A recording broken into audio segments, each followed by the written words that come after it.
Hey, family. Hey, y'all.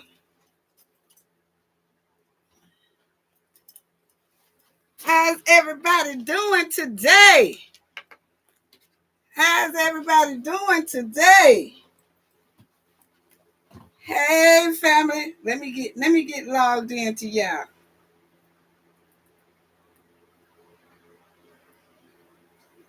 What's going on, everybody? Hey, family, I got something to tell y'all.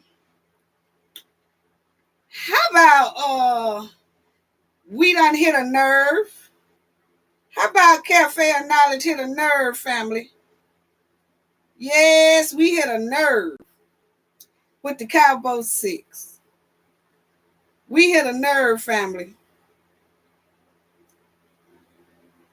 Sorry I'm late, too. I'm so sorry I'm late. Teresa, this is so heartbreaking. Salute to the mods. Yes, yes, yes. We hit a nerve, family. We will, hold on. Rivka, Teresa, hey, Susie Sensation, Beautiful Soul. What's going on, y'all? What's going on? Rivka Omega, Beautiful, Handsome Knowledge. Y'all come to please. Yes, please hit the like button. I know Hunter has to work as well. He'll try to dip in and out. Louis Broxington. Hello. Hey, all y'all. Hey, love y'all. Good afternoon, y'all. What's up, TS? Carly C, what's up? Love back to y'all. Shout out. Love back to y'all. Shout out to y'all. For real. Shout out. But yeah, family, we hit a nerve, first of all, okay? I'm gonna show it to y'all. I got it right here. We hit a nerve with the Cowboy 6. In our last video, when we talked about those houses that we think that ain't smelling right, don't look right. We hit a nerve. And went to Donovan mother, Monica Stimson. She gonna write something in the chat. And yes, we do know it's her, because you know how it is. See, one thing about us, I have my own business and things like that. So we do bond ourselves. We are bonded to where we are people who can be trusted, bonded. We'll tell you the truth for real. And then if it's a mistake, we'll come back and we'll correct it. But this was Monica Stimson, okay? Old girl got mad, family. She got mad because talking about them old raggedy houses she got. They ain't raggedy, but she got them houses over there, okay? So she got a little upset. And she came into the comment section. And I show y'all what she said. Carly C, let me give all y'all a shout out. Elisa W, Sharon Jackson, T.S, Susan Sensation, Teresa, shout out, Rivka, Omega. Yes, Louis Broxington. I said Beautiful Soul. PM Channel, how you doing? Yes. Thank y'all all. Okay. Well, we all know that this is Shanquella's. This is the day, actually, that she went to Cabo, Mexico on the 28th. And this is the day that she thought she was going to have a great time with her so-called best friend, Khalil. And it didn't turn out that way at all. Khalil lured her down there, and she thought really she was going to have a great time. And then she wound up passing away the next day, which will be tomorrow morning. So we are going to go over that and everything. Ruth Wise, hello. Love is why. Hello. Thank y'all for coming in. Natural QT. Thank y'all. Thank y'all. So just thank y'all for all y'all support. Y'all give great support. Thank y'all. Thank you so much. Thank you to the Lion Den. Shout out to the Lion Den Black CEO as well. Thank y'all so much for all y'all support. Our old subscribers, new subscribers, just thank you all. Even the ones in the bushes and all that. But let me start off with just saying this, family. Because I want y'all to see this right here.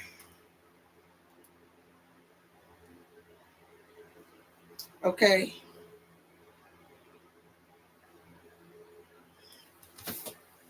I'm going to have to turn off this one. I want y'all to see if y'all can see that. Andrea. I want y'all to see if y'all can see. Andrea. Y'all see that? Andrea wrote that. That's really Winter Mom. Okay. You see to say property in Greensboro, North Carolina is overpriced. Winter Mother is probably using one house. Okay, but let me finish reading that to y'all. I got to have it on longer. Because now, family, she gonna try to explain to me what the problem is, and she's trying to explain, I guess, to the IRS that her houses. She's trying to give an explanation of what the houses are for. Okay, see, that's when you know somebody is guilty of something. So, because you don't have to explain nothing to me, honey. Tell the IRS, okay? Tell the FBI. You don't have to tell me nothing. That's how I look at it. You don't owe me no excuse. I just told you what I saw. And then now you're shaking in your boots. And so now you want to try to cover up what you over there doing in North Carolina. Oh, no, they own you now. They own you. So I don't even see why you trying to explain nothing to me. Because I really didn't want to hear your explanation. But since you want the knowledge family to know about what you so-called doing, we'll show it. This is them family. Okay. Says the property in Greensboro, North Carolina is overpriced. Winter's mom probably used one house for office space and health facility and house renting. Girl, you ain't renting no house. Let me tell you something. Let me just tell you something, okay? Family, I'm going to finish reading it to y'all, but I'm going to show it to y'all on the next video because I know that the glare is hitting. But this is what she said, family. Winter mom is probably using one house for office space and health facility, one house renting property, and the other one living quarters. The zip code 27406 is a rough part of Greensboro, in parentheses, hood.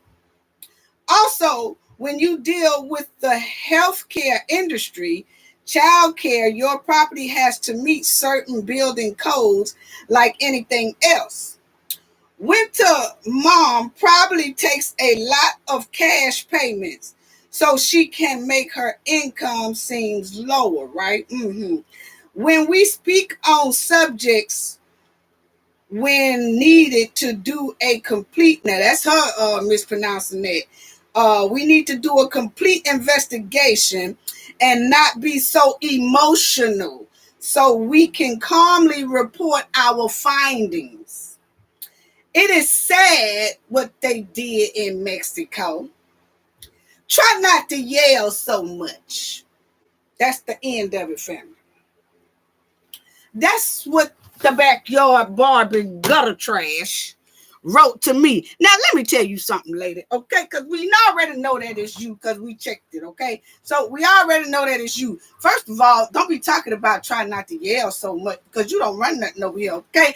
Try not to be swindling those houses and then tell the IRS. That's what you do. You go down there and you tell the IRS, you tell the FBI and everything how you got them houses, okay? Because we want to know too. Don't get mad at me because we done hit a nerve, family. We done hit a nerve, okay? So you notice how the mothers haven't came out and said anything. How you gonna try to come over here and talk to me, but you won't go over there and talk to the Robinsons? That's what's tripping me out. How you can fix your mouth to come over here talking to the Cafe of Knowledge, but you didn't go over there talking to Mr. Robinson and Miss Robinson. Monica Stimpson went to Mother. I'm trying to figure out, how do you do that? You know, we know that it's you, but you shouldn't come in the comment section trying to tell people how to run their platform, and you really didn't owe me any excuses, because we definitely going to save that, because we're going to look into that too, okay? Because you done told all your business, because I done hit a nerve. And we cares nothing about one of them houses in the hood. Those houses not in the hood. Don't you know I know what I'm looking at? Gonna talk about that house in 247. But family, I'm gonna let y'all see it in the next video so y'all can see. But it was just too funny. Okay, but first of all, with look here, lady. Why don't we do this? Why don't we, since you like to talk, you know, why don't we put up the properties? You put up one of yours, I put up one of mine. And whoever wins this Double Dutch Championship get the houses, okay? So you just write me back again and tell me, do you want to take on the Double Dutch Challenge? It's just a Double Dutch Challenge. Yeah, you know how you know the Double Dutch. I sure hope you know how to play Double Dutch. Let's do the Double Dutch Challenge. Because see, when you play Double Dutch, see, you swing it like that. You swing it like that. You hit it like that. You just go back and forth. You just swing, swing, swing, swing. And then you get in there, and then you just jump. And then you just jump. Then you just stomp. Then you just stomp. Then you just stomp. Swing. Come on now. Take up that Double Dutch Challenge. Don't be coming to, this ain't the Robinsons over here, okay? No disrespect to the Robinsons, okay? But don't be coming over here just throwing out no old scams and talks and all that about what the houses is. We don't care nothing about what the houses is. Let's just go and play Double Dutch outside. Because, see, obviously that was not Winter, because Winter ain't smart enough to say all that. She is not. We already know. We already said that the trailer that she was hooked up in. Okay, so she is not that smart. So we knew it was you. It's coming right from that place. So don't come over here no more. Don't say anything to me unless you're willing to come outside and play Double Dutch. If you can't play Double Dutch, because that's a nice rope game. I don't know if you know. I don't know if they raised up with playing Double Dutch, but I know in New York we play Double Dutch all the time. So let's just go ahead on and play that Double Dutch. Double Dutch. Double Dutch. Double Dutch, because see, we'll have a nice game. Then you get in there, then you just stomp. Then you just stomp. Don't come over here playing no more. No good and well. Y'all got a lot of mouth. Why is it that the Cowboys 6 and 8 parents got a whole lot of mouth, but then you don't never see them? You don't never see them. Why is that? And I'm tired of playing with you. We ain't finna talk with you no more. Yeah, TS. Yeah, Lisa Watts. Lisa W. Jose PMW. PM channel, I'm sorry. Good. I might have to clean these glasses. Love y'all. Love y'all all. Calling C. Love y'all. Yeah, she done came over here. See, one thing about it is when you hit a nerve, you could tell. And that video that I just did, she must couldn't take it, family. She must couldn't take. See, we already said that the Cowboys 6 watch us, and they watch other channels too. You know, they trying to see what people saying. They trying to see what they need to do, how they need to move, how they need to shake. That's how come I don't say a lot in the videos, but I just wanted them to know that we knew that.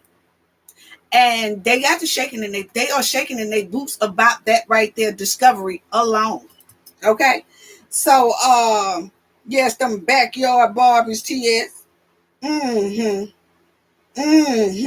Now she ain't ready to jump natural QT. No, she not. I don't know why she don't want to play Double Dutch. That's all she gotta do is play double. That's all she gotta do, play Double Dutch. That's a nice game though. Double Dutch is a very nice game. I don't know why she just won't, God, we'll wait and see if she take the offer to play Double Dutch. Because playing Double Dutch for a championship, we used to play Double Dutch championship all the time. Yeah, yeah, we turn around and we spin and we stomp with them two legs. We stomp with them two legs. Oh yeah. See, so just come on, just let me know, Monica. Yeah, do that. But anyway, Purple Sex, what's going on? What's going on? Okay, so let's get right on into it, because I got a lot I want to talk about today. Then we're gonna put the lines open for everyone.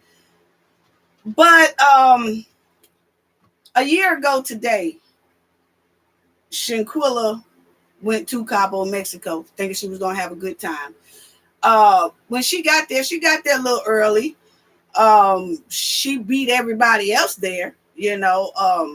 Her exact time of her getting there, don't know, but what we do know is she got there earlier than the rest of them. Okay.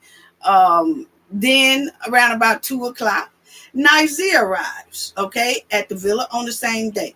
That's just my opinion, and I'm telling y'all that I have nailed Nizer Wiggins being in that video the night of that game when Shanquella was videoing.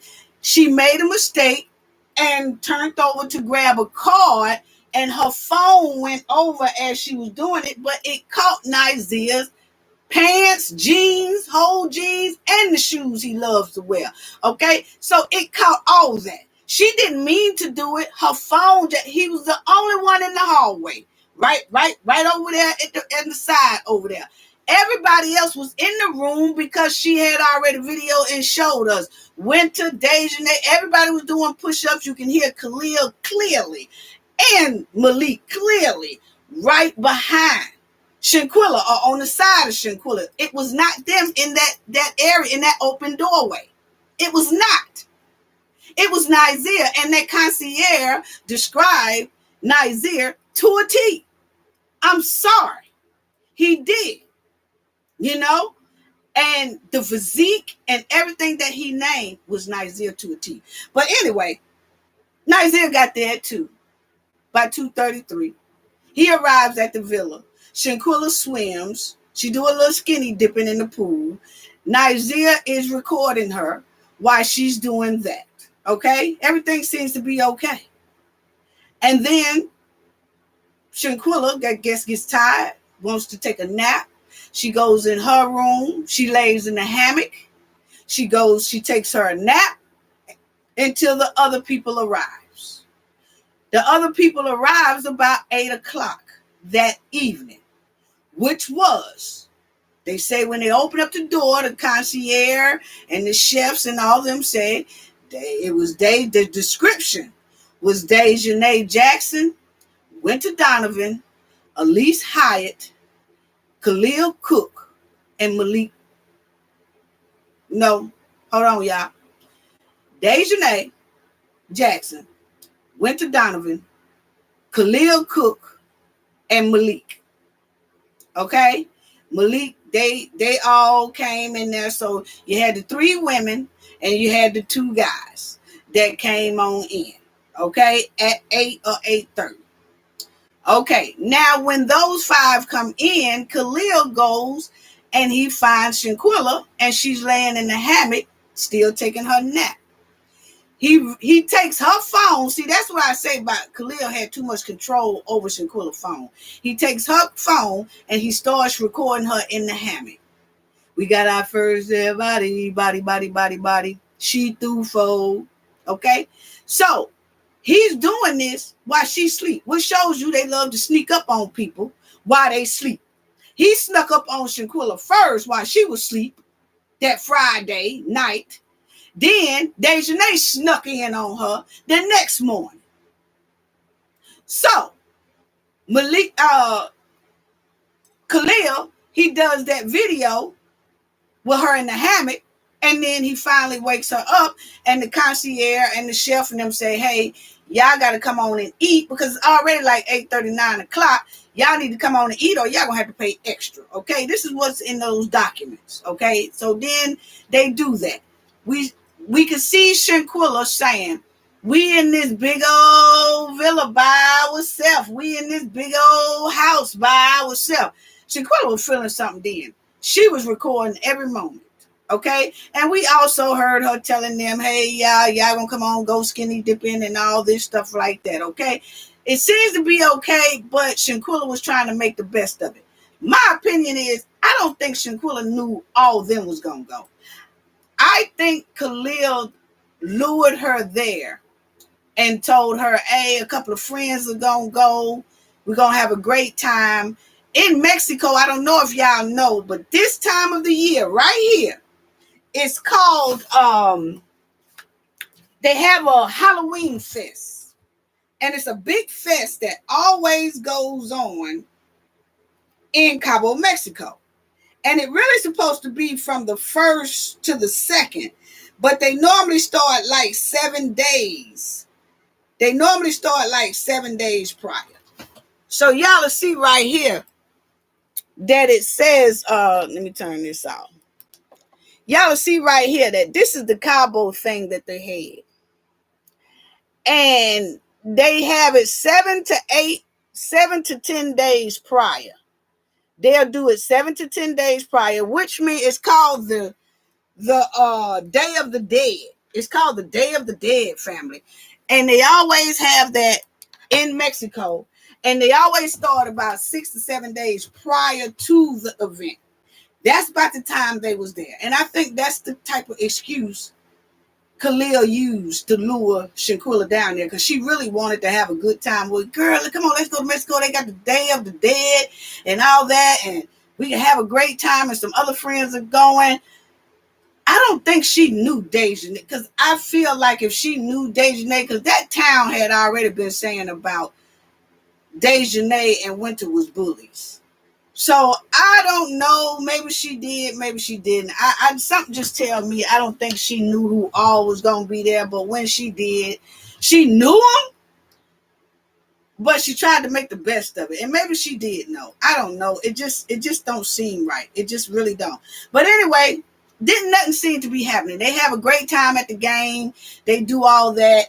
She's pulling the cards to tell people what to do, how they supposed to do it, how many push-ups you got to do. Then all of a sudden her phone goes to the side where you can see Nazir physique posture in an open doorway, in like a hallway type stair type thing. Okay. Then everything is going okay. And then all of a sudden, the next morning, everything just was turned out to be a mess. Dejanay snuck around there in that slide door about 6:30 a.m. that next morning and started wailing on Shanquella. She let the other ones in. They came in. They filmed it. It was just bad. And they beat Shanquella until her demise. Dejanay did. The video cut off. The video about 20, 30 seconds. We all know what we saw in the video was terrible. According to her autopsy, Shanquella looks like she was jumped, beat, essayed. She went through terrible, terrible agony. And she was gone. Okay? And then Dejanay Jackson, Elise Hyatt, Winter Donovan, Khalil Cook, Malik St. Patrick Dyer, and Nizia Wiggins waited 7 hours after Shanquella was passed, which Dejanay came in that room of Shanquella's around 6:30 in the morning. And Shanquella was gone about 7 or 7:15, 40 minutes later, 45 minutes later. And they kept Shanquella in there from 7:15 a.m. until 2:30 p.m. before they even called for medical attention. Shanquella was already gone. Her autopsy said the time between 7 a.m. to 7:15 a.m. So that means they was in that villa 6 hours. And if you think about it, that's basically how long it takes for everybody to clean up, get rid of towels, get rid of everything. Then you got to dress the person. Then you got to do this. And then you got to come up with make sure everybody alibi story is tight. No holes. Everything it does take about that long to clean up. But what I can say is when they did call for help and that doctor or whoever got there, they saw how Shanquella looked. It was no way the Cabo 6 should have got out of Mexico. No way. No way. When they came and saw how Shanquella looked, because Shanquella's father said she looked bad when he came to see her body, when her body came back from Mexico, back on the United States soil in North Carolina, he said it was terrible. So we automatically know that the people in Mexico, they saw that. They saw that. Who is it that let them slide? We don't know. Was it the police? But what we can say is that police report is based off of Cabo 6 and maybe the doctor and whoever else. But that transcript does say a maid did not come in that villa until after the Cabo 6 was gone the next day. The maid came inside that villa the next day. And nobody was there. And when that driver that they told, after they did Shanquella like that, and whoever came to that scene and let them slide out, they called for, we want to go to dinner, we want to do this. They went to go so-called to dinner, but actually they went to an airport hotel and got the first flight out. And they was gone. And Shanquella was left there. So, rest in peace to our baby girl. Lucy, I want y'all to listen to this. Leah said, did the maid see those bloody towels? Did the officer? And see, that's another thing, because you have to remind you, sometimes you have to put your mind inside of a criminal when you're trying to look at things. If the Cabo 6 took 7 hours to report, they was in that villa with Shanquella's deceased body for 7 hours.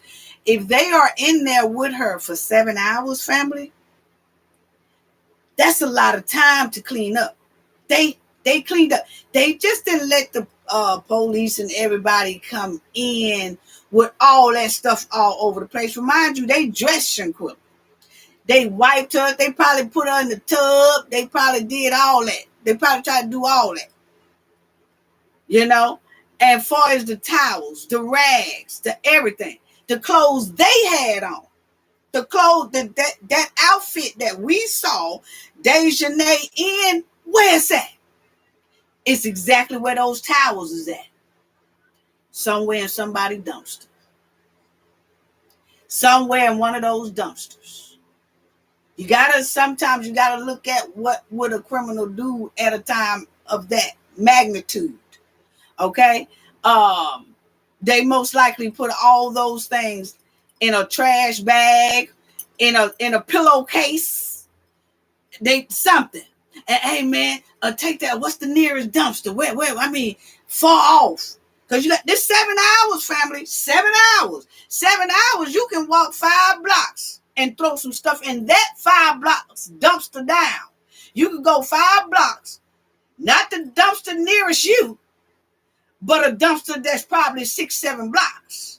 Throw it in there, come back.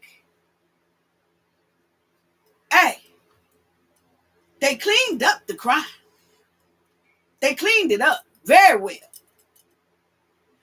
It's just that when the people arrived, they saw how Shanquella was swole. See, they had 7 hours, a lot, that bleeding done stopped. She's in rigor mortis, family. She's gone. A lot of that blood has stopped, okay? So you clean it up and you dress her and you do all that.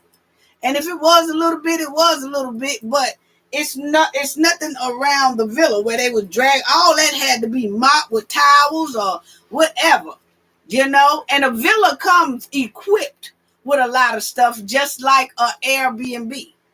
It'll come equipped with a dustpan, a broom, mop, all them things. So you got to look at all that stuff. All the clothes they had on that we saw Winter in that blue recording too. You can see her French tip fingernails because that's what she was doing push-ups. French tip fingernails. She was the only one that had French tips. Everything they had on. Where's those clothes at?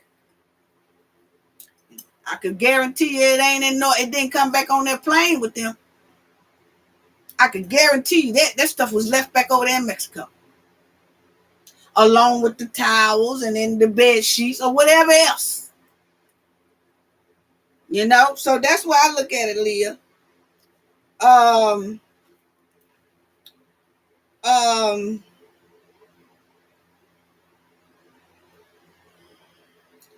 Oh, perhaps there was a washing machine. It could have been, Leah. Kendall, hey, Kendall.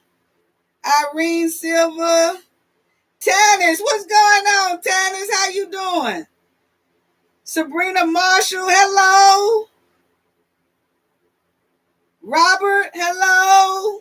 83, Robert 83, hello. I'm trying to read. Hold on, I'm going back to did the maid see the okay, she just said yes at Cafe Cowboy Demons had a whole wicked production going on. Purple Sacks, yes, hey Purple Sacks. Yes, they did. They had a weird thing going on there. And it was very organized. Very organized. The way they did it. You know? And it was very disturbing because the way they did it lets us know that this was most likely not their first time. And it's definitely not going to be their last. Because we already talked about how long Dejanay had been going unchecked, how long Nizer has been going unchecked.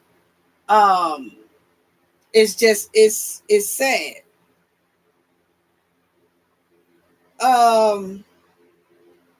Yeah, Kendalar, that's exactly right. Maybe a restaurant dumpster, you know, because don't nobody really go in there and, you know, because it's a business. It's something that people throw stuff in all the time. And I'm thinking that because that's something that our team was talking about. Like, where are the clothes that they all had on? They put Shanquella on some fresh set of clothes. But where's theirs at? Dejanay in that old ugly outfit she had on, you know, acting like she was bad. Where's that outfit at, Dejanay? Winter, where's your blue sleeve thing you had on? Khalil, where's his clothes at? I can guarantee y'all it's most likely was in Cabo, Mexico. 7 hours. You got to think about 7 hours to clean up. Think about if you take 7 hours to clean up your house, you don't really need 7 hours. But if you had to do something like that's going to take you by, it ain't going to, you know, you got to think about it. Sometimes you have to put yourself in that mindset to sometimes solve some things. What they could have did, like, how did they do that? And now if you'd have said that they called the people to like an hour or 30 minutes after this, you could say, nah, they didn't have time to clean up nothing. That villa was messed up when them people got there, and them people should have been able to see all the blood spots and stuff. Man, they were cleaning walls and everything around there. 7 hours. Yeah. They were cleaning walls, they were cleaning floors, they were cleaning doorknobs, they was getting rid of clothes, they was walking them clothes somewhere. Because remind you, they have to call somebody to take them somewhere. Because they was using the cars at the villa. Concierge was sending cars. They weren't finna call about trying to get rid of this pillowcase full of stuff or this sheets full of stuff. I think they did it like in pillowcases or trash bags, you know, and they're right there along the beach acting like they finna go and probably barbecue or something. You just never know. But what we can say, everything they had on most likely was left over there in Cabo. Mm-hmm. So,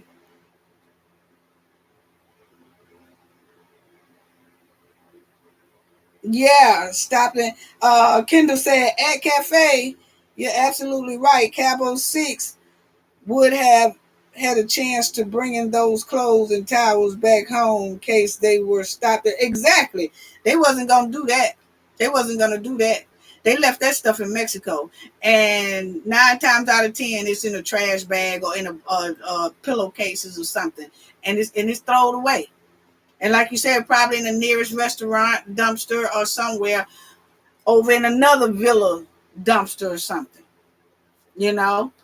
But um also, let me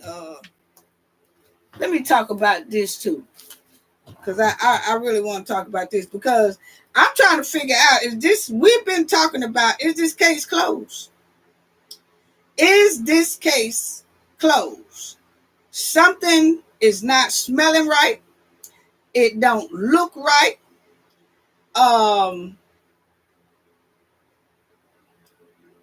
it's just something strange about this whole thing, family. I'm sorry, because the family is just eerily too quiet for me. And I just we have to just go ahead on and call it like we see it. It's time to stop playing games. It really is. It's time to stop playing games. And I really do want to know what the deal is. What is the deal? Because let me tell y'all something. When Cabo 6 came back here after they deleted Shanquella, and you had Winter Donovan, Dejanay Jackson, and Khalil go over to the Shanquella's mother house or sister house, whatever. They went over there with the sister and the mother. Okay? When they went over there and was saying alcohol poisoning, I know that the mother said it just didn't sound right and said she had got a phone call and somebody said they was over there fighting that girl.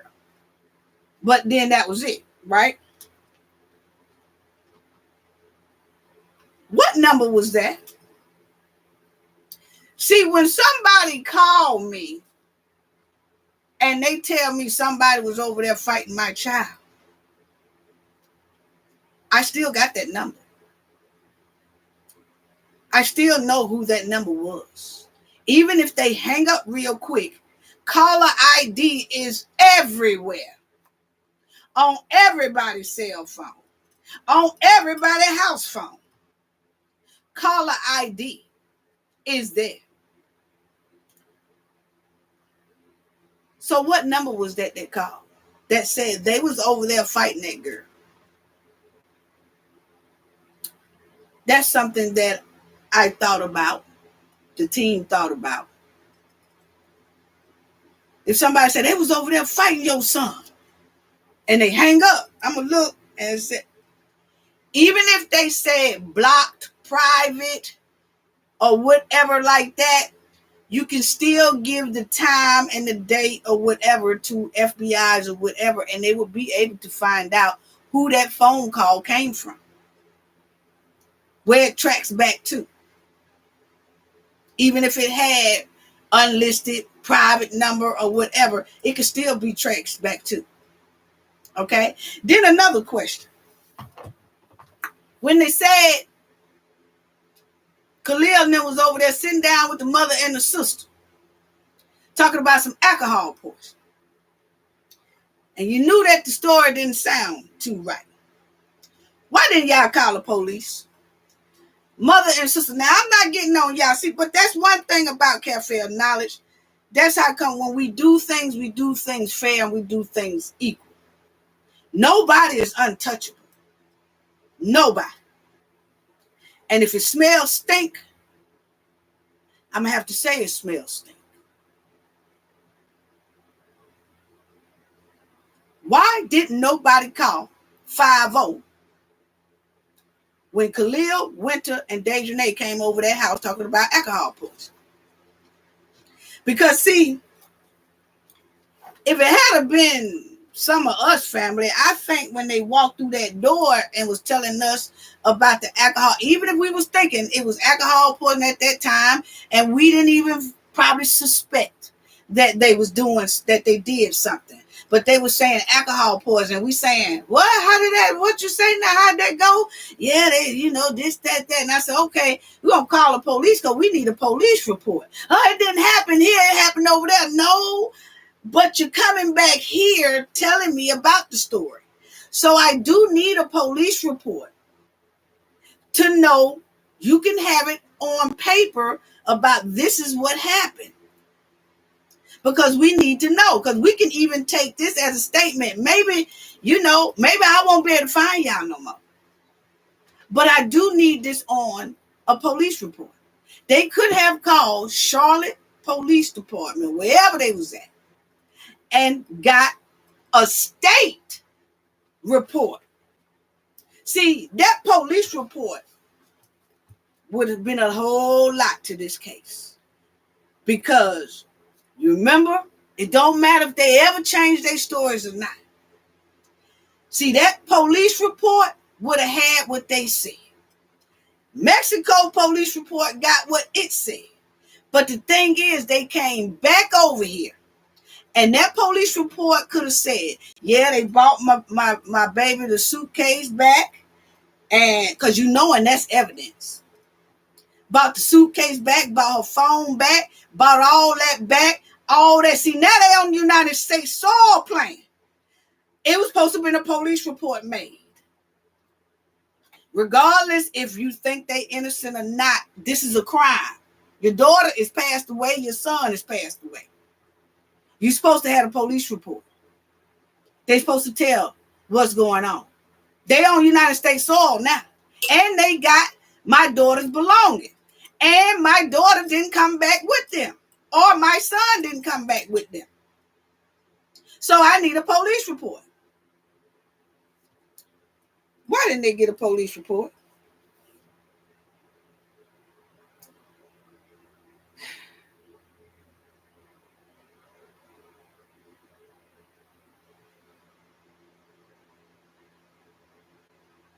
Yeah.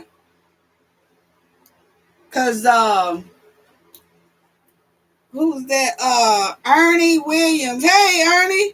It says, I'm in agreement with you. My sister has so much evidence as you can to help your case. Exactly. You supposed to have get enough evidence, because family, always remember, it's still hoping this never happens to no one that we know, but that would have instantly been me. If they would have came back, especially with all my son's belongings, and y'all don't have my son or my granddaughter, y'all don't have them with them, but y'all gonna bring me all the belongings. Y'all gonna say alcohol poisoning and all that. I'm gonna say, okay, let me call the police and let's put that on record. Just in case. Let's just put it on record, because I don't know what happened over there in Mexico. None of that. And if it pans out, okay, we good. If it don't, we still have a statement in the United States that you said to the United States Police Department, this is what happened. Because see, when they had told that police report, if they had called the police and they'd have told that police report alcohol poisoning, and then that video had surfaced and show that wasn't what it is, they would have been messed up. They would have been messed up. And there's no way that feds would have been able, it would have been too much to battle with, because it's official statement of what they said here on United States soil. See, right now we just going by what they told the mother and told the sister, but it's no official document saying that's what they said. Mexico said they said alcohol poison, and we know they did do that. But it would have been damn sure nice to have a police report in North Carolina saying alcohol poison. And then we know they lied right there to authorities in the United States about alcohol poison. So that's all.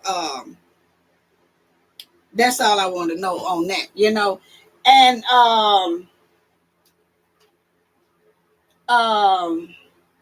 Is this case still open? That's a question.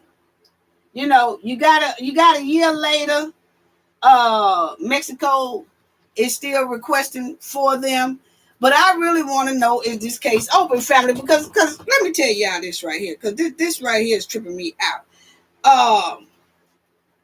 We never seen a report that says the case is still open due to translating paperwork in English, okay? We did hear the attorney say that when they went back up there to ask for the paperwork after they made that decision, no criminal charges, that they told them that, oh, we can't give y'all the paperwork because the case is being translated into English. So it's really not closed. It's still open because we're still trying to translate the paperwork into English. Who said that? Who said that? Because see, when the DOJ said no criminal charges, they wrote it in a statement. The DOJ's put their name on that paper and said it. Now, let's read that again, okay? And I'm going to read it to y'all, what it said. And this is the, let's just go over, I just want to go over that letter because I'm getting somewhere with it, family. I'm getting somewhere with it. This is the, that letter that they had. Okay. So I'm going to read it. And as y'all know, I got it right here. Y'all will see it got Dina King, Sandra Harris, Dina King. Okay? I'm going to read that. Okay? So, let's go over that. Let's go over that letter one more time. Federal officials with the United States Attorney Office in the Middle and Western District of North Carolina and the FBI met with the family of Miss Shanquella Robinson, the family representatives, today to offer their condolences to present the findings of the federal investigation into the death of Miss Robinson. The investigation into the circumstances surrounding the death of Miss Robinson has been a priority to the federal prosecutors and the FBI. The FBI has worked diligently to conduct a detailed and thorough investigation of the evidence available in the case. The coordination with Miss Robinson's family and autopsy was conducted in the United States by the medical examiner office in Mecklenburg County. As in any case under consideration for federal prosecution, the government must prove beyond a reasonable doubt that the federal crime was committed. Based on the results of the autopsy and after a careful deliberation and review of the investigative materials by both United States Attorney's Office, federal prosecutors informed Ms. Robinson's family today that the available evidence does not support a federal prosecution. The death of Ms. Robinson has been incredibly difficult for her family and the community. As a matter of policy, federal officials generally do not issue public statements concerning the statement of an investigation. However, given the circumstances of Ms. Robinson's death and the public's concerns surrounding this investigation, it is important to reassure the public that experienced federal agents and seasoned prosecutors extensively reviewed the available evidence and have concluded that federal charges cannot be pursued. As in any case, the government is prepared to review and examine new information related to the investigation should it become available. Listen to that last one. Very careful. As in any case, the government is prepared to review and examine new information related to the investigation should it become available. Which means that Dina King and Sandra Harrison, they put their name on that no criminal charge document. They also put in there that if any new evidence come out, which means that everything that we see now, which is the video, see, they knew what they were doing. The video, Nigeria confession, all that stuff is old. You got to come with something new in order for them to open this case. Usually that means you have to have either new evidence or they will have to do something again that will relate to this case. Or a fresh set of eyes get into office and look at this case again and say, like, this is not good. Okay? So, Dina King and Sandra Harrison puts their name on stuff they said. But then when the lawyer said she went back to get some paperwork to say, okay, since y'all closed the case, we want the paperwork because we want to know how did y'all come to this conclusion of no criminal charges. And then all of a sudden, they say, oh, the case is not really closed. It's still open because we still got to translate paperwork into English. Who said that?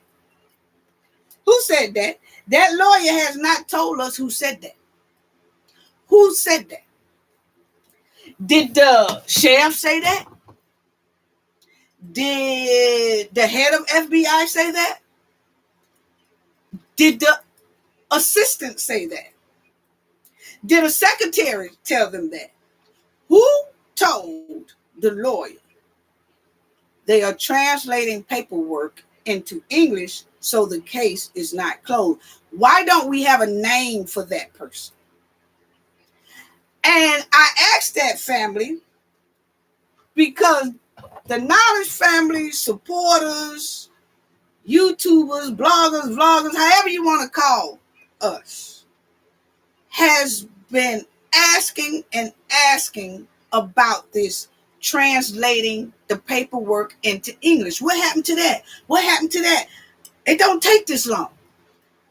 How come they're not translating the paperwork into English? How long does it take? How long? But the one person we don't hear ask that question is the lawyer. Why is that? The one person we don't hear ask that question is the Robinson family. Why is that? Now, from the beginning, when they first had that meeting,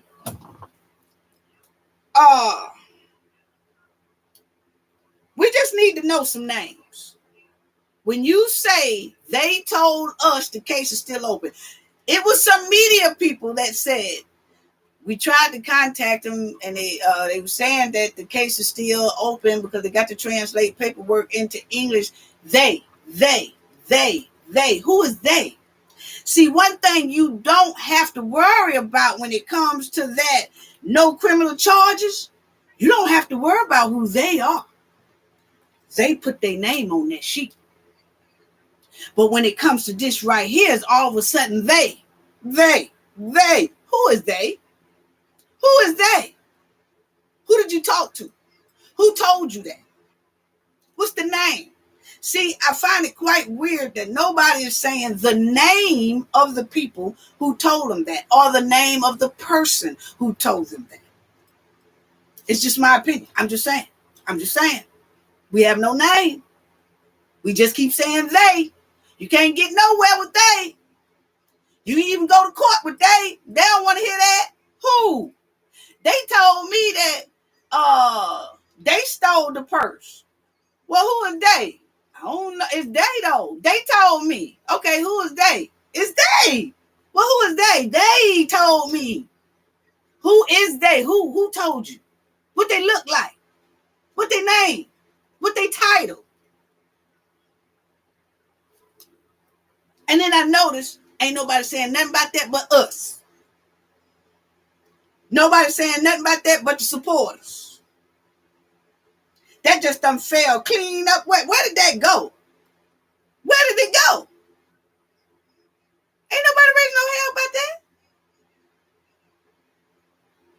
That would be the first thing. Now, my second thing is, I tell y'all, family,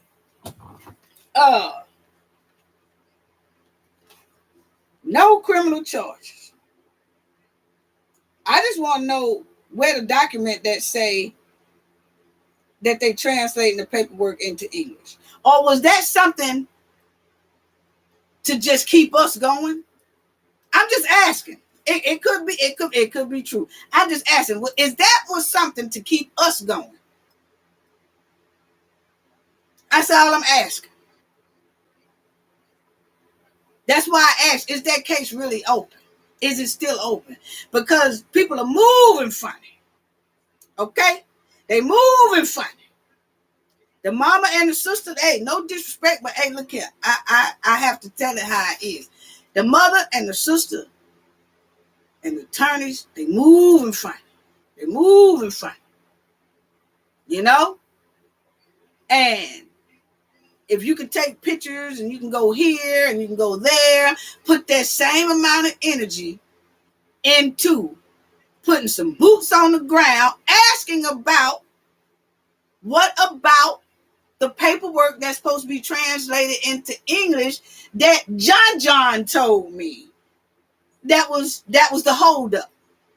Nothing. It's quiet. It's eerily quiet. Eerily quiet. So did they find out later that I don't know why y'all waiting on some paperwork to be translated into English. We already done did that and the thing is still closed.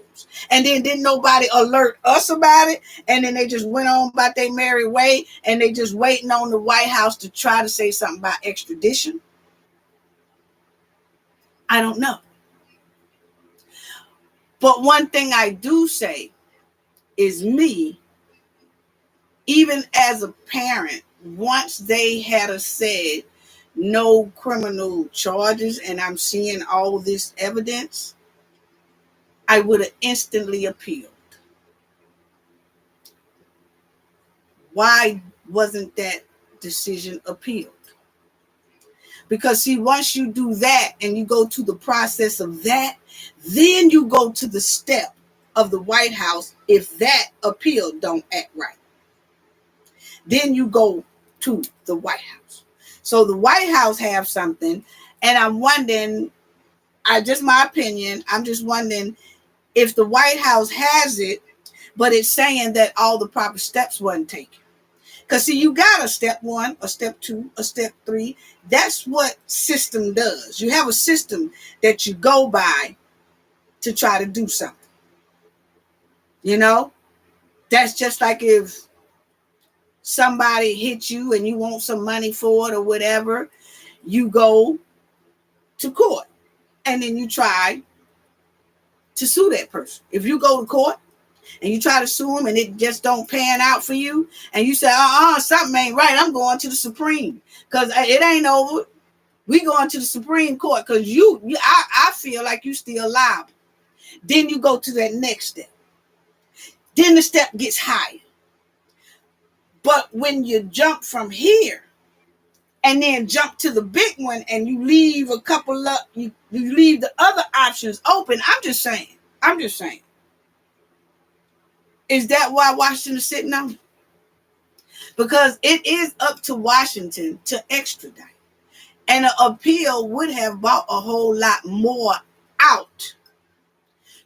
appeal would have bought out what they have, what this side have, what Mexico side have.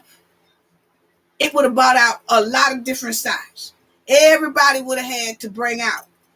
You can't stop it. An appeal, you got to. Ain't no talking about, oh, the case is still open. Oh, no. They playing appeal. I'm appealing the decision. I ain't got nothing to do about the paperwork ain't been translated. I ain't got nothing to do about all that. I'm appealing the decision. No criminal charges, because it's too much evidence that these people deleted my loved one. And once that got the rocking and the rolling, and you see how that would have panned out, and if that didn't pan out the way you wanted it to pan out, then you take it up there to that White House. That's just my opinion. Let me see what y'all saying. Family. Let me see what y'all saying. Deborah Perkins. She's Persons. She said, can we start flooding them letters and emails to the governor and ask, can he look into it? Yeah, but the senators are the ones that should be those pink letters should go to. And the Black did mention Black CEO Media. Shout out to Black again. He did mention those two men. One name is Thomas Rowland Tillis. His name is Tillis. He is the one that the pink letter should go to, where you know it ain't no stink. Okay? That's the man, Thomas Till, that you know it ain't no stink. And I know it's blurred, and we'll talk more about it. Say United States Senator, okay? It's him for North Carolina, and it's the Ted Budd. Okay? It's the Ted Budd. Okay, so those are the two that should get the letters. Okay, most definitely. They ain't got no stinks around them. They ain't got no stinks around them at all. And those two right there, they ain't gonna play with you. And they probably don't even know about Shanquella case. And I'm not trying to be funny or anything like that, but they probably don't even know about Shanquella, post Shanquella case. Okay. But those two right there, send it to them. We already know the governor knows what's going on. We already know he knows what's going on, because the DOJs and everybody report to the governor or something, stuff like this go on. They wrote that big letter like that. Oh yeah. He already. So that got to go up there to them senators, to that Tillis man and that Bud man, and I know Black mentioned it. Black CEO, he mentioned it too. I think he should know more about those two men, because that's his state. But when we looked at it, that's where they should go. Those letters or whatever, that's where it should go. And it also, when you look those two men up, they have phone number, they have email, and they have where you can send letters or requests and things like that. So if you check those two men out, I'm quite sure it'll get some type of alert. What's that? What up, G Mayat? Can the family sue the Capital 6 in civil court? That's what we finna get to next, okay? Because I want y'all to listen to this, family, okay? Please listen to this. I want y'all to listen to this. This was Suzanne Robert, the attorney, okay? This was the attorney when they first got the news. And I want y'all to pay attention to something, because I noticed that when this is just what we've noticed, okay? It could not even be anything to it. But we just noticed that when they made that decision of no criminal charges. The lawyer should do speeches with news conferences or news people and don't never mention about translating paperwork into English. She only says like, we're very deterred and don't like the decision, but we are going to move to a diplomatic level. You hear that a lot. Then I notice when it comes to talking to bloggers, or if they're trying to get something through to the bloggers, they said the paperwork hadn't been translated into English. So was that something to just keep us going or to keep Mr. Robertson going? I'm just saying that. I'm just trying to, because I got a whole lot to say today, okay? I got a whole lot to say today because I ain't liking some of the stuff I'm seeing. I'm sorry. And it's coming out today. It really is, because I'm fair. I'm a fair person. I've always been like that. That's how come I don't like to get close to people that I'm handling things with, or that I might have to make a decision. You know what? Like I told y'all in the business, even my employees, I don't go to dinner, lunch, and all that with them. No, because I never know when I'm going to fire you. And so if I get close to you, I'm going to start being biased. And people could be telling me something about you, but because I done start hanging with you, now I'm biased. No. I keep stuff on a business level. Business head. So that when something come up, I tell you. And most people tell you something who cares. And we're going to talk about that too, because we got a lot of supporters out here. We got a lot of YouTubers out here. We got a lot of people out here that's behind Shanquella 1,000%.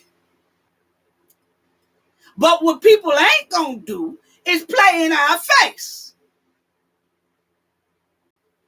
Not all the hard sweat, tears, and work, and not sleeping and all that, and then you want to play in our face. That's not gonna work. So anyway, but I'll get to that. I told y'all I got a lot to say today. But anyway, the thing is that I noticed that when it comes to the bloggers, the message gets to us differently than it does the mainstream media. Because see, in the mainstream media, you can't tell the mainstream media something that you know is a tale, especially if you're a lawyer. If you go to CBS and you go talking to Gayle King as a lawyer, whatever, you better say exactly what it is. Because if you don't and you have them folks liable for telling tales, then they know that CBS can go after them. So they don't make that mistake. So check this out. But when it comes to us, say if they could tell us anything, and we really don't hold them liable like that. We might call them out, but don't hold them liable like that. Okay? So check out this right here, family. I just want y'all to listen to this. I want y'all to listen to this. And tell me if y'all can hear. This is the same day that the Robinson family got the no criminal charge rule. The same day. Okay?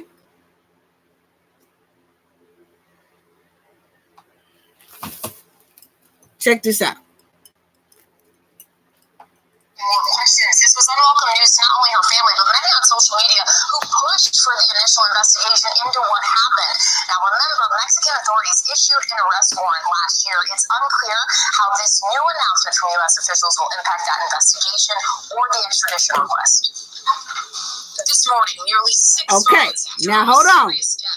This is Good Morning America. This is what they reporting. Listen at them, okay? Just listen at them. This is right after the ruling. Shanquella Robinson reigniting their demand for answers. We're disappointed, but we're not deterred. In a statement Wednesday, U.S. authorities announcing they would not pursue charges. The DOJ saying, based on the results of the autopsy and after a careful deliberation and review of the investigative materials, the available evidence does not support a federal prosecution, adding it is important to reassure the public that experienced federal agents and seasoned prosecutors extensively reviewed the available evidence and have concluded that federal charges cannot be pursued. Everything that was determined by the Mexican government that was included in the investigation would have been turned over to the U.S. government. So there is potentially information that we're not aware of that would have also weakened this particular case. The Attorney General's office in Baja California Sur telling ABC News they have no comment on the DOJ's decision and that their investigation remains open. Okay, now, y'all hear what they said. This is the same day they made the ruling, no criminal charges. You heard them say, Mexico says, regardless of what the United States said, Mexico case is still open. Okay? So it's still open. This case is still open, but on Mexico's side. Okay? According to the United States side, the DOJs have ruled no criminal charges. And you can hear Suzanne say in the beginning, we are disappointed, but we're not deterred. Okay? It's no mention of, but the case is still open because they got to translate paperwork into English. Now, maybe she didn't know that at that time because I remember them saying they came back and asked, okay, since the case is closed, can we have the paperwork so we could see how y'all came to that conclusion? And they said that somebody in the FBI said, oh, it's not closed. We translating paperwork into English. Who said that? They could tell us the name of everybody else who says what. They could tell us the name, the Baja prosecutor, De La Rosa. Or they could tell us Dina King and Sandra Harrison. They said this. They could tell us the Mecklenburg autopsy man. He said this. They could give us a name of everybody or a description of everybody except for the person who said the case is not really closed because we're trying to translate the paperwork into English. Who is that person? Sounds like that person is beginning to feel like that maid to me. We can't never find them. Or the doctor. We can't never find them. The 25-year-old North Carolina native was on vacation in Mexico with 6 people last October when she died within 24 hours after arriving. Her mother says they told her Shanquella died of alcohol poisoning. Days later, video too graphic to show here surfaced, going viral on social media, showing Robinson being attacked and beaten by a woman in the villa where the group stayed, leading to public outcries for justice. Thank you, United States citizens cannot go to Mexico, commit a crime that we all saw on a video, and then come back to America and say, we're on base. We're safe. We're not going to be charged with a crime. Mexican police initially saying she died of cardiac arrest, but her autopsy from Mexico later showing Shanquella's death the result of a severe spinal cord injury and a broken neck, leading authorities there to issue an arrest warrant for a suspect unidentified stateside.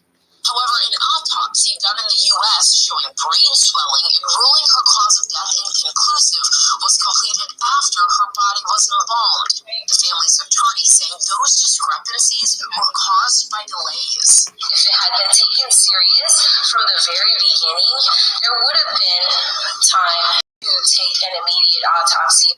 And meanwhile, the family is still urging the U.S. to extradite who Mexico says is responsible for Shanquella's death and pushing for a high-level diplomatic intervention. A Mexican source close to the investigation also saying the participation of U.S. authorities is essential to moving this case forward. But guys, you can see why there are still so many questions. Okay, so, and that was Robin Roberts, okay? That was the one with Robin Roberts. And so I wanted y'all to hear that.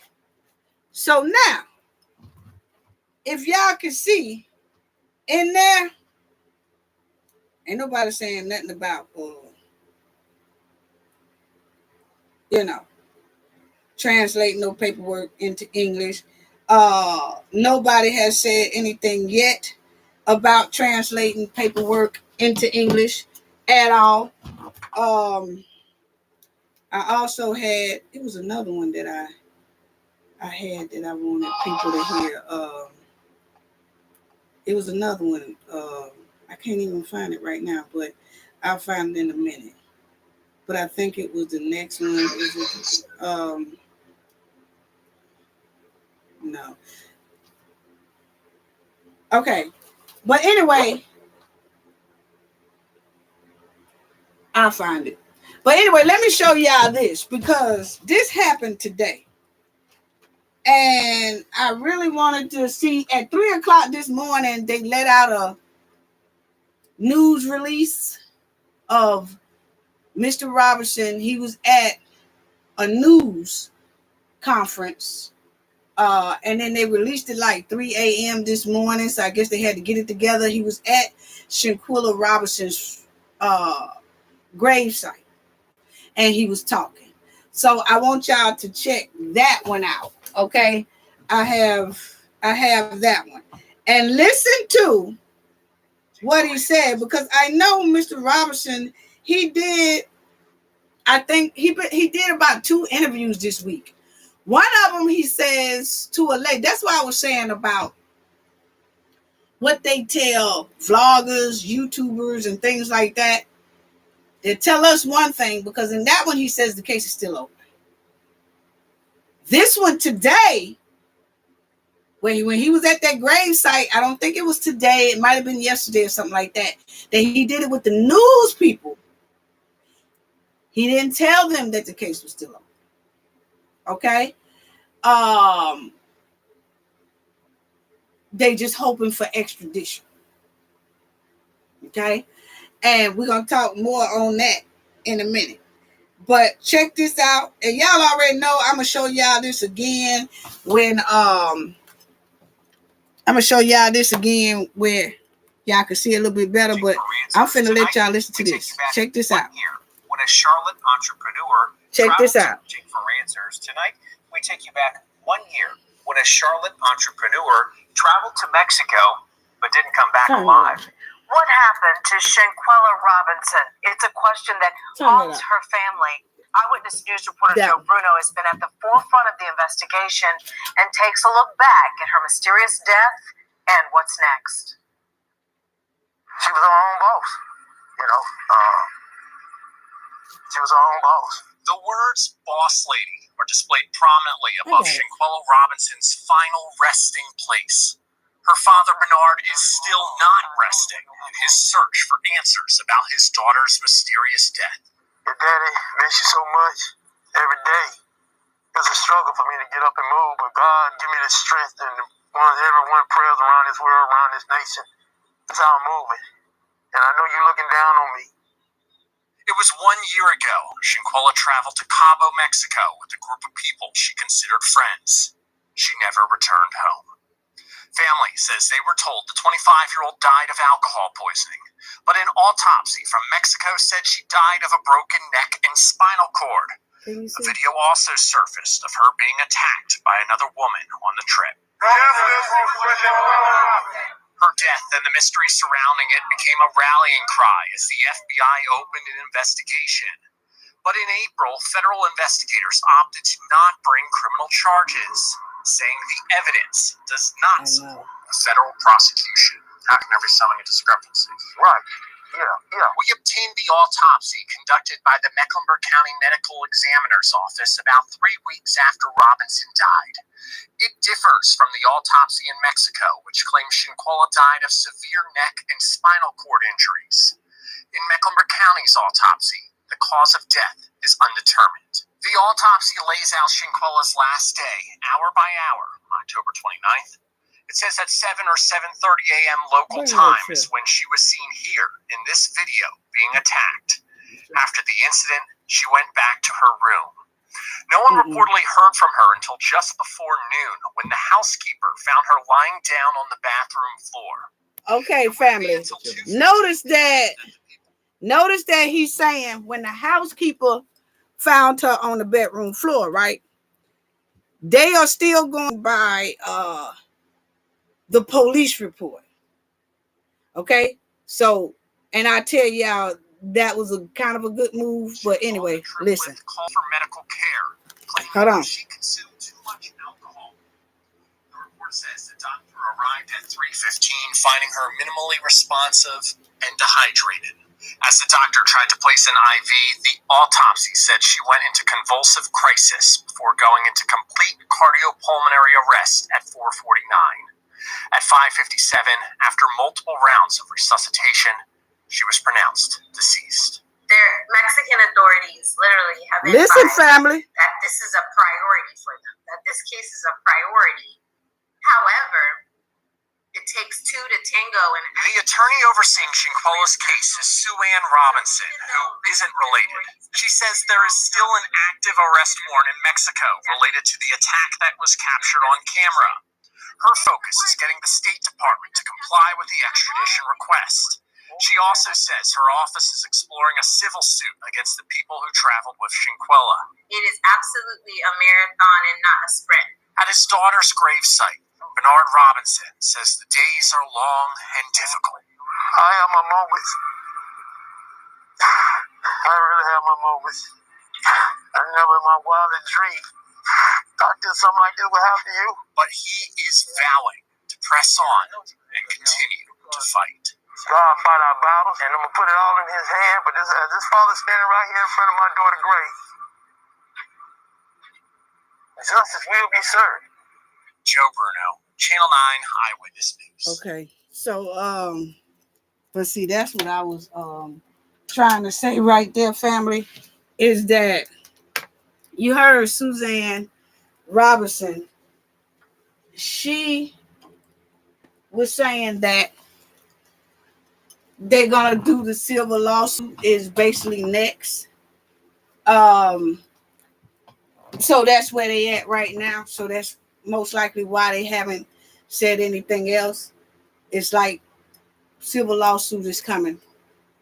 Are they planning on doing it or setting it up to do it? Mr. Robinson was at Shanquella's grave site. And he was hurt. That was Channel 9 news that y'all could go back and check it out. But they didn't release it until like 3:30 this morning. So it tells me that was yesterday when Mr. Robinson went there. But you notice that Sue-Ann Robinson, nobody said anything about paperwork being translated into English. Only thing they talking about is extradition process. Okay? And so that right there had caught me with that part. I did have another one that I tried to get it, but I can't get it. And I thought it was in this one because I had her talking, and I can't even think where it's at. I can't even think where it's at. Nothing, because this right here is not it. This is something else. This right here is something else. Hold on, family, because I really did think that I had. Yeah, this is people asking.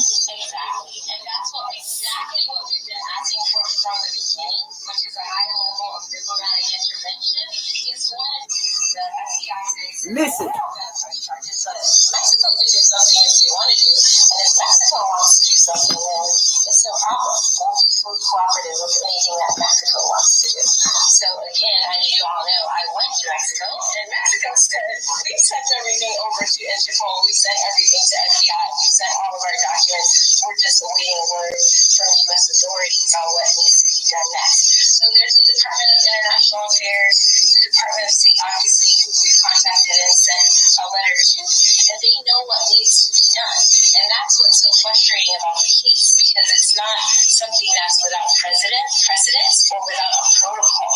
And so for the United States government and for the FBI today to sit and tell myself, Mr. Robinson, hello, and Mr. Robinson, that there's nothing to be done on their end, they're closing their investigation, and I guess Mexico could do something. Now you hear her say, It's absolutely you hear her say, for them to tell us that they are closing this investigation on their end, meaning the United States, it's up to Mexico to do it.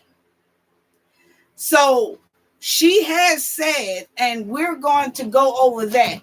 And this right here, family, if anybody wants to hear it, I don't want to play the whole thing because I got a lot more to talk about.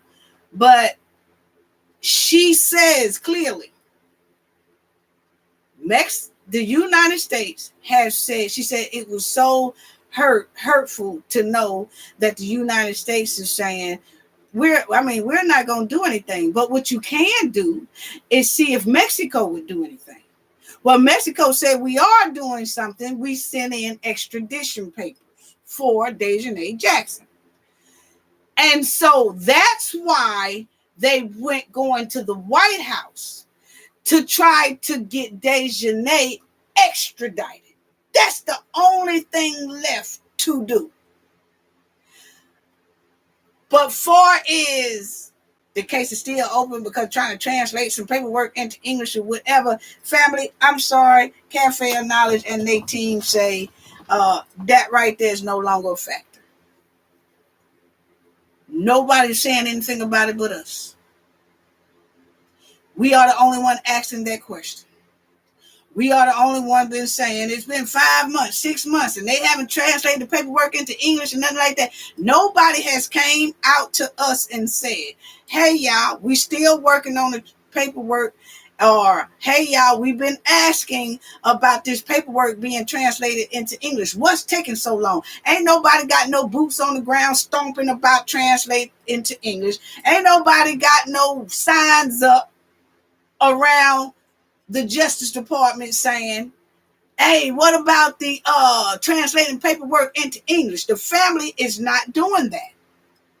They are saying nothing about no translate paperwork into English. So either they know something we don't know, or they done find out that somebody probably told them a tale. I don't know.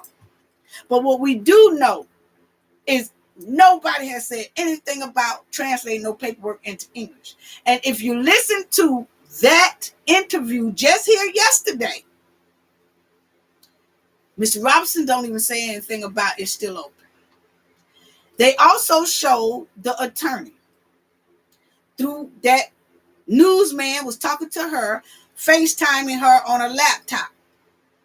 And she does not say anything about, and we still waiting on the paperwork to be Only thing she says is, we're just waiting to see about extradition.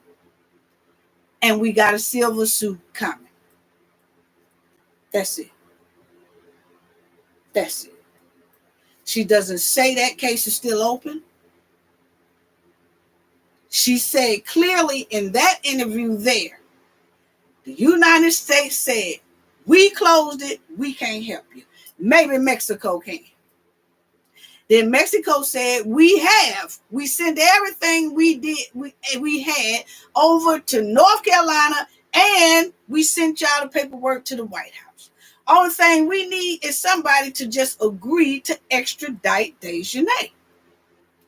That's been somebody sitting on it at the White House, which we obviously know that North Carolina is not going to do anything about extradition. They're not going to send anything about extradition. You know why I say that, family?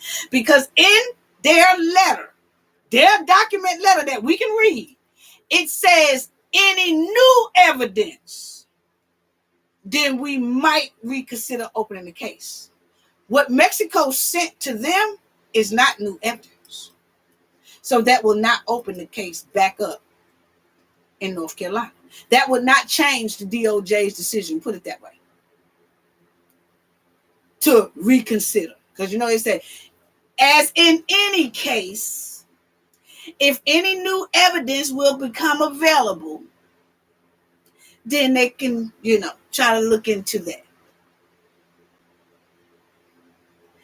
So you have to pay attention, because nobody is saying anything else for about 5 or 6 months about no paperwork being translated to English. Only people saying that is us, YouTubers, supporters, vloggers, bloggers, whatever y'all want to call us. Are the only people that keep saying, hey, what about that paperwork being translated into English? And everybody like this in the Robinson family. The lawyer like this. Ain't nobody saying nothing about it. So evidently, they know something we don't know. Because now, they have said nothing about it. When they come up now, they say nothing about that. This is just my opinion. I'm going off of what I can see. Every time they come on a station, I'm listening. We're listening. That don't come up at all. Only thing that's coming up is they want the White House to look into extraditing Dejanay Jackson. And so far, that hasn't been done. Now, the case is still open. See, that's kind of a trick word to me, because the case is still open in Mexico. In Mexico, not the United States. Not the United States. Mm-mm. You're going to have to see what Washington do. If Washington decides to extradite Dejanay Jackson, she goes there. Or either they say, nah, it's too harsh over there, we'll do something about it here. That's the only way. Other than that, silver suit, that's the only thing we all waiting on. That's why it's so quiet. That's why and it's nothing wrong with going, taking pictures, the family taking pictures here and doing that. But please let us know. Don't leave us out on a limb like that, because it was the people that got this story to where it's at today. It was the supporters that got this story where it's at today.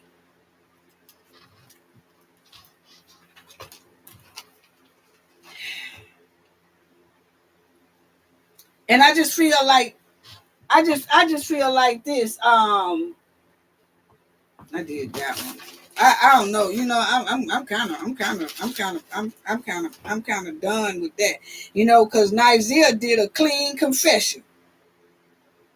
And statute of limitations of deletion ain't. It's no statute of limitation of that.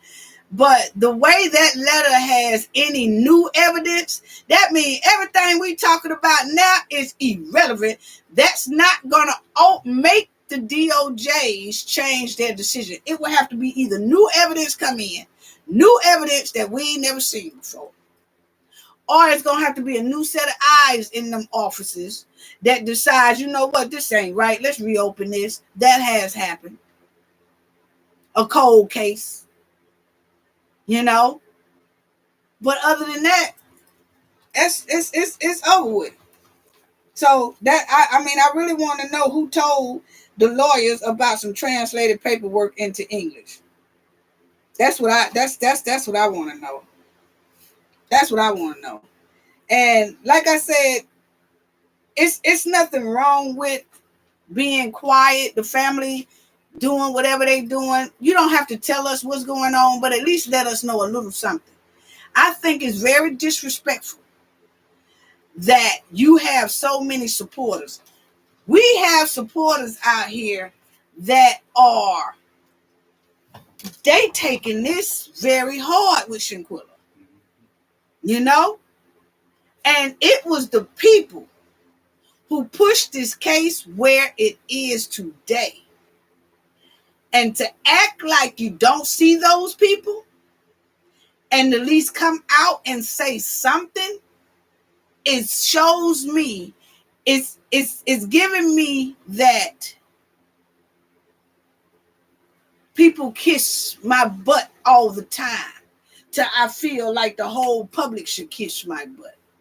like y'all do for me, but I'm not obligated to do for y'all.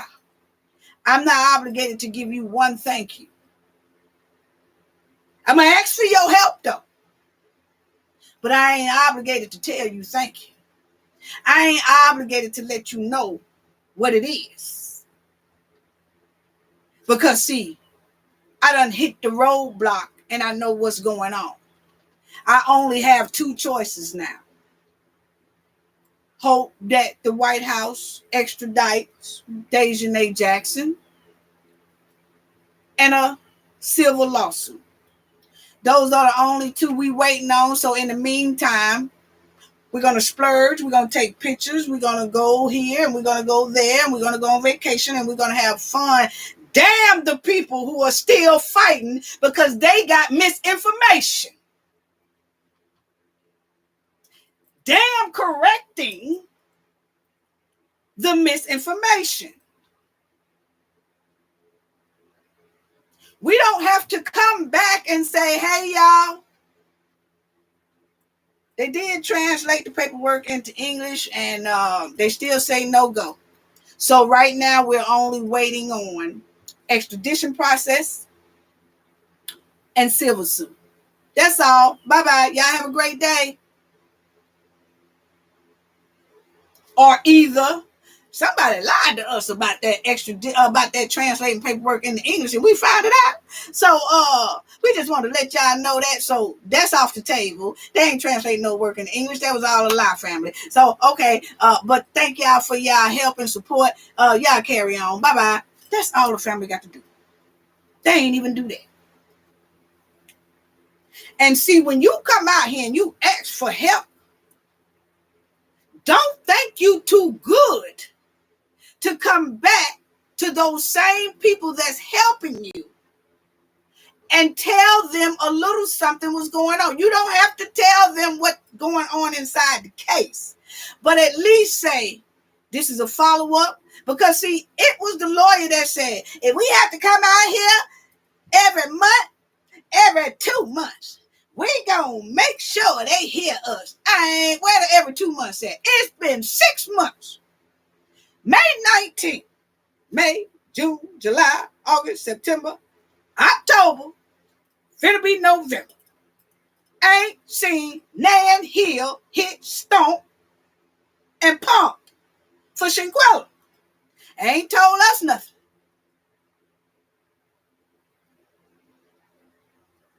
Are we obligated to know? A lot of people say, well, they ain't obligated to tell us nothing. Well, stay off of the cameras asking for the public's help. Let me tell y'all something. Stop asking people for help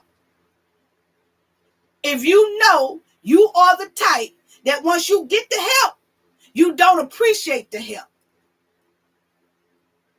I can't stand that. And see, this whole thing, in a way, is giving me that stubborn tease. Yeah, it's giving me stubborn tease. I'm going to tell y'all what I'm talking about, that stubborn tease. It's giving compromise and stubborn tease. It's like this. If things don't go my way, F the whole thing. Huh? If things don't go the way I want it, F the whole thing. I don't want to be bothered with it. None of that. That's what this is giving me.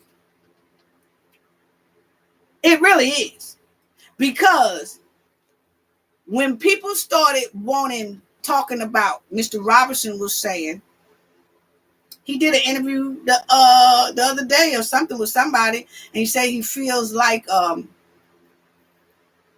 he was a deadbeat dad, but he really wasn't a deadbeat dad. He just feel left out or whatever. But anyway, when people started trying to say, oh, y'all need to come together. Hey, bring that man in. Hey, he needs to be a part of y'all thing. He needs to be part of this. That's her dad.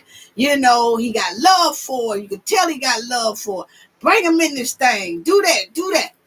It seems like things started getting quiet then. It's like, if it can't go my way, it ain't going no way. Sabotage the whole doggone thing. Will sabotage justice because they don't want to compromise. Because you're stubborn. That's what it's given to me. It's given. I ain't even studying it no more because he done said this, or I ain't studying it no more because she done said this. I ain't studying it no more. You know what? Now it's all of a sudden it's quiet. And that's sad. It's given somebody don't want to compromise, or somebody is very, very stubborn. And y'all know we got some of them in our family. Some of us do, some of us don't. But do y'all ever know that person who don't want to compromise and is stubborn and always want to take over something and always got to be the leader of everything? Your family could be having a family reunion. It's going to be one person to say, oh, it's going to be blue. Everybody wear blue and white. We're going to have the cake over here. I'm going to reserve all the rooms over here. I like this hotel. And then somebody else said, wait a minute now, we all got to do this together. I look here, I know what I'm doing. I'm going to be the planner. I'm going to plan everything. Okay, well, you can plan everything, but look, how about let's have potato salad? But honey, I don't like potato salad. Let's have macaroni salad. I don't like that, honey, but I'm running this. Let me do the menu. Now they want to do the menu. Now they want to do the colors. Now they want to do the shirts. Now they want to tell everybody what shoes to wear. And they're going to tell everybody what date it is. Well, you know, that date right there going to be hard for about 50% of the family because they work on that day. So let's move it to this day. Honey, I ain't got nothing to do with that. We're going to have it on this day because see, this day here is a Thursday. And this is the day that's good for me. And if it don't go their way, they gonna say, F it, y'all do it then. I don't even want to be a part of it no more. They won't even show up either. Because they couldn't run the whole doggone thing. You always got somebody in the family that got to run everything, do everything how they want to do it. If it don't go their way, they will say, F it then. Just sabotage the whole thing. That's what it's given. I'm sorry. You know? And some people need to stay in their place as a family member. Because I'm going to tell you right now, ladies, let's talk about that too. It's no way that something should happen to one of your children and you don't let the dad be involved. The dad should be involved regardless. I know I don't like him. I can't stand him. I get all that. I get all that. But one thing about it is, if that man is in that child's life, or you know that he come pick that child up on the weekend, once a month, probably out of town, can only get him during the summertime, whatever. The point is, he spends some time with the kid. You have some type of father like that, it's no way that you should keep that father out of the life of that child. Rather, it's a good event or a tragic event. It's no way. That should come in unity. And you shouldn't even allow your kid, older kid, to tell you how to run your baby daddy or your ex-husband. Come on now. What's really going on? If a man and a woman have a child together, it should be nobody else opening up their mouth but that man and that child. That man and that woman about that child, whether it's on a good event or a bad event.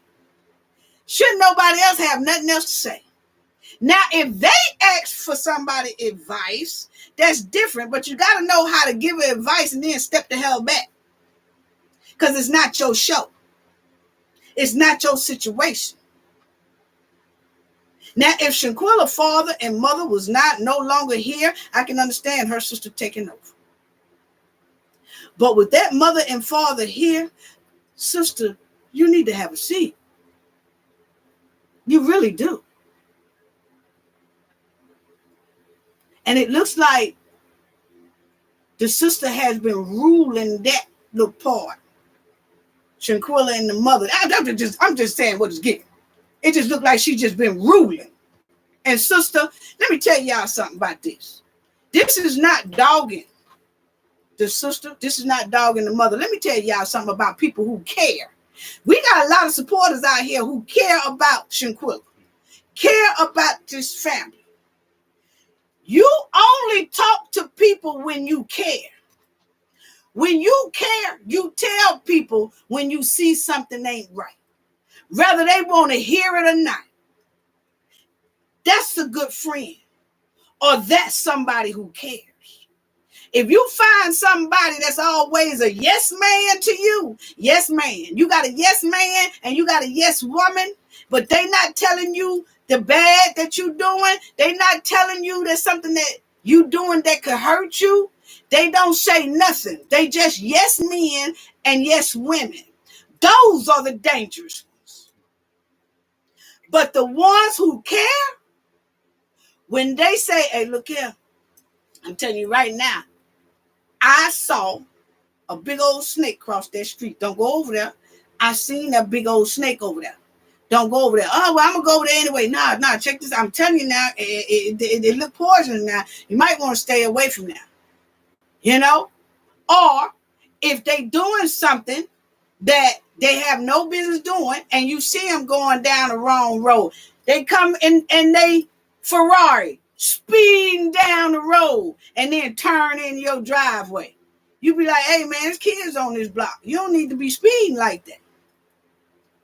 You going to mess around and hurt one of these kids out here. But if they come down there and I don't say nothing and I walk off, and the next time they come, they hit a kid, I saw that the first time. Why didn't I say nothing? I knew that was wrong. See, people only tell people stuff when they care. We don't even have to be related to each other. We just supporters of each other. But we should be able to tell each other when something don't look right. And when we tell each other that something don't look right, that means we care. But if we don't say a damn thing, that means we don't give a damn about you. So when I say what I say, it's no disrespect to the mother, to the father, to the sister of Shanquella. But this is Shanquella 1 year. She has been gone. And she ain't got no closer to justice than from when she returned home. Come on now. She can't. Thank you, Rev. Who is that? Thank you, Rev God. Thank you, Rev God.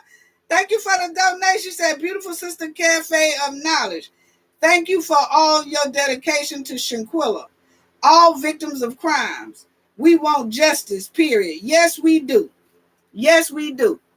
Yes, we do. And what I don't want is for our supporters of Shanquella, all around. YouTubers all around that's really fighting for Shanquella and maybe they slacked down, and the ones that still doing it, I'm talking about truly kept her name. I mean, truly wouldn't put no stake in the game, none of that. The ones who truly, when you have people like that, those people needs to be respected, and you need to come and talk to those people and say something. Even if you got an attitude about I don't care what's going on in the family, at least somebody could take 5 minutes and say, hey, y'all, we haven't forgot about Shanquella. We still waiting on to see if they're going to extradite Dejanay Jackson. Pretty soon we should be dropping a civil lawsuit. Bye-bye. That's it. But see, when you tell people something that's good for them and they get offended and then their homies get offended, that goes to show me how toxic that side is or how toxic those people are. Because if I'm trying to pull in unity, the supporters are trying to pull in unity. YouTubers are trying to pull in unity. Vloggers and bloggers are trying to pull in unity. They are saying, we need this family together. And their family could be stronger in Shanquella's fight. But when you have people that get mad at you because you're trying to bring unity between a sister and a brother for the good of their child,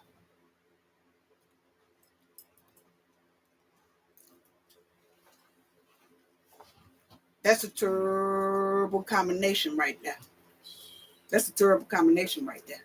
Because, see, that's what everybody been doing. So y'all give yourself a hand because y'all have been. And I can show y'all, because this is not Cafe of Knowledge Rodeo. Because, you know, people say, I don't think people really knew, because we had pulled this up. We had pulled this up because they wanted to see. But you could see Cafe of Knowledge been on Shanquella 11 months ago. 11 months ago. So this ain't something that I just stepped into at all. 11 months ago, I've been talking about Shanquella, trying to get that justice. 11 months. I just showed it to y'all. You can go down my timeline, all my videos. You'll see it 11 months ago. This is how long I've been doing Shanquella. Y'all see that didn't have up about 400 and something views, but that's when it first started popping up. A lot of people really didn't know and didn't have a quite. I didn't either, because I was calling her name wrong. I was trying to get Shanquella. I just didn't know. It was so new. But that was 11 months ago. Okay, so but the thing is y'all give yourself a hand. Because what I'm saying about that is there's so many people that is behind Shanquella. It's Shanquella's spirit moving. Her spirit is moving through everybody. You know, it's moving. And she wants justice. Shanquella is not at rest. She is not at rest. I'll tell you that right now. She is not resting. She's not resting. First of all, she ain't got no justice. She ain't got a bit of justice. And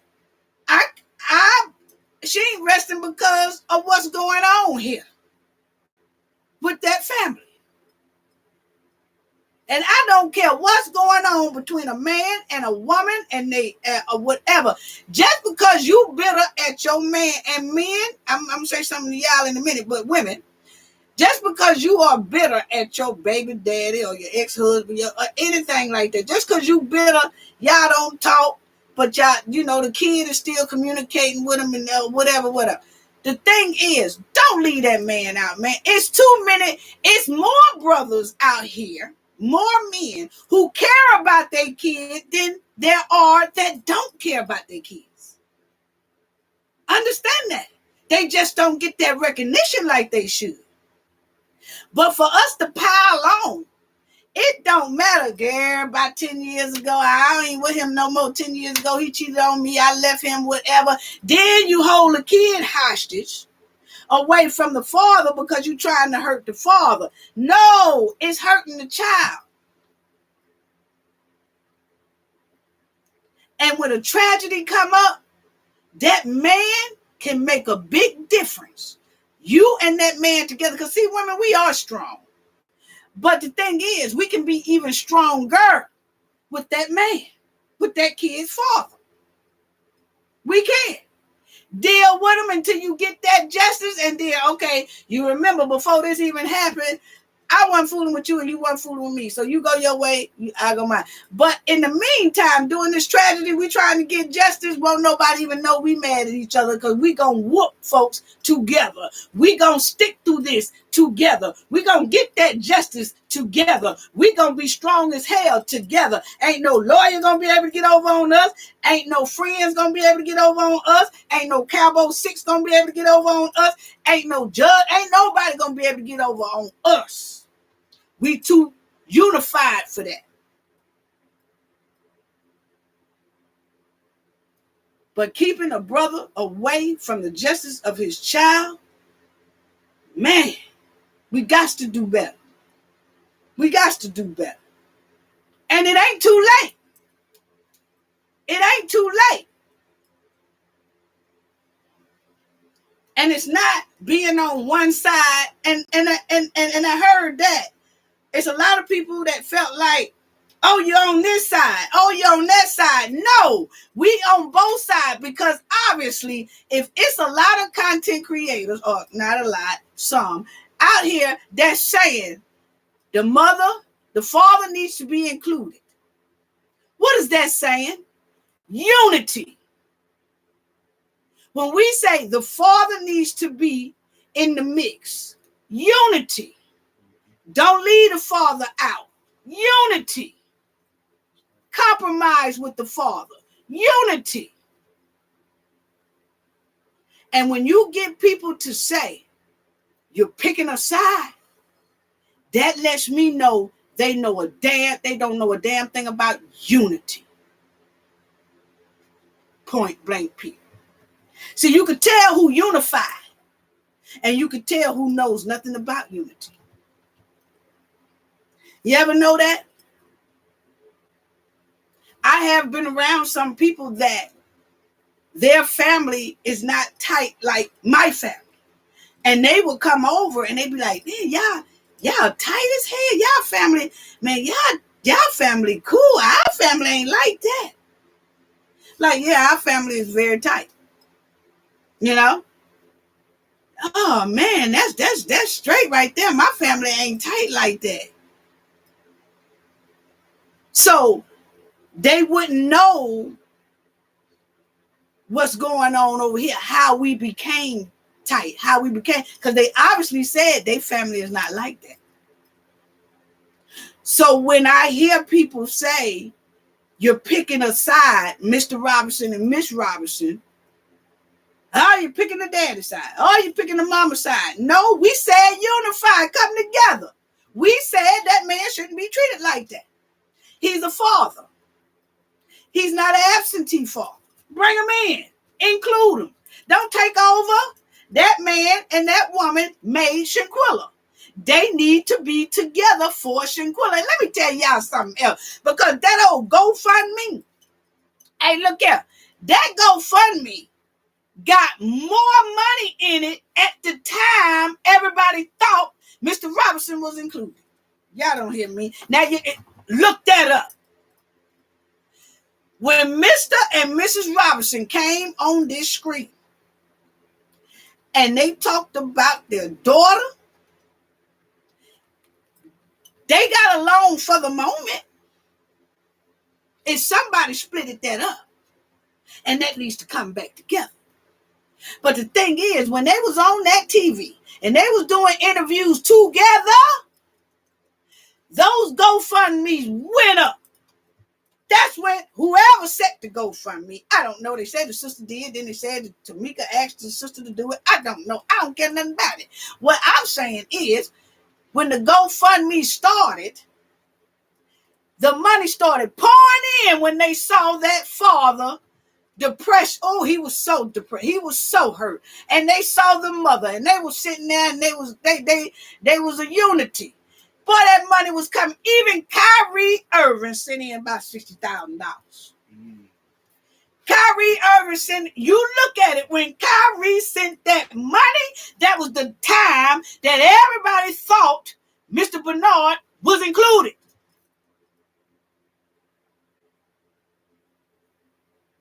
It ain't nothing like seeing a black sister and a black brother sitting there on the screen showing how much they loved their child, and that child wasn't no throwaway child, and that child had good parents and had a good upbringing and was doing good for herself, and they was proud of it, and they wanted some justice for that child. And oh boy, did that GoFundMe go to funding.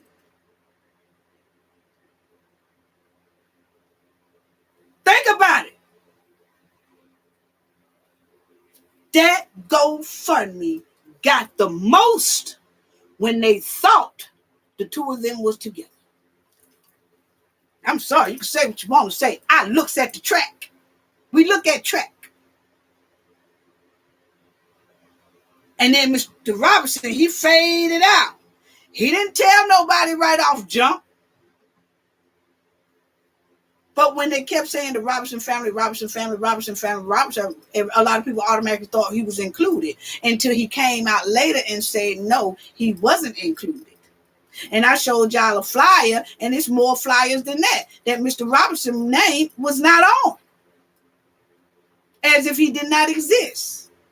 So when we call for the man name to be on there, that's because we are people who love to see family unity. We want to see a family fight together, not fight apart. And for those who think there's something wrong with that, I have to question the mentality of the toxicity.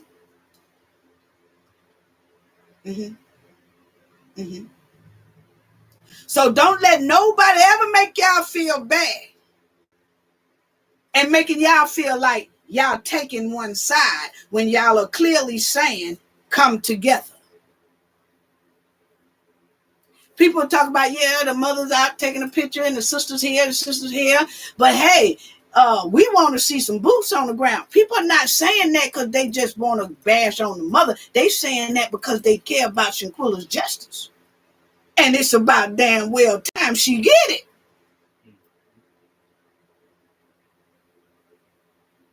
That's all.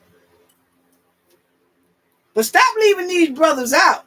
I know, sisters, we strong, but you have no idea how strong we can be with that man together. I tell you right now, I'm not with my kid's father.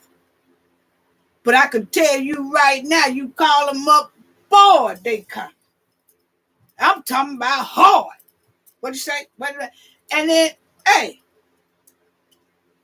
don't talk to them every day, all that. No. But if something happens, good or bad, we both stomping ground together. And then after that, you going on where you go and I going on where I go. That's it. But what we ain't gonna do is leave each other out. I wouldn't dare. Wouldn't dare. I don't care how bad it is. I don't care how bad it is. It should not go like that. If that father is not an absentee father for real, we tell people stuff. We tell people that I have been on here before, and I have told young women, hey, stop feeding y'all boyfriend steak with y'all kids' food stamp, and the kids get peanut butter and jelly sandwiches. Mm-hmm. I didn't say that because I'm mad at them. I say that because of care. And for somebody to come along and say, why you worry about what she doing with them food stamps? If she want to feed her boyfriend steak and the kids just eat peanut butter sandwiches, then, hey, that's her household. Yes, it is. But the thing is, I know when to lead somebody in the right direction. And I know what's right and what's wrong. Whether they take the advice, they take it. But what I'm not going to do is let you make me feel like, because I told that sister, hey, if your boyfriend gets steak off your kid food stamp, your kids should have steak too. And ain't no talking about chopping their steak in half either. They get the whole steak. He get a whole piece of steak, they get a whole piece of steak. That's love. That's community love. That ain't no hate. But for somebody who will sit there and watch that happen and don't say nothing, but then get mad at me because I say something, you got to question the mentality of the toxicity. Mm-hmm. I think that's all I had to say right there, because it pained me to hear that brother. He was on that Channel 9 News. Y'all can look it up. My team hit Shanquella Robinson's March update or something, and then that popped up and said it was October 28th. because he did. The man uploaded it. The newsman uploaded it like at 3 something this morning, and it was like 4 something this morning when we all saw it. No, I told y'all I had boots on the ground at 4 a.m. in the morning. So we saw it, and then we started looking at it and reading it, and then we hit it, and then that's when we saw, oh, Mr. Robinson was at Shanquella's grave site yesterday. And he did that. I was talking to a friend of mine yesterday, and I told him, Mr. Robinson gonna go to that grave site. I said, but he gonna go when don't nobody know. He don't want to be bothered. He don't want to be bothered. He done been left out of stuff, pushed around, shoved around, act like he's a deadbeat dad and everything. The man is done with. And it's not right. And it ain't too late for these people to change this stuff around. But what I can say, and then we're going to open up the lines. I know we've been too long. But what I can say is, couldn't be me. It couldn't be me. Because ain't no way that my kid's father or whatever tried to get all these lawyers and have me tied up and hemmed up where I can't say nothing and I can't get justice, and then I'm looking over here and y'all ain't doing squat. Y'all ain't got, what kind of team did you hire? What? Boy, what kind of team did you hire? It's been almost a year. My son ain't got justice yet. First of all, I done found out that y'all wasn't supposed to do this without my consent anyway. So I'm going to try to tear up something. This is me now. I'm just telling y'all, if it was me and mine, I would be like, wait a minute. First of all, the rules is you ain't, I'm still living. Her dad is still living. I'm living. Okay. Well, if I'm still living, how you get that lawyer? Because I ain't approved of it. And I'm going to try to get that. Or no. Something gonna happen around here. Y'all just ain't gonna be playing in my face and all that kind of stuff. I'm finna shake some grounds around. I'm just saying. If it was me, it wouldn't have went. It sure wouldn't have went. I'm sorry. You just don't do nobody like that. But see, everybody don't know the rules. But since everybody know the rules, they wouldn't. Yeah, I'm just saying me now. I ain't telling nobody to do that. Ain't nobody saying nothing about no line open. Ain't nobody saying nothing about no line open. Oh, hold on. Hello? Now see how these dumb, see, that's what I'm talking about the mentality, the mentality, toxicity. It wasn't no wrong number. It wasn't no wrong number. It was hard-headed what it was, see. Because, see, I knew when the phone rung, because, see, this is the knowledge family. The knowledge family already know. Yeah. You know what I'm saying? We wait on the cue, the key to say call. They even said, I know they said, I ain't read the chat in a minute, but I'm finna read the chat. But I know the chat said, who is that dumbass that just called? Who is that just called? Because she didn't say nothing about line is open. Somebody said, I already know. That's what I'm saying. Anyway, family, I'm gonna go ahead on and open the lines up. But we already know that person there is from. I'm telling you, that person that was on that short bus with Winter. I'm telling you, they was in that little house doing sentences 800 times because they did not hear me say nothing about the lines are open. I already know that wasn't no knowledge family for real. And if it was, my bad. But please let me know. Because we ain't say nothing about that. That ain't never happened. Somebody said, was it the Combo 6? Who said that? Oh, they Leah. Leah or Leslie. One of them. Leah? Was it? Yeah, that's Leah. Leah overseas. It was the Combo 6. Yeah. Okay, but anyway, y'all, the lines are open right now. But I just had to get that in, family. I had to get that in. But yeah, so I just feel, and I'm sorry, that the sister should just sit back. I'm sorry, sister. I'm only telling you this for your good. I still love you. You know, I would never ride you, dog you, nothing like that. It's just something for that's really good. Hey there, 1 year remembrance for Shanquella. What's going on, Rivka? Yes, 1 year. 1 year. My beloved Shanquella Robinson. Yeah. Oh my goodness, I can't believe it's 1 year. 1 year already. Oh man, 1 I was year. hoping, you know, before that we was gonna get something, you know, but yeah. Keep the faith, keep the hope alive. Hello to your son. What's my son, name? Jay. That's Jay, the knowledge What's up, team. Jay? What's up? Yo, Jay is in the house. How you doing, baby? Okay, brother. How you doing? I'm doing? Just fine. I'm blessed. I'm so glad to now speak to you and speak to your beautiful mother, Cafe of Knowledge. Looking gorgeous from head to toe, girl. You are giving life. Thank you. Thank you. Yes, Thank you so much. Yes. So I want to say to the Knowledge family that I was away for 2 weeks because I was working. I was basically having family, personal affairs that I had to take care of. But I am back.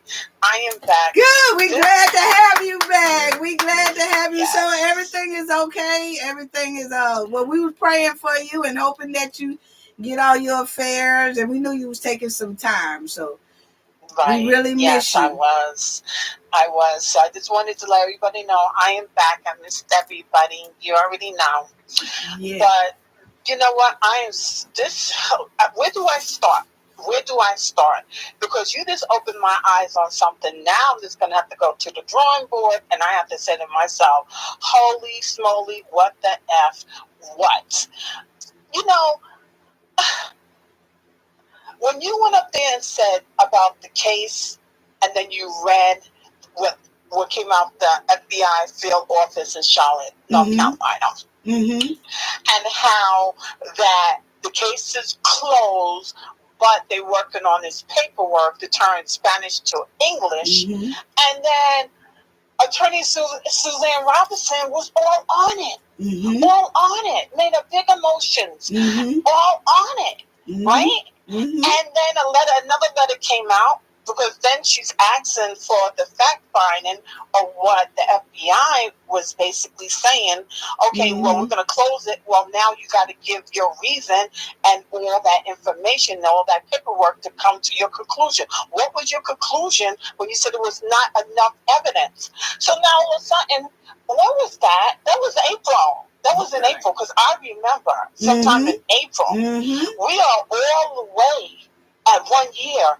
And we ain't hear nothing from you, Attorney Suzanne Robinson. What the F are you doing? I've been one that I've been down for you, sister, a sister to a sister, to a queen to a queen, to another one. I've been down for you. I've been supporting you. What have you been doing? And now we're not hearing nothing at all. You trying to get boots on the ground saying, well, we ain't getting this paperwork. Where's all of that? Yes, the paperwork went to Washington, but you ain't saying nothing at all.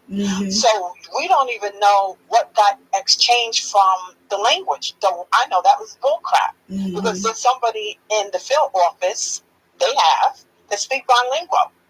Right, yeah. It's a bilingual language. Not Spanish, it's bilingual. Yeah. That's what it is. Yeah. You know, so that got me. That was one. Second thing I think somebody did alert them, if that's what was really said. I think that they got an alert and just didn't let us know. You know what I'm saying?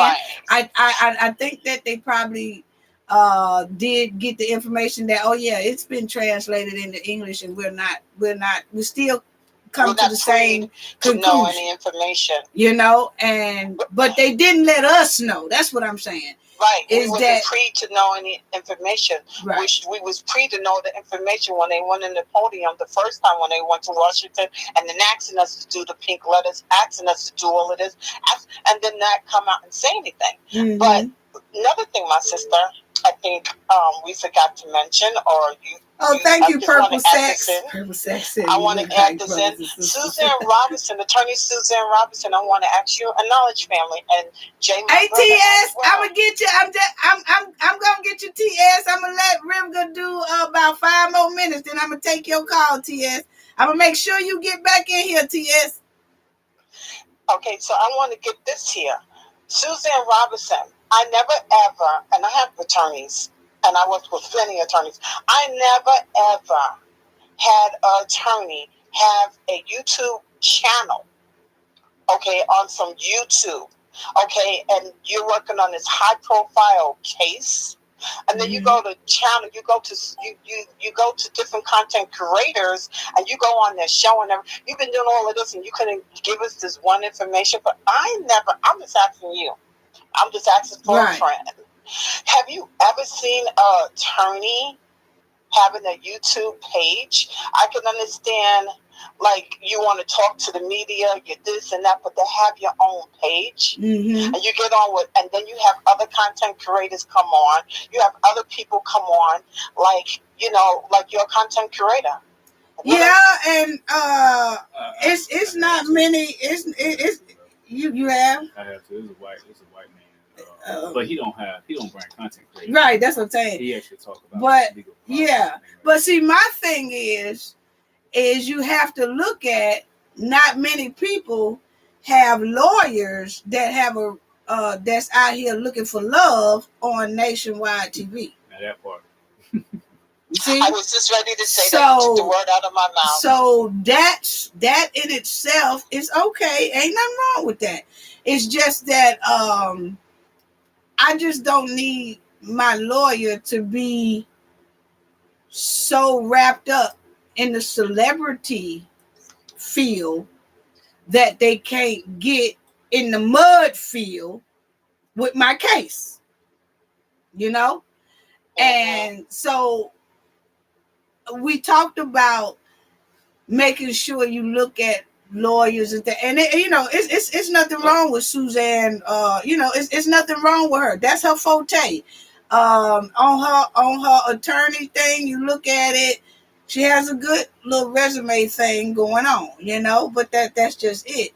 But my thing is, I look at wins, loss, history, I look at all those things, but I was just saying that, you said attorney having a YouTube page, and I was like, yeah, an attorney that's, on reality and got show. People on her people coming on, sitting on the platform. Like, this is like, like a little joke thing. I mean, I know attorney, the lead attorney, he's retired. She's not retired. Please don't say his name. Please don't say his name over here. And she's with the Rivka, don't say his name. Don't say his name. Just say blue suit. Okay, blue suit. I mean, him and his little cuckoo-ness. I'm just like saying to myself, is this totally, because now bringing this all around, and for the 1 year mark, and how hard I work, everyone worked, everyone, every content curator, every supporter, everything. And now I'm thinking to myself that now I'm diving into her, because I was overlooking her because I'm trying to get with the FBI because what they was doing, and, and North Carolina, okay, North Carolina or nothing, and dealing with them. And, but now going back to her, and that's she's the attorney. And did she win any case? Jay, TS, you gonna call right back. Don't play. I'm gonna make sure you call right back. She said, what is her repertoire looking like? Has she won any cases? I saw where it could have been one that's one, but I feel like it's just I did not see a list. I didn't see that rundown that I gave everybody of the lawyers that we had set for Mr. Robinson. Yes. That rundown I gave, wasn't nothing like it. It probably was about like probably one sentence of that. I mean, when I look, y'all could go look at it yourself, but I didn't see I didn't. It was more of activists. I don't know. It just Johnny Cochran. It just Green and Phillips. Mm-hmm. She's under Ben Crump. See, my thing is, I want the sister to win, and I know that Mrs. Salamandra and Miss Aquila Long was comfortable with her, but then now that I saw under what it was called, the show that beloved Mr. Bernard. And Tia said, I called to say I appreciate your efforts and diligence. He also did a new interview because Brother Black CEO played it, and then Ronald Mack of Gangland played it as well. And I looked at that, where he basically said, it's tearing my heart apart. He's the head. First of all, he's the black man. He's the king. He is the head hunter of his family. You put him out in front. Mm-hmm. Okay? He was the father to his only daughter by blood. Mm-hmm. That's 100% by her blood in her that he helped make with Miss Salamandra. Not Quilla. Quilla, I love you, but you're a half sister. You need to stay in your own place. Okay? And this man needs to be put out, but what he said that he was treated disrespectfully. He was treated with no respect, like he was not the father doing nothing, like he was a deadbeat father. And this man, and he's a part of the union. Yeah, Are you crazy? Are you crazy? So to me, Suzanne Robinson, I'm saying this because I know you listening to my sister. Go ahead. I know you're listening to my sister. Do what's right. Put the brother in front because he is the head of that household. He is the father and Shanquella Robinson. That's one. And bring the family together. You know? Right. What are we doing? What are we doing? Because as a black man, they always say a black man, and like you said in the beginning, that everybody was given, everybody was doing something, and black men have the daughters. The father is the hero. He's the hero to our soul. Is the father. And you're going to mean to tell me you're going to take him out of the picture, you're going to pull him back, oh, he's difficult, he's this. The man knows what he's doing. What he wants and his desire, and I find it to be disrespectful, and they need to put the brother right in close. And I'm happy to hear what he said, but I listened to him.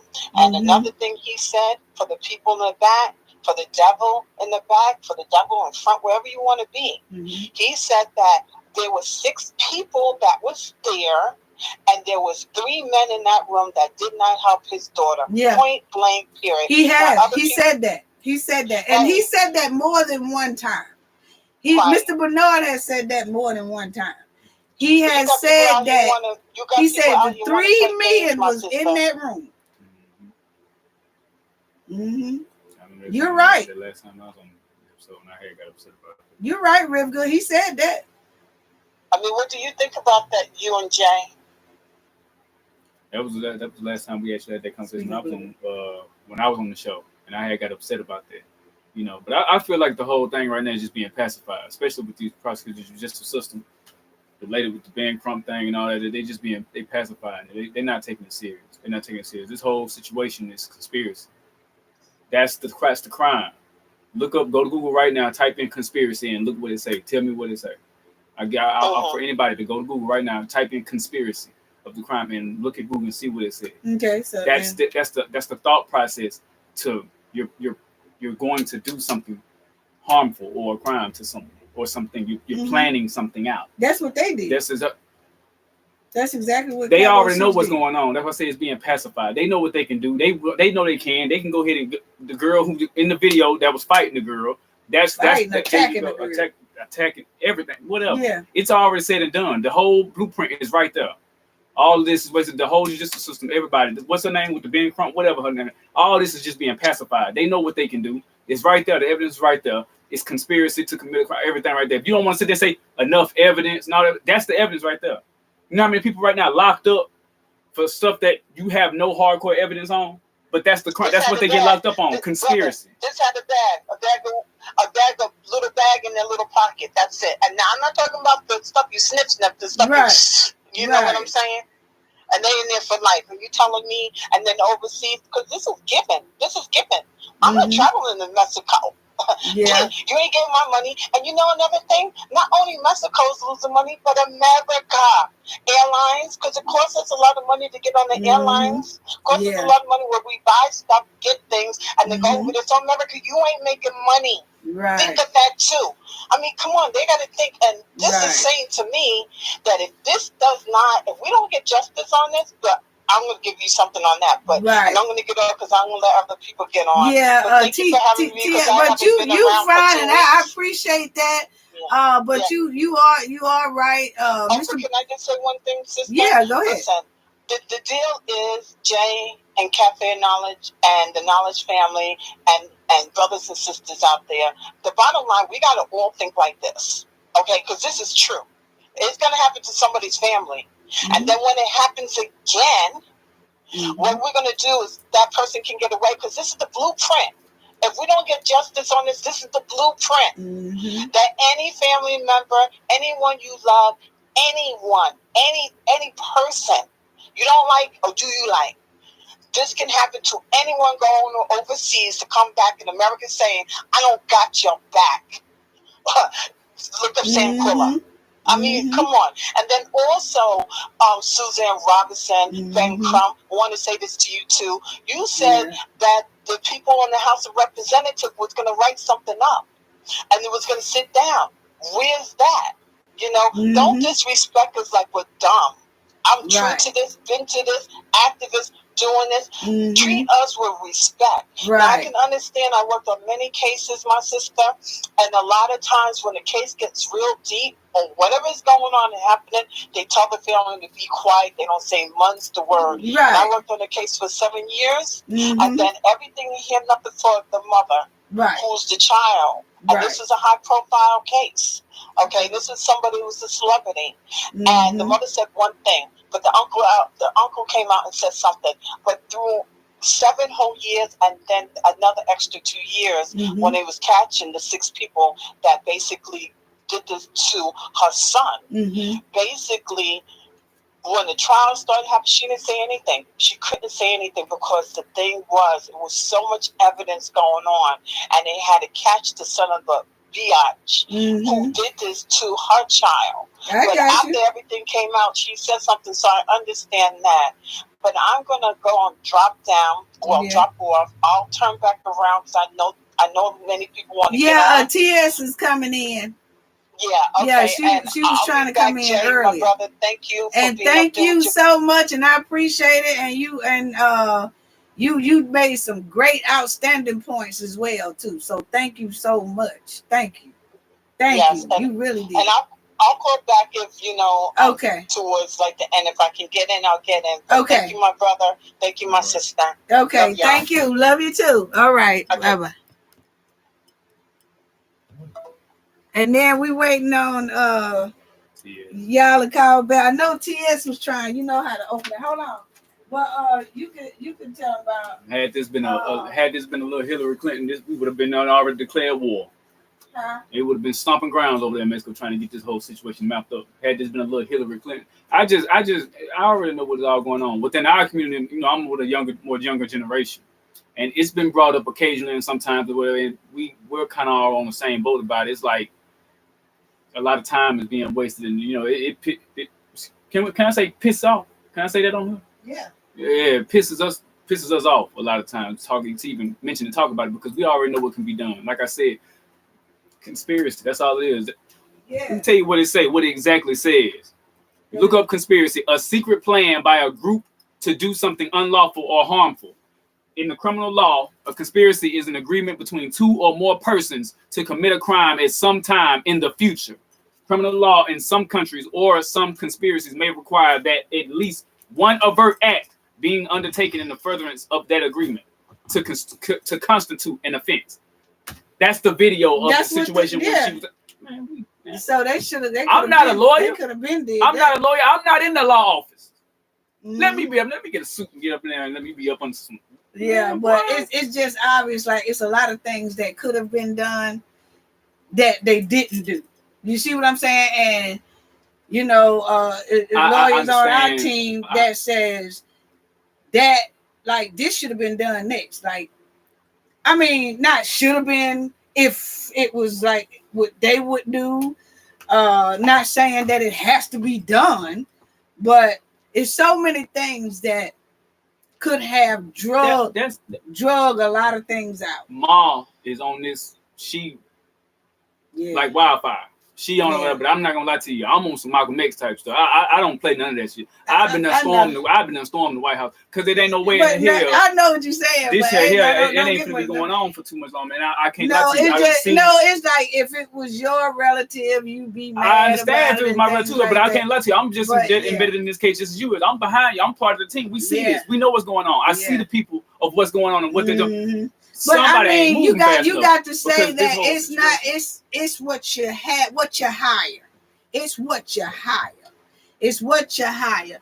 If you don't hire the bulldogs, you don't get bulldog results. They can go down to City Hall themselves. So they can push little Miss Bean Crump with them out the way, and they can go down to that family. No, because the contracts. When you tied in the contracts, boy, you ever seen a group of people go on strike from a corporation? Mm-hmm. You see how much power that can happen if everybody stick together and go hard on it and much before how much impact they can have. Yeah, we know about all that.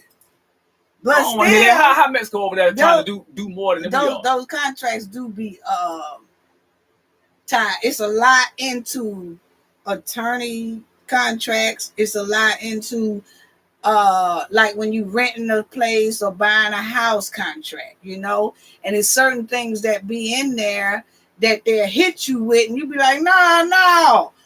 Even though you leave, it might have up under there. You still owe us for the next 15 years. They had the contract. Go ahead and make that movie. Start garnishing. They had the contract going to make that movie. Since they want to globalize and put a movie on Tubi. Oh, that was what's his name? Who? Dennis. He got his own. I know. I'm saying when that right there happened, you see the impact of what I'm saying that can happen. Why they not taking into consideration that? She told him to cease and desist, or they gonna sue him. That was she said, and he ain't studying it. Hey, year of Shanquella. You are what's on your mind? What you think about this? Hi, you know who this is? She said, "You know who this is? You can tell us who it is." This is Jalen. Hi, everybody. Hey, Jalen. And then Jalen called that TS right behind you. We waited on TS.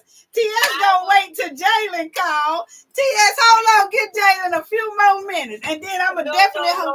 So you know what? I'm gonna hang up and let TS come.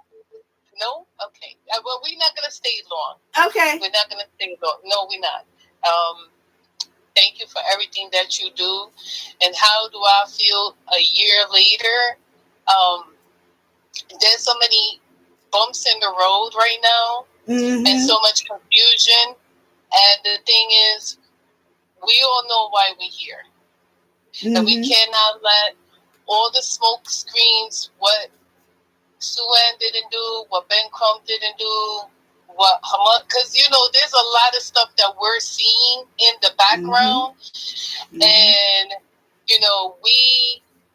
we're going here, we're going there, and if I speak truth, and I piggyback off Omega, okay, it looks like we're not getting anywhere, and we the people are frustrated because I know people listen to this. We the people, I know I'm frustrated. I'm frustrated because I'm frustrated to the point where, like Jay said, he said it perfectly. Is a conspiracy, and for me, it's just a money grab bag. Let's go.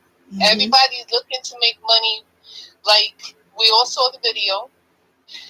Oh, and me saying this, we didn't ask for the video. You all YouTuber brought out the family went to NC Beats, and you asked for this to be released to us. What you thought was going to happen? You thought we were going to say, "Oh, no, this hits home for a lot of us." Right. We had a lady the other day crying. Lonnie was crying. Yeah, the first time I hit YouTube and really dug into, I cried. And your moms, your mom, you know, and nobody sees what Jay is feeling as a man. You know, Mr. Robinson as a father, because he wasn't there to protect his daughter. Right. I hear someone saying, "Oh, you know, the father." You're not listening to that father. He is, like Omega said, you want our men to stand up for us. Right. You need to put him forward. Right. You get what I'm saying? You have to you have to yield back and let him be the father. You know, he's the only one standing in her grave. Why? You know, everybody's questioning everything we see. Just we're afraid to say something, but I'm not afraid today. Get it together. Come out and tell us, mind your business. You know what I mean? Tell us, you know what? We done with you. You understand? Just tell us to mind our business. You right. Leave it alone. You know what I mean? Like, because you brought it to us. You asked us to fight. That's what we're doing a year later. Yes, ma'am. Exactly. That thing puts in her time. Right. Black puts in his time. Everybody in the chat puts in their time. Yep. You know, we all, you know what? Yep. She brought it. You know what, Cafe? She brought us together. Right. She brought us together. She did. She brought a huge community from all around the world, not state to state, all around the world. She brought us together. Yes, ma'am. You understand? She brought us together. And you know what? All we asking is one question. Are you going to move forward where what you need to, for me, if somebody can explain to me, not now, about the civil case, because if that's just money, I'm going to tell you right now, if that's all it's going to be. Because you're still not going to get an answer from them people what they did. What happened. Exactly. That's not going to answer your question question. that I was getting at. Right. Yeah, it's not. You. What you need to do, if all you need to do is send her back, and she starts singing like a pigeon. Send her back to Mexico without her friends. Send Oxneys back. Send that animal back, and she will snitch every last one of them out. Even Platt, you know, her, you know, Godchild's father. They just disgusting. Every last one of them. You know, you have these dangerous people. You know what? They're gonna wait until they do it again, and they're gonna do it again. Right. They're gonna do it And again.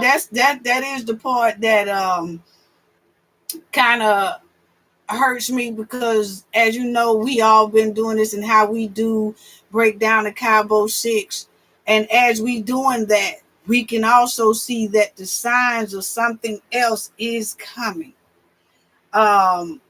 And we giving warnings that they're going to do this again.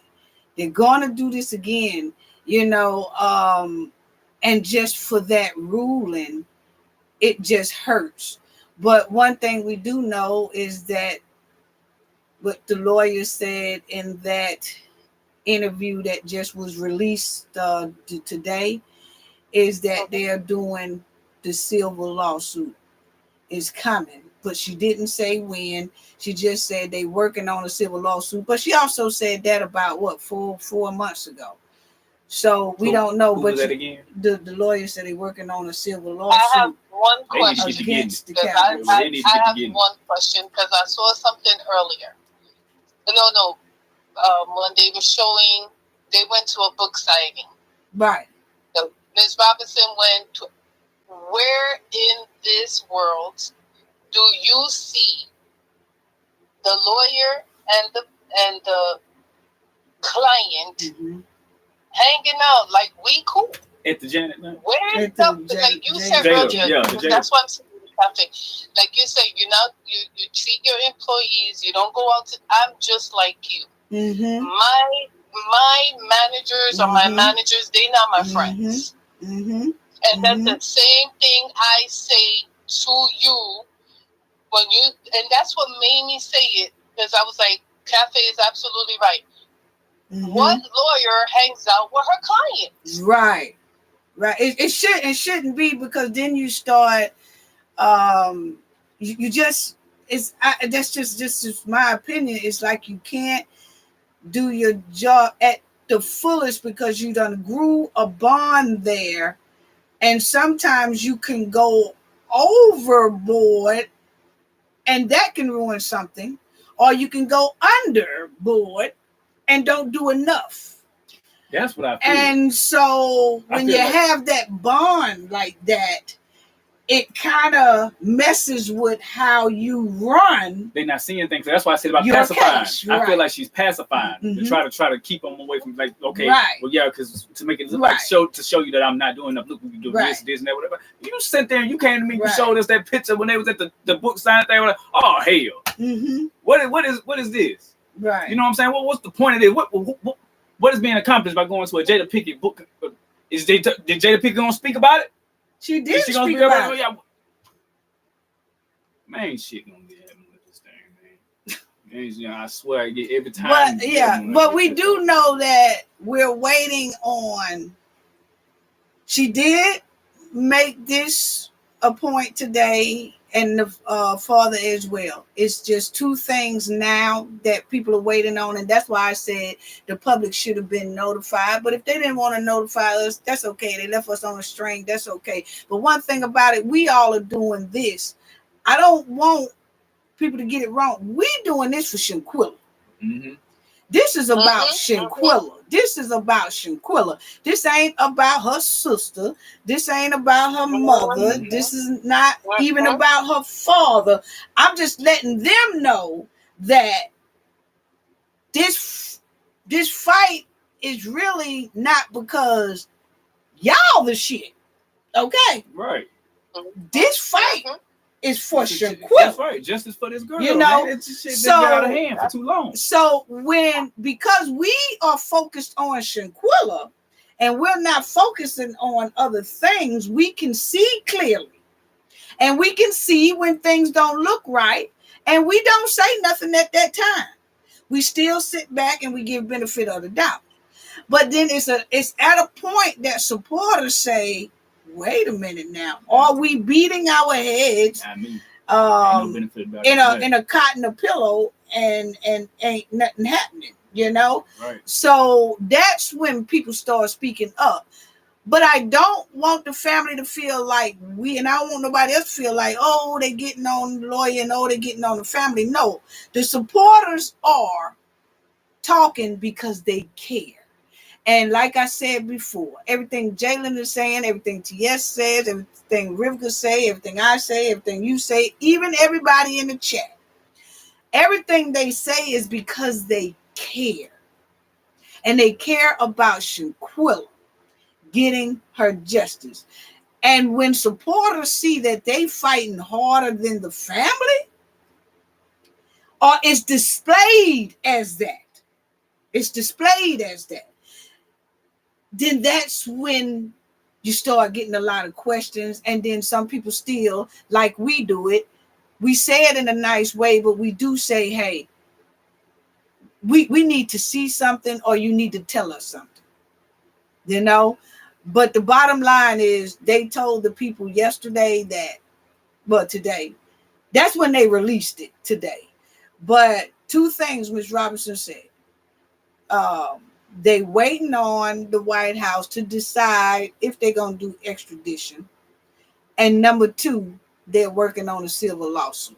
So that's where we are now. They not saying she's not saying she's not saying anything about the cases open or still open anymore. She didn't say any of that today. Only thing she mentioned was the two things: extradition and the civil lawsuit package.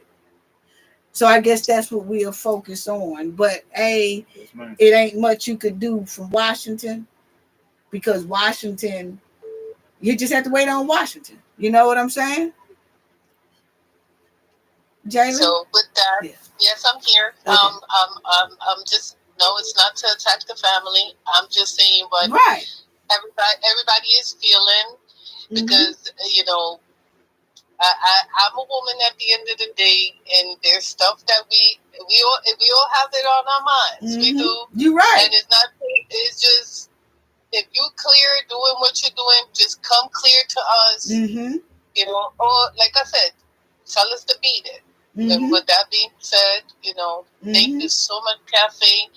Thank you. I love you there because I get to see your side, you know, your generation with your thoughts and ideas. And everybody in the Chat Cafe family, forever, ever, I love you all. We love you too, Jalen. Thank you so much. And my Lion Den family. Yeah, shout out to the Lion Den. One big happy family. Yes, with that, really are. Thank you so much for everything that you do. And thank you as well for so much you put into Shanquella as well. And to the whole, everybody, the team, the supporters, the family. We all can truly say we have done a whole lot as a community for Shanquella, you know, and we continue to do so. But the thing is that we, like we said, we was used to put it out. Just tell us, have at least, if you don't have anything else to say to us, just like you said, just say, hey, y'all, it's nothing else here. Thank y'all. Good night. Just tell us something. You know? Good night. And that's it. Just tell us something. But you don't leave your supporters hanging because it seemed like it's either some attitude there or either you're just leaving us hanging because you don't want to tell us, oh, well, they don't need to know that we found out this. They just wait till we drop the lawsuit. They'll be all right. No, that's wrong. That's wrong. You know what I'm saying? You guys at least say something. And when a family can go 5 or 6 months and not even say anything to the public, that's not a good thing. You know, because you never know when you're going to need those same supporters again. You never know. You never know. Bye-bye. Okay. Thank you. Love you, Jalen. We love you. Love you. Okay. Bye-bye. Okay. TS, I'm going to leave the line for TS right quick. But what all we have? We have shout out Michelle McDonald. Let me read some of these. What they say? Kendall says she cries all the time. People do. I mean, a lot of people are invested hard in this. TS, please call back. Please call back. Michelle McDonald said justice for the world's greatest friend. Yes, we need justice for her.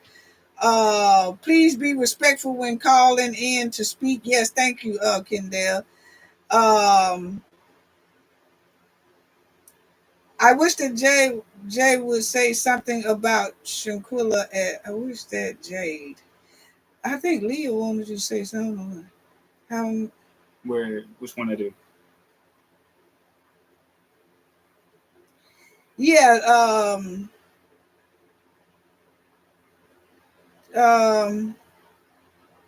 You should send my Jalen or me? No, I don't know. I Which one that one is? I don't know. I don't went up too far. Okay, but Jalen, you are awesome. Love all of y'all for real. Thank you to everybody in the chat. And I'm not finna go. We're still waiting on TS and everything. But my thing is that a family is so much stronger together. And you know, people think that they saying, I got you know, sometimes when people hear that, that's TS. Hey, TS. Okay, for your knowledge and family. What's going on? We love you, TS. I love you guys more. I really do. And only God knows that that's the 100% truth. Mm-hmm. I love my people, and He knows that. But listen, I didn't call to talk about the Cabo 6 today. Mm-hmm. I called to talk to you, your son, and everybody on your team. At this point, I could care less what's going on with the case. We have fought, we've gone to battle, we've gone to war. God sits high and He looks low. Mm-hmm. And no matter who's doing what, mm-hmm. it's in His hands now. Mm-hmm. Mm-hmm. That's where it's at. That's what we're looking at. You're right. And like you said, with Him, He just wants to know we've done our job. Right. Right. So it's almost not thinking about the way they're behaving. It's almost like He's saying, okay, y'all did a good thing. Y'all won the war on your end, and I'll take it from here. Because man can never give the justice that the Most High is going to give when it comes to revenge. See, we don't want justice at this point. We want revenge and justice. But the only way we can get both of those together is by the Most High applying it. See, we applied the pressure, the traction, we got action, and so now it's in His hand. So what I did was, I said I was going to call to talk to you, your son, and your team. I'm not going to curse. I always have full control of my emotions and my behavior. I know just how far to go. I'm a person of boundaries, limits, but most of all, respect and love. So I don't speak to my people outside of what the boundary and limits are. With that being said, I respect you and your son and your team to the utmost. I have never in all my years, with all of the experience and all of the places and people I've met, I've never seen a group like yours unite for such a cause and be steadfast and unmovable. You see, there's always that one, so like much. You were saying. I'm sorry. Thank you. Thank you so much. We really appreciate that. And we love you and love all of y'all too so much. That's out of total honesty. And so there's nothing at this point that you all haven't covered that would come to a surprise in the future as to what will be uncovered by the Most High. Right. You see, there's more than stink in this case. Right. And you've uncovered from the top to the bottom. And that's why you struck a nerve. Every time you come on, whether it's live or not, you're striking a nerve. Why? Because you're giving straight facts and straight truth. And with that, you'll always get pushback. Because a hit dog will always holler. Yeah, you're right. That's a fact. That's a fact. Now, I don't care whether you live in the city or the country. The hit dog go holler. You was right, because I was just shocked to see Winter Mother Monica actually explain what the property at 246. I wasn't shocked. I read that. I was wondering was y'all gonna catch it and address it.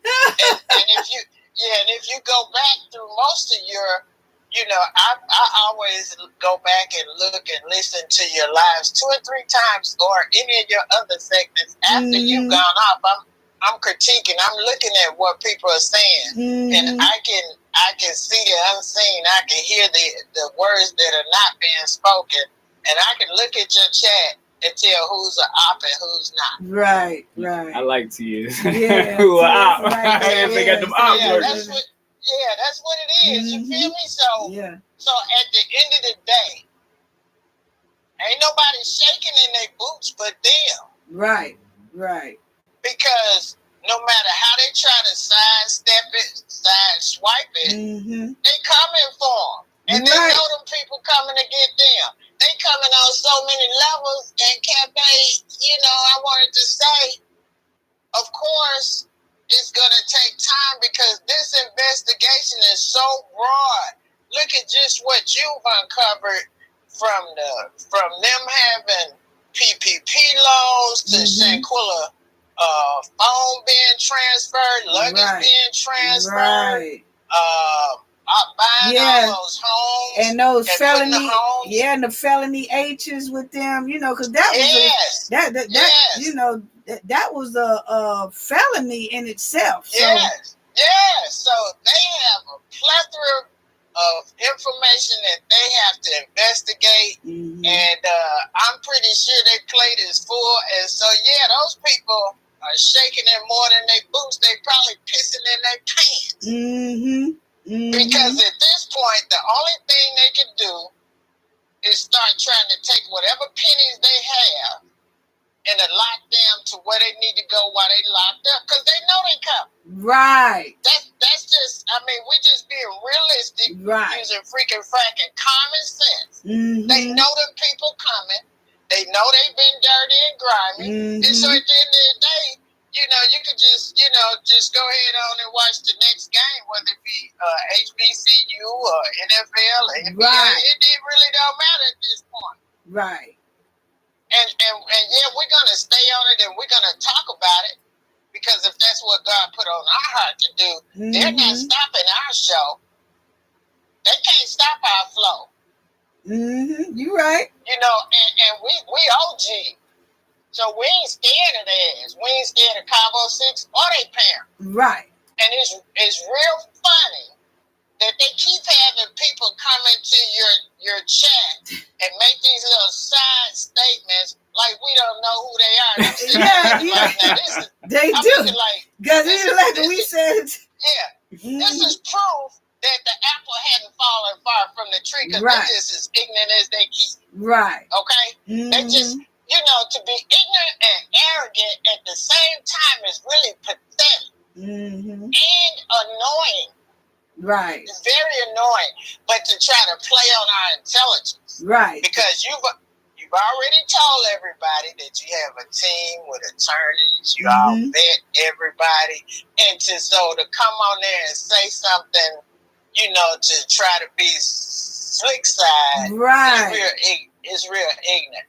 But I want to say thank you for all of your hard work, efforts, and time that you all have put into this. It's clear to me that, you all really do care about the outcome of getting justice for Shanquella.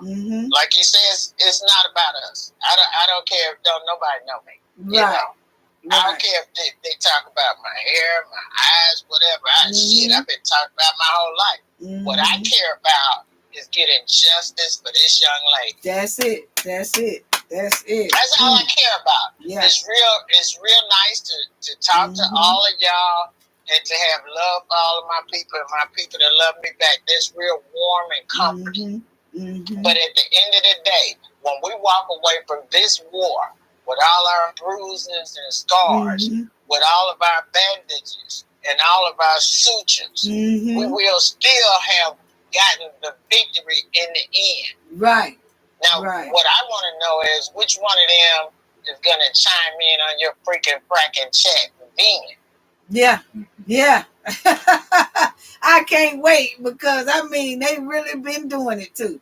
Because you've been bringing it. You've been bringing it. That's what OGs do. You see, their parents obviously was brought up in a different neighborhood from ours. Yes. Because that play that they just pulled in Cabo, that shit could have never ran by my parents. Right.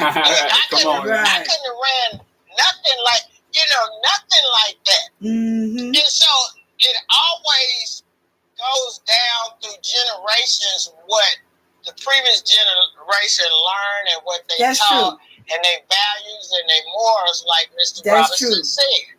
It shows up in your way of living. And I remember when my nephew was about 6 years old, he came home with a bike. We came home from work, we saw that bike, we said, whose bike is that? He said, well, little boy around the corner gave it to me. He said, well, you take your ass right back around there and give it back to him. 334. Call us back in about 3 minutes. 3 minutes. That we're gonna give TS about 3 more minutes. 334. Okay.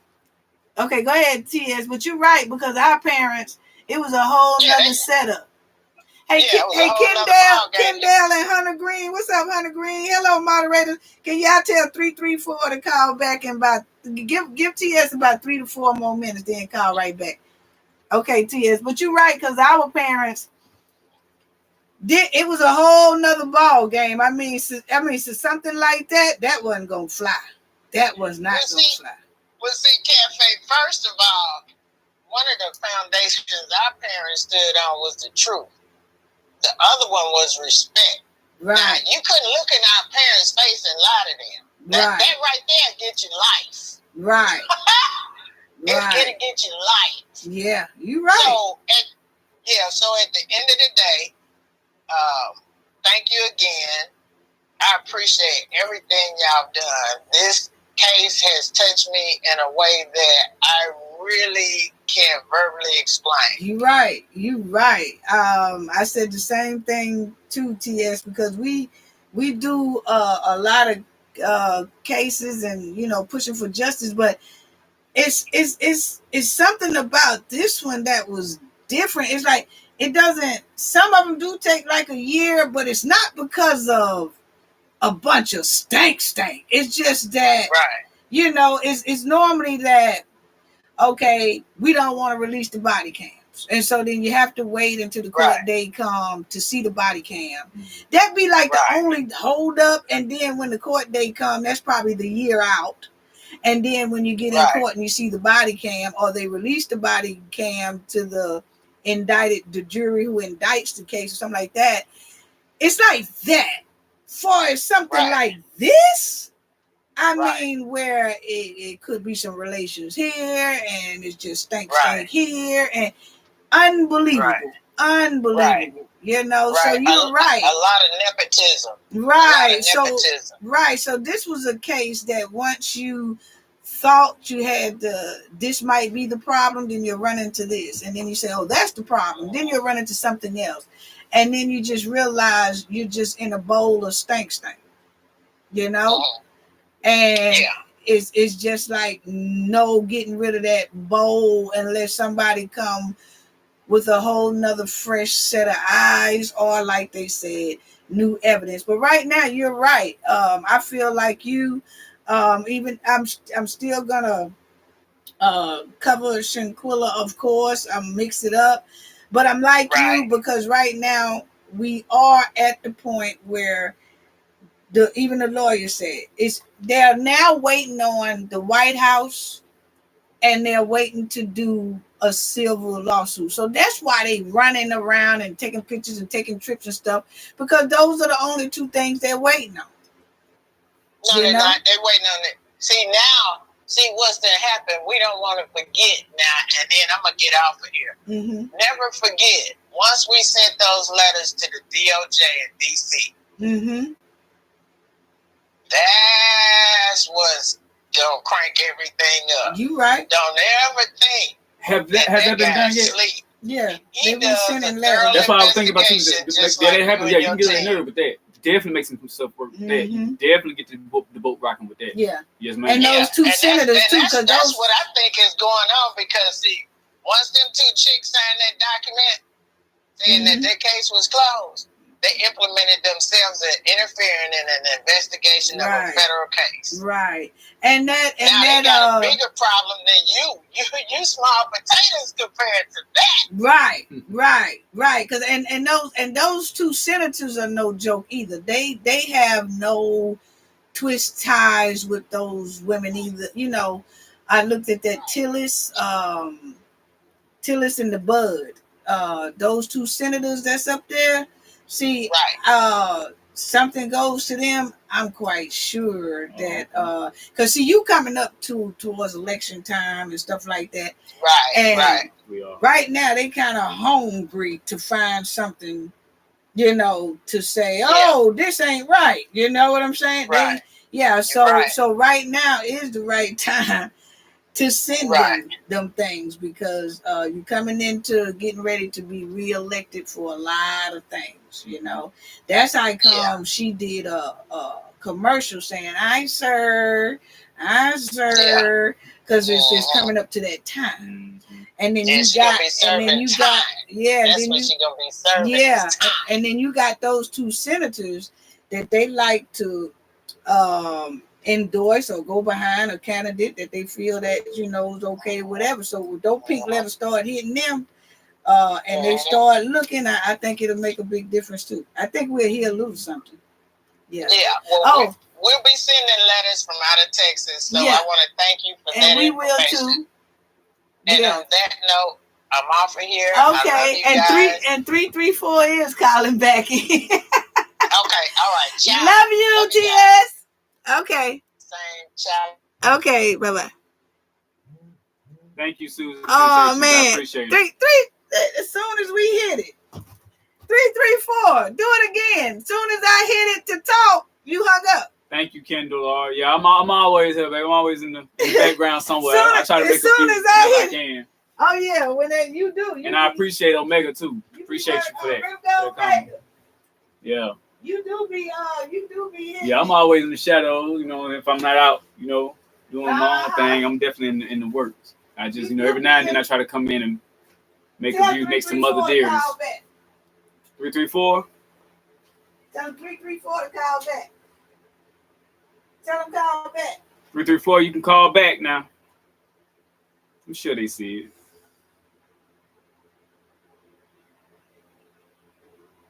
Yeah, TS snap. TS snap, baby. I like TS. Oh yeah. Oh yeah. TS snap. Okay. Hello. Hi, Knowledge family. Hello. How you doing? This is Leslie. I'm new at this. Okay, that's fine. Thank you for calling in. Thank you, love. Yeah. I got a question, and it has been troubling, and it's been on my mind here lately. Mm-hmm. When the Cabo 6 decided to pack up, was Shanquella still laying on the floor, the police still in the room, the doctor still in the room, and they packing up leaving? Mm-hmm. What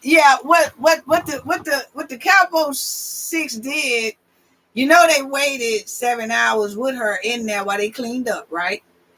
And then after they cleaned up, they called 7 hours later, they called the concierge. The concierge sent a doctor over there, right? And the doctor was supposed to so-called look after Shanquella and tried to get her. They said they tried to do some chest impressions and all that. Then they called the police, okay? Then the police comes to the scene, and then the doctors are steady trying to work on Shanquella, and then they say that the IV wouldn't go in. It popped out. So that lets you know she was gone for a long time. Right? Rigor mortis, right? Right. Okay. Now, what they did was while she was passed, from 2:00 when Dejanay made that phone call at 2:00. From the time the doctor got there, about 2:30. From 2:30 to 5:30. So that's 3 hours that they then pronounced Shanquella passed. Something went on. So the Cabo 6 was still there. Right, they were still there. But according to that paperwork, they wasn't packing. They kept going in and out. They was calling the United States soil. They was calling family. They was calling Shanquella's mother. They was calling people to try to get out. Right? That was going on between them 3 hours when they fight, because it's 3 hours that they all played around with Shanquella. That's the doctor. I'm sorry. That's the doctor, the medical staff, whoever came. It wasn't no medical staff. They never would say the ambulance. You know what I'm saying? They never would say that. It jumped straight to the corner. Okay? Because the AMC Medical Center never came to that villa. That's who the ambulance people would have been. They never came there. It was just the doctor came from that hospital to attend to Shanquella. When she realized Shanquella is gone, that's when the police come to the scene. Okay, when the police come to the scene, and then the concierge comes to the scene, those 3 hours right there, 2:30, 3:30, 4:30, 5:30. Yes. That's when I think some money was being exchanged for them, because there's no way by them looking at Shanquella, they didn't know she was terribly attacked. You see what I'm saying?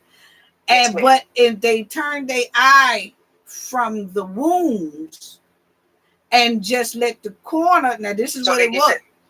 And the coroner, they didn't take Shanquella then. They just pronounced her gone at 5:30. Okay? At 5:30. Right. They just pronounced her that, which we knew was a lie, but I'm just telling you what was going on in that scene you talking about. Okay, they pronounced her at 5:30. Gone.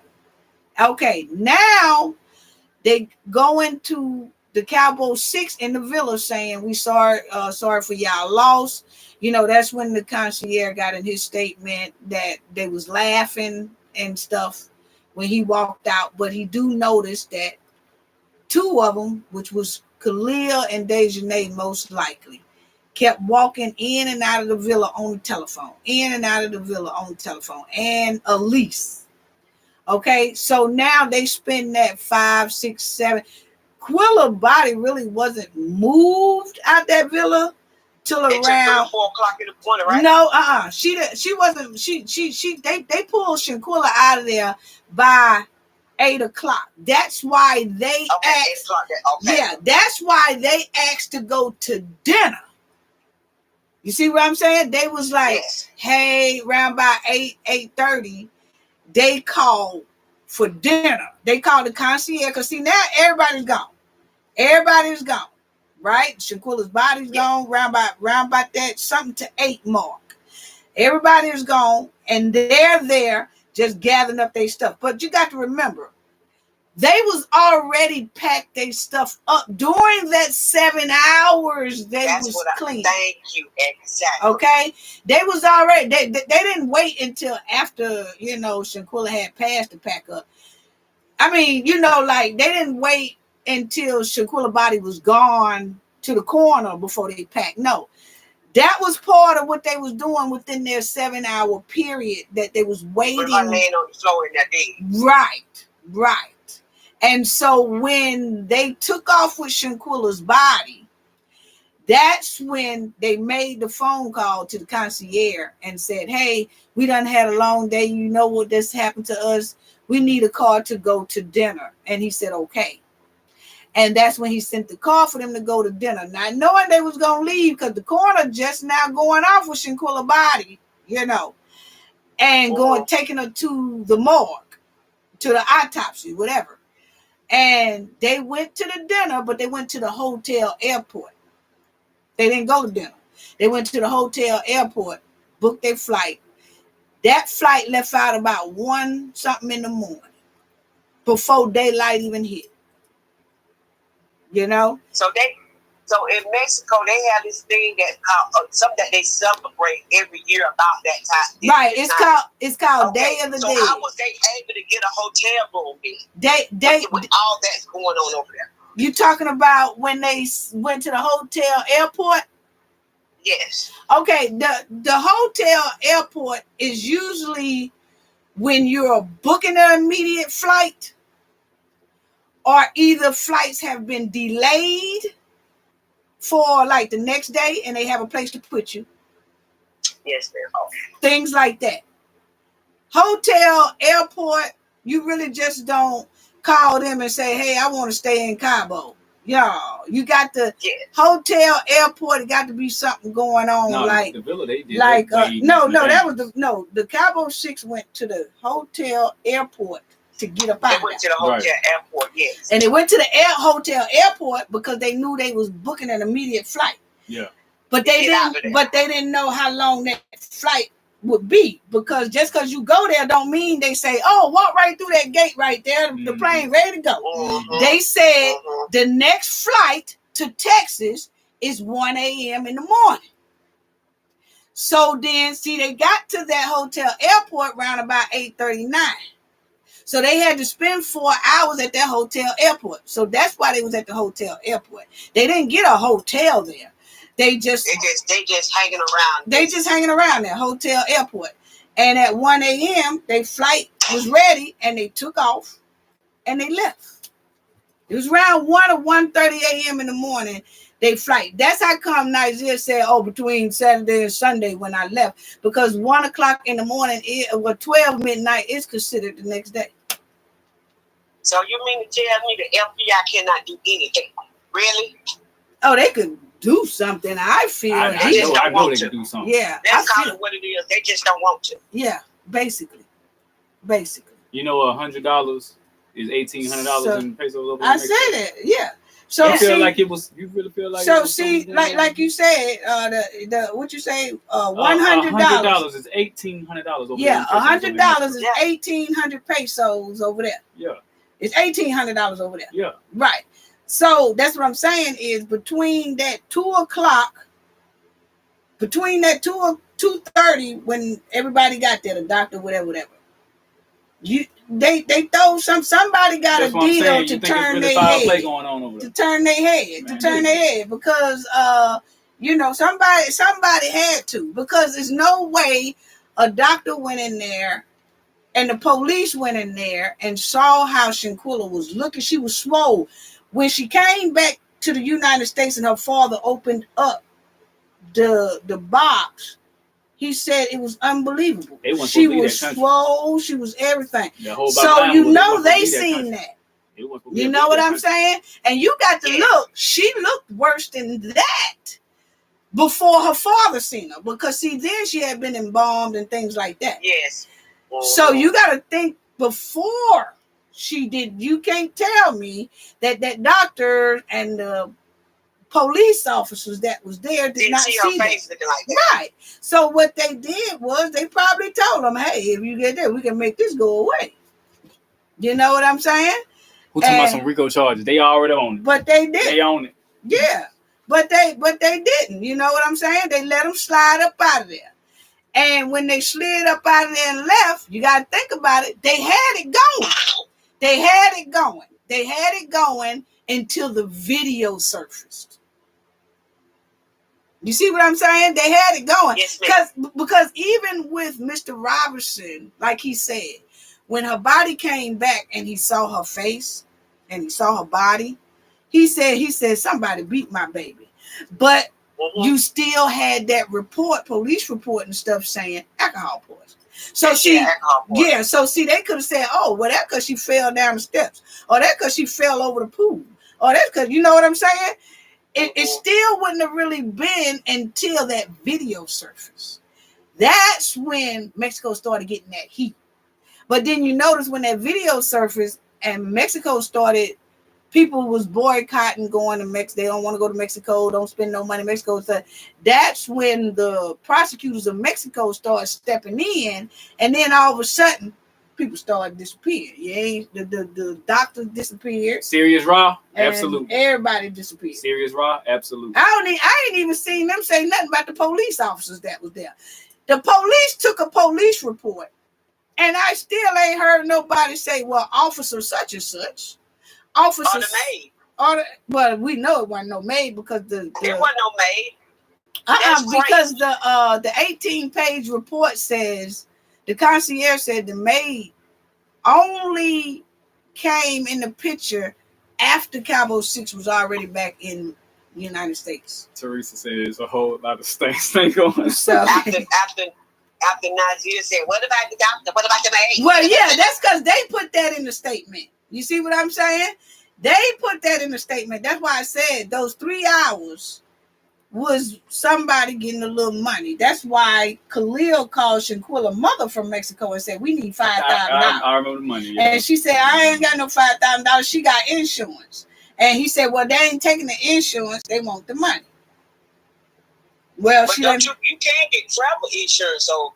But she said she didn't give it to Khalil. You know, she didn't give it to Khalil. So then Khalil hung up. But I believe that was going to be even extra money to do something. you know. Oh, wow. But either way it goes, they had enough money to get up out of there. And they did get up out of there. The police report said exactly what they said. A police report only go off the witnesses. Who was the witnesses? Yes. Cowboy 6. So Cowboy 6 tells the story. Cowboy 6 had practiced that story for 7 hours. They're going to say, we said a maid came in here. We did that. And they went with it because they got a little paid too. And they let Cowboy, they just took Shanquella on. And then they jetted. And then next thing you know, the video surfaced.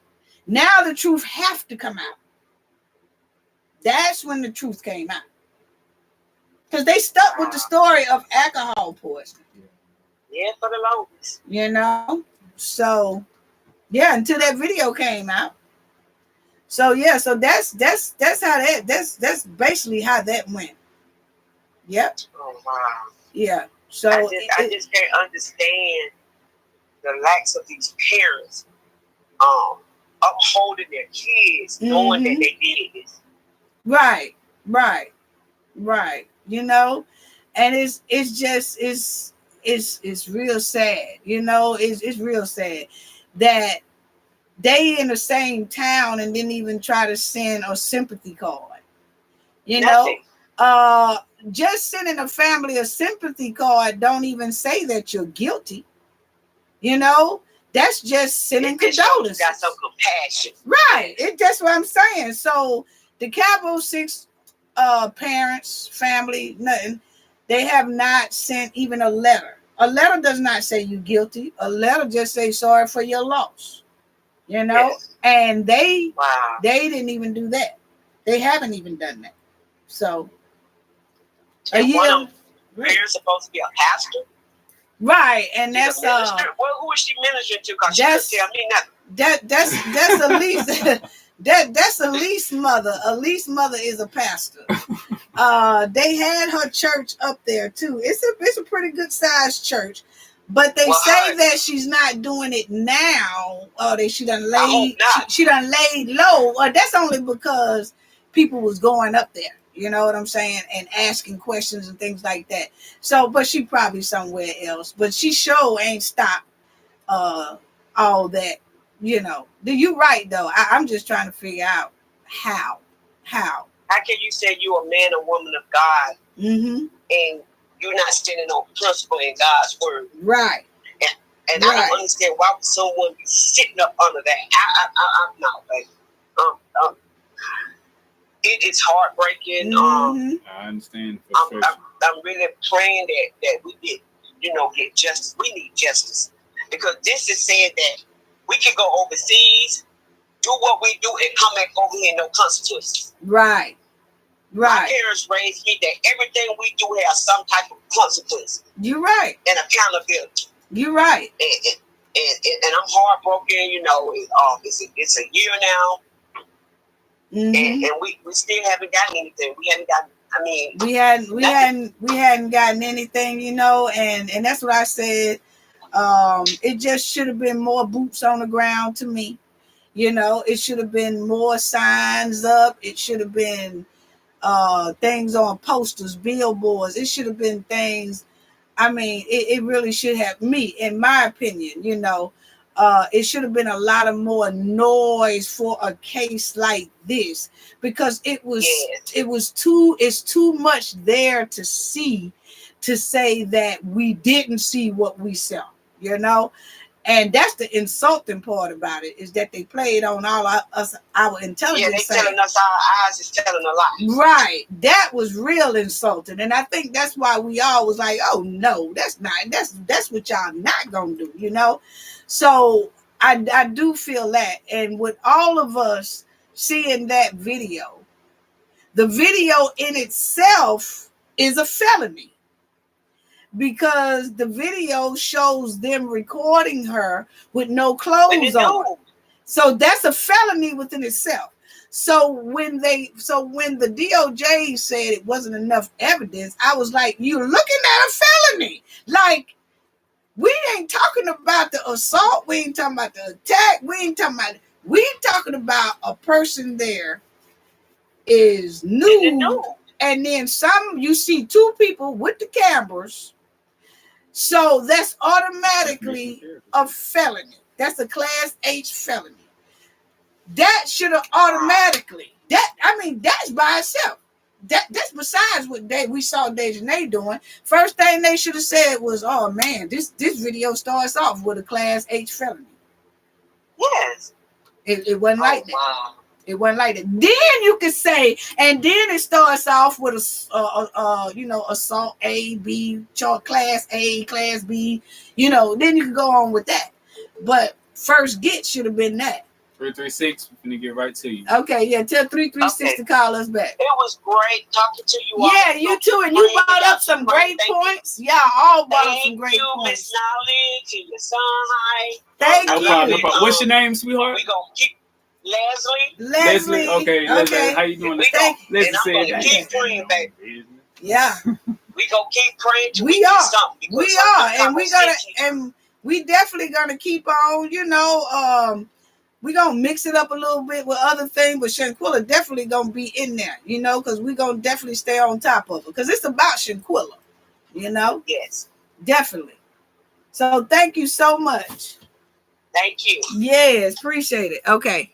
Thank you. Bye bye. Bye bye. And that was 336. Yeah, 336. 336 call back. 336 call Leslie back. called and said, "Man, they ain't standing on business." Somebody else said something. Let me just do some shout outs. Holler at some names right quick. Purple Sex, Leah, Cyrus, Rye, Rivka, Creole Creative, Myra Foster. Shout out to the awesome moderators, Kendall R. and Hunter Green. I know Hunter Green had to dip in and out. Leah, what's going on? Theresa, Myra, I said her Foster, Jay Lynn, Rita Love, Purple Sax, Rivka, Elisa W, Irene Silva, Susie Sensation, TS. I tell you what, damn thing. Oh yeah, thank y'all. Thanks, Sabrina Marshall. Those people don't play. They call in, but they call in standing on business. We ain't playing about Shanquella for real. They call in standing on business. So but definitely I wanted to see, did I miss anything? Because hold on, family. You can talk to them too. See what we got going on here. Let me see, because I think that's the last few callers, they standing on business. Especially TS, that's my favorite right there. I think that's all we had, babe. I guess that was Omega. Huh? Omega is the one who called. He said, "I need to call back again okay. after your next call." No, that wasn't Omega, because her name will pop up. I gotta put Jay Lynn there. Black, what's up, Black CEO Media? Black in the house. Big dog. Thank you, big dog. Yeah. Big Let dog. me say big dog. Yeah, Black. I see Black. What's up, everyone? Hey, and Sabrina. the Queen Cafe and her son. He How said you doing, 100. Sabrina? You see that? Yeah, I see. Yeah. Well, shout out to Black. Y'all put some hearts up in the chat for Black. Hearts up in the Black for Black CEO Media. Go, Mom. Okay. Hello, how you doing? Hello, Miss Cafe of Knowledge. How you doing? I'm doing fine. How you? I'm all right. This is Felicia. Beautiful soul, Felicia. I posted up under your comments earlier today. Uh-huh. And I just want to say, I'm glad you told me that Dejanay was in Winston-Salem, North Carolina. And I have been posting because they don't do a lot of talking about her here, even though I'm in Winston-Salem.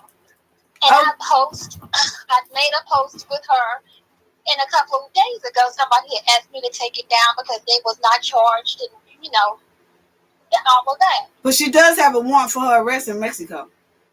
Yes, ma'am. And I also wanted to get in touch with you so badly yesterday. You know that video when she goes down the hall and she said, when she was telling her don't take that long to get naked? If you go on TikTok, I called it. Nazir was there. He is behind the door. If you go down that hall, before she gets down the hall, is somebody hiding behind that door, and they got on a white beater. You go down that hall before she even takes her, because somebody's taping her when she goes down that hall. Well, last night when I looked at the video, it's a quick. I don't think they meant to put it on themselves. It's a skinny guy behind the door with a white beater on.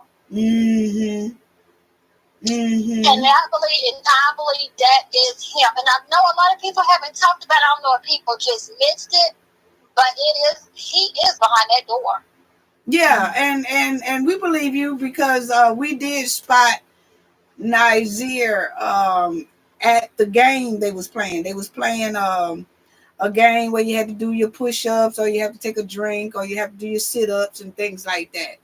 And we did catch Nazir off in the far with his shoes, his little turquoise blue, and his jeans that he normally have on. And right today he still wear them same type jeans. I was like he still don't get it. He should have put them jeans on fire. He still wear it. But the thing is, I do believe that. And when you say that you put a poster, what did you put the poster around? Was it at Winston-Salem, or was it on the outside by a gas station or something like that? No, I actually put it up on Facebook. Oh, you put it on Facebook? But I didn't accept a message that was like, well, if she hasn't been charged yet, can you take it down? And I was like, no, I'm not taking it down. Well, who asked you to take that down? Whoever must have had a fake Facebook account. I got you. Or anything. They reported so I figured it was one of them. Right. That's what it most likely was one of them. Yeah. But when I seen her go down there, a lot of people didn't catch it, but I didn't catch it at first, but he is behind it. Somebody in a white beater is behind, and he's the only one that I know. Yeah, he loved to wear those. He loved to wear those. Yeah. Right. Yeah, he do. Right. He loves to wear those. And I'm really glad that you said that. But I do know, Black CEO Media, he reports on Shanquella a lot, and he's based around there, and NC Beats. Yes, ma'am. I just started listening to those two, but I'm just gonna be real with you. I love you. Right. Thank you.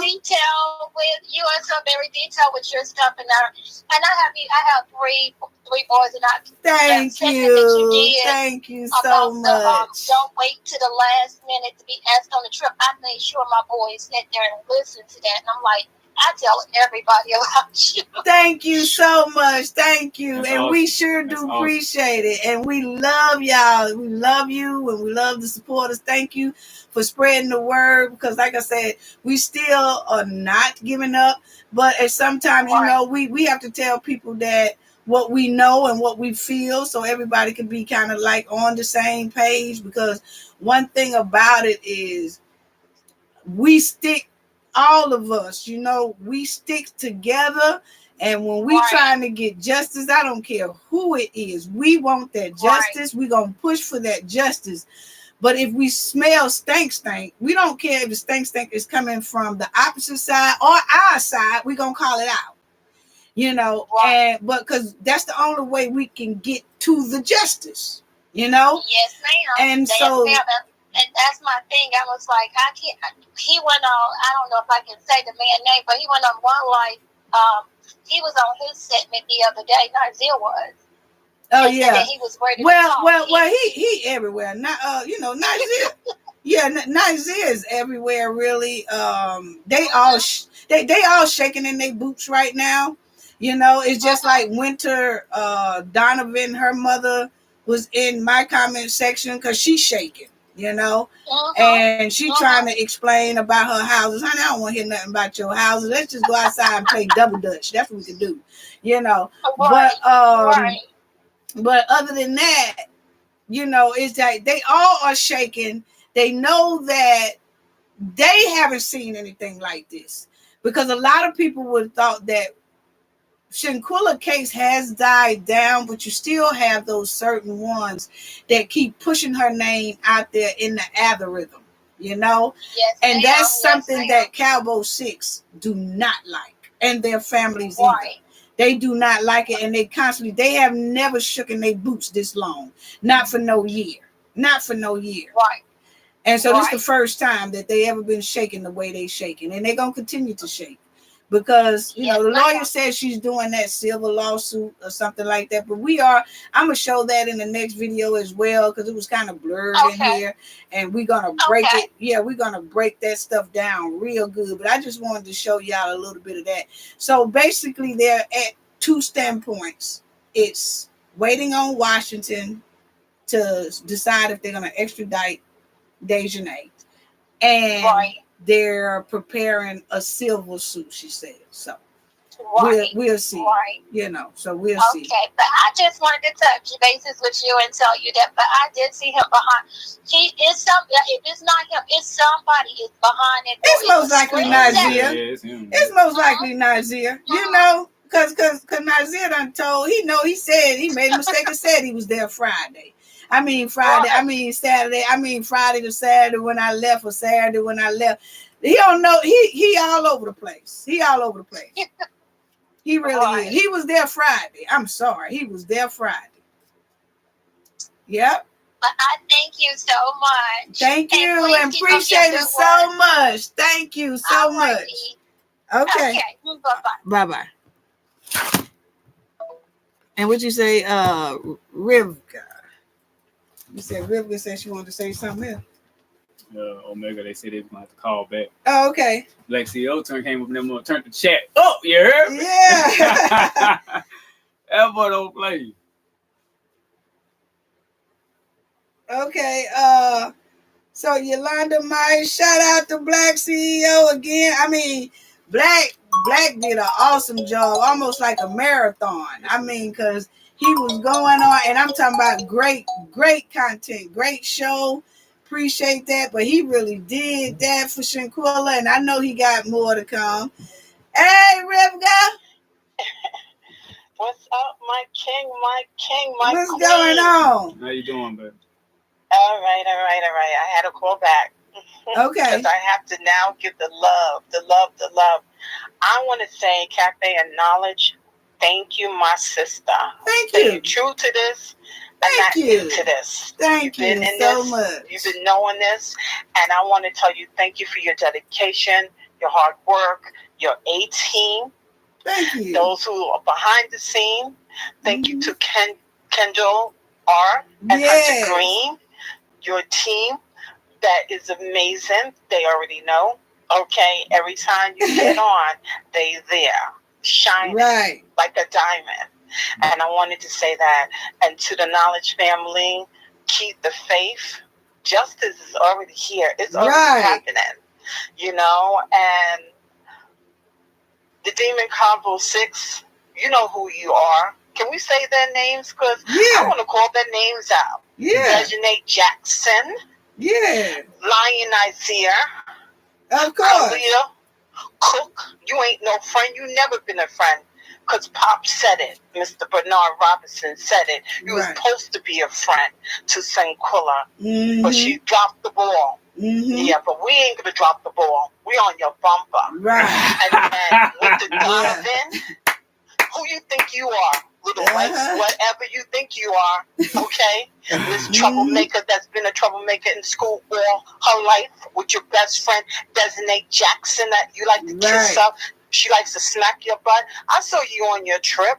Oh, and then Elise Hyatt. Oh, yeah, we got your job, and we got you fired. Elise Hyatt. We already know. Your mother is somebody in church, a minister? Are you serious? They're supposed to be a minister out here on these on them crooked streets. Right. And then, but at least we got the one who's okay, Malik Dyer, who likes to take pictures of people and videotape them without their consent. Malik Dyer, and you thought it was funny putting out that video. You call yourself a DJ? Come on, Mr. Squirrel. Mr. Right. Squirrel. Omega didn't come to Combo play. 6. Mhm. Say their names, Miss call their Omega didn't names. come to play. We already know. We ain't gonna stop, won't stop, because as an advocate, I don't.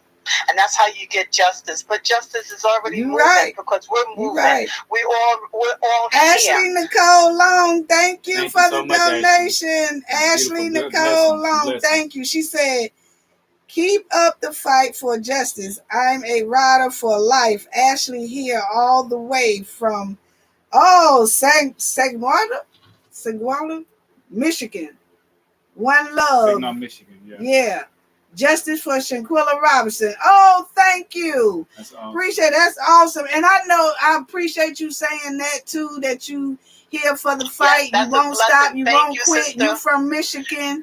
Thank you. Yes. Send love out there to Michigan for us. From the Knowledge family, from the Lion Den family.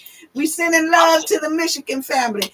So yes, Rebecca thank you so and much. CS are my two new favorite people. Oh yeah, yeah, they be I'm doing sending out it. love to And, everyone. Yes, Leah. I hear Jay. And you know what, Brother Jay? You came on and I wasn't on because I'm dealing with some other stuff. But I just want people to know. Not a lot of people know. But Brother Black, I left you an email. So check out what I sent you. It ain't something for you to put on. It's something personal. I've been missing in action for 2 weeks. But I'm yeah, dealing you've with been having a lot going on. And we understood. Similar with how the Robinsons are going. So I know what they're going through, you know. But I'm not going to get so personal in it, but it's a whole lot. But all I can say is I am grateful to all the supporters, to all the subscribers, to everybody that loves Harder You, my sister, because you deserve it. You've been through the wash, and you already know. I told you, my sister, like I told Black, I got your back, your front, your side, thank y'all. and the bottom of you. If they come for you, they come for me. Period. Thank you. I'm a New Yorker. But it doesn't matter where I come from.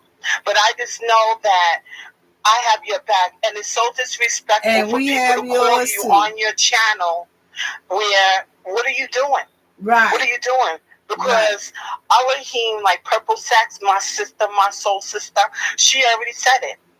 God sees everything. Elohim sees everything. Yeshua sees everything. You dirty, low, trouting people laughing, saying Isaiah wasn't there. You're still saying that bullshit.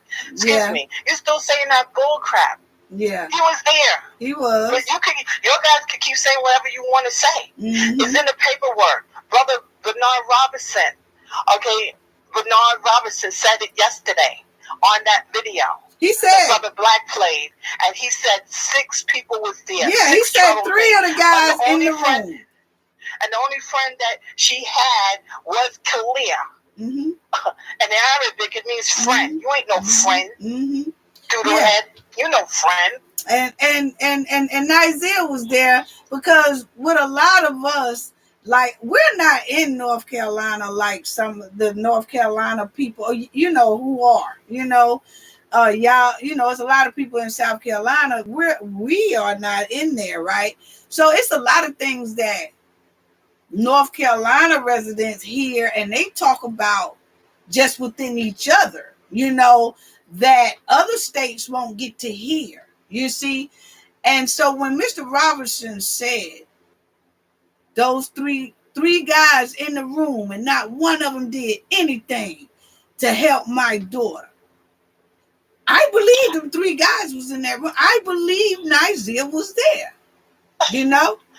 And that FaceTime, a lot of people say that you know, what's the name, was FaceTiming, and you could kind of see Nigel had or whatever. And I said then, I think Nigel was the lookout man who wanted to see the thing, you know.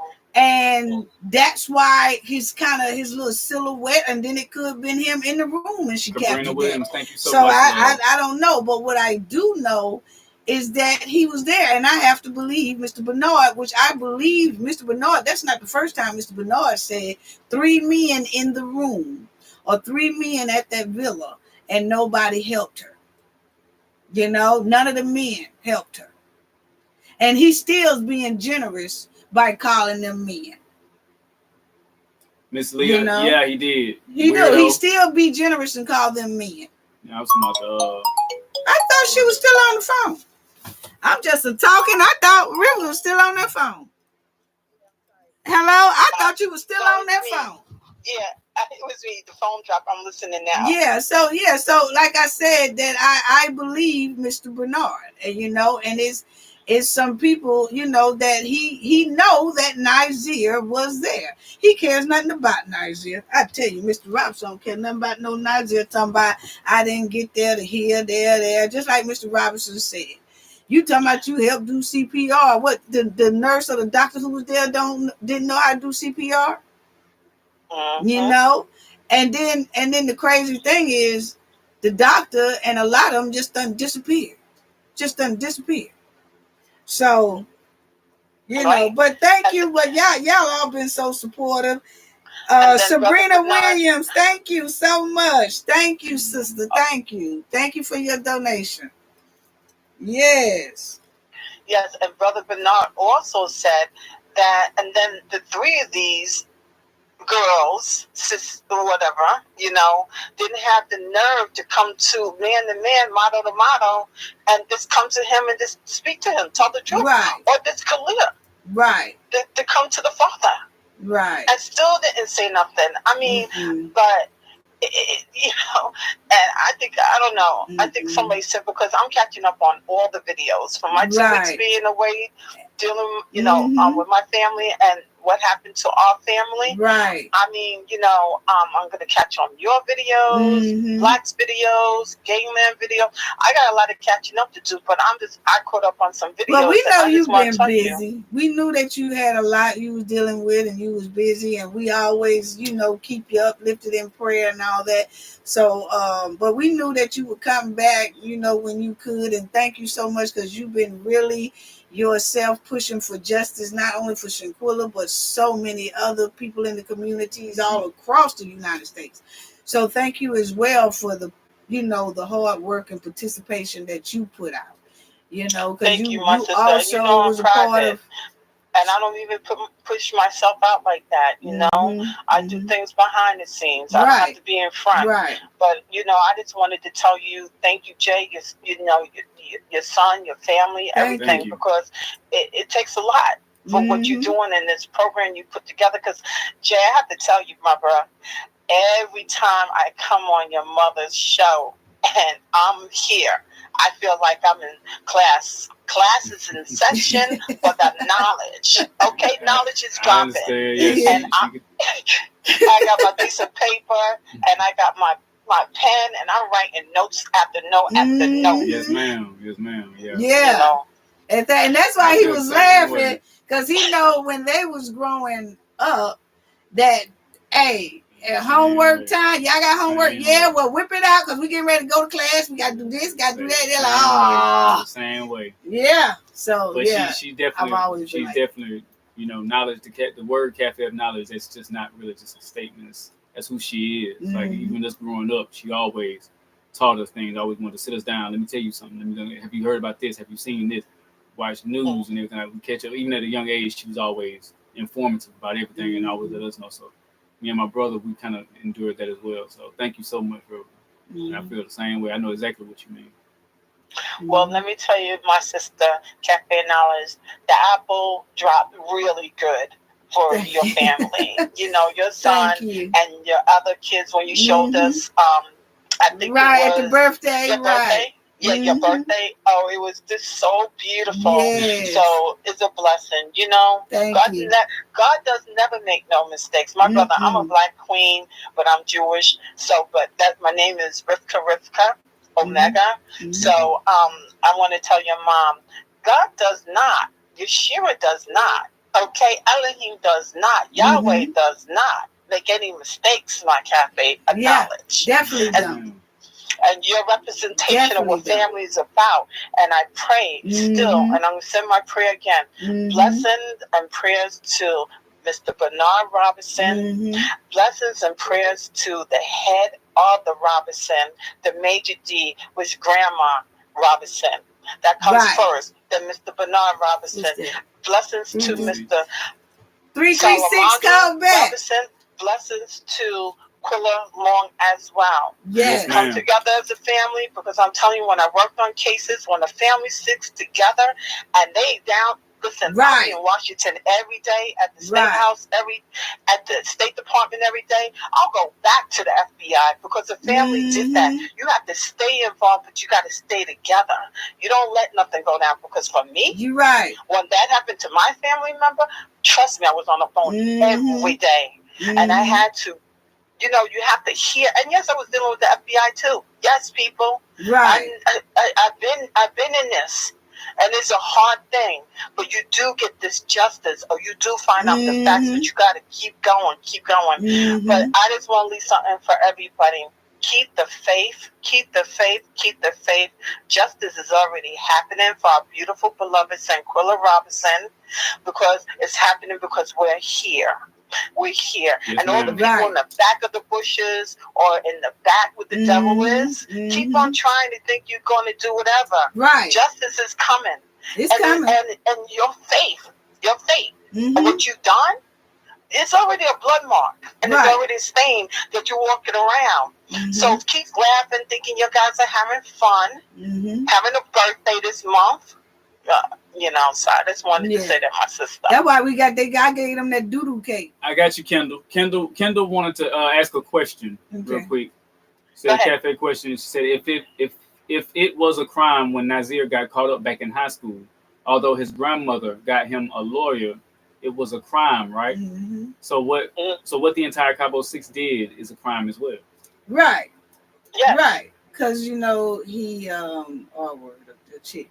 Right. I heard about that in high school. Yeah. And that is a crime, and that's what we were saying, Kendall, because you are so right, Kendall R, is that what Nazir did in high school was a crime, but he got off, right? It didn't go anywhere. And that's what the girl was saying. Now, look here, years later, he's done this to someone else, And the same way with Dejanay. She did a lot of things, that she wasn't held accountable for. And it's weird that the Cabo 6, they have done some terrible things in their past, and they have never been held accountable for it. Never been held accountable for it. And here it is with Shanquella here, her deletion, and they're still not held accountable for it.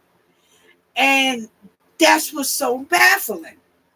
That you mean to tell me they have been going about 15 to 20 years, never being checked?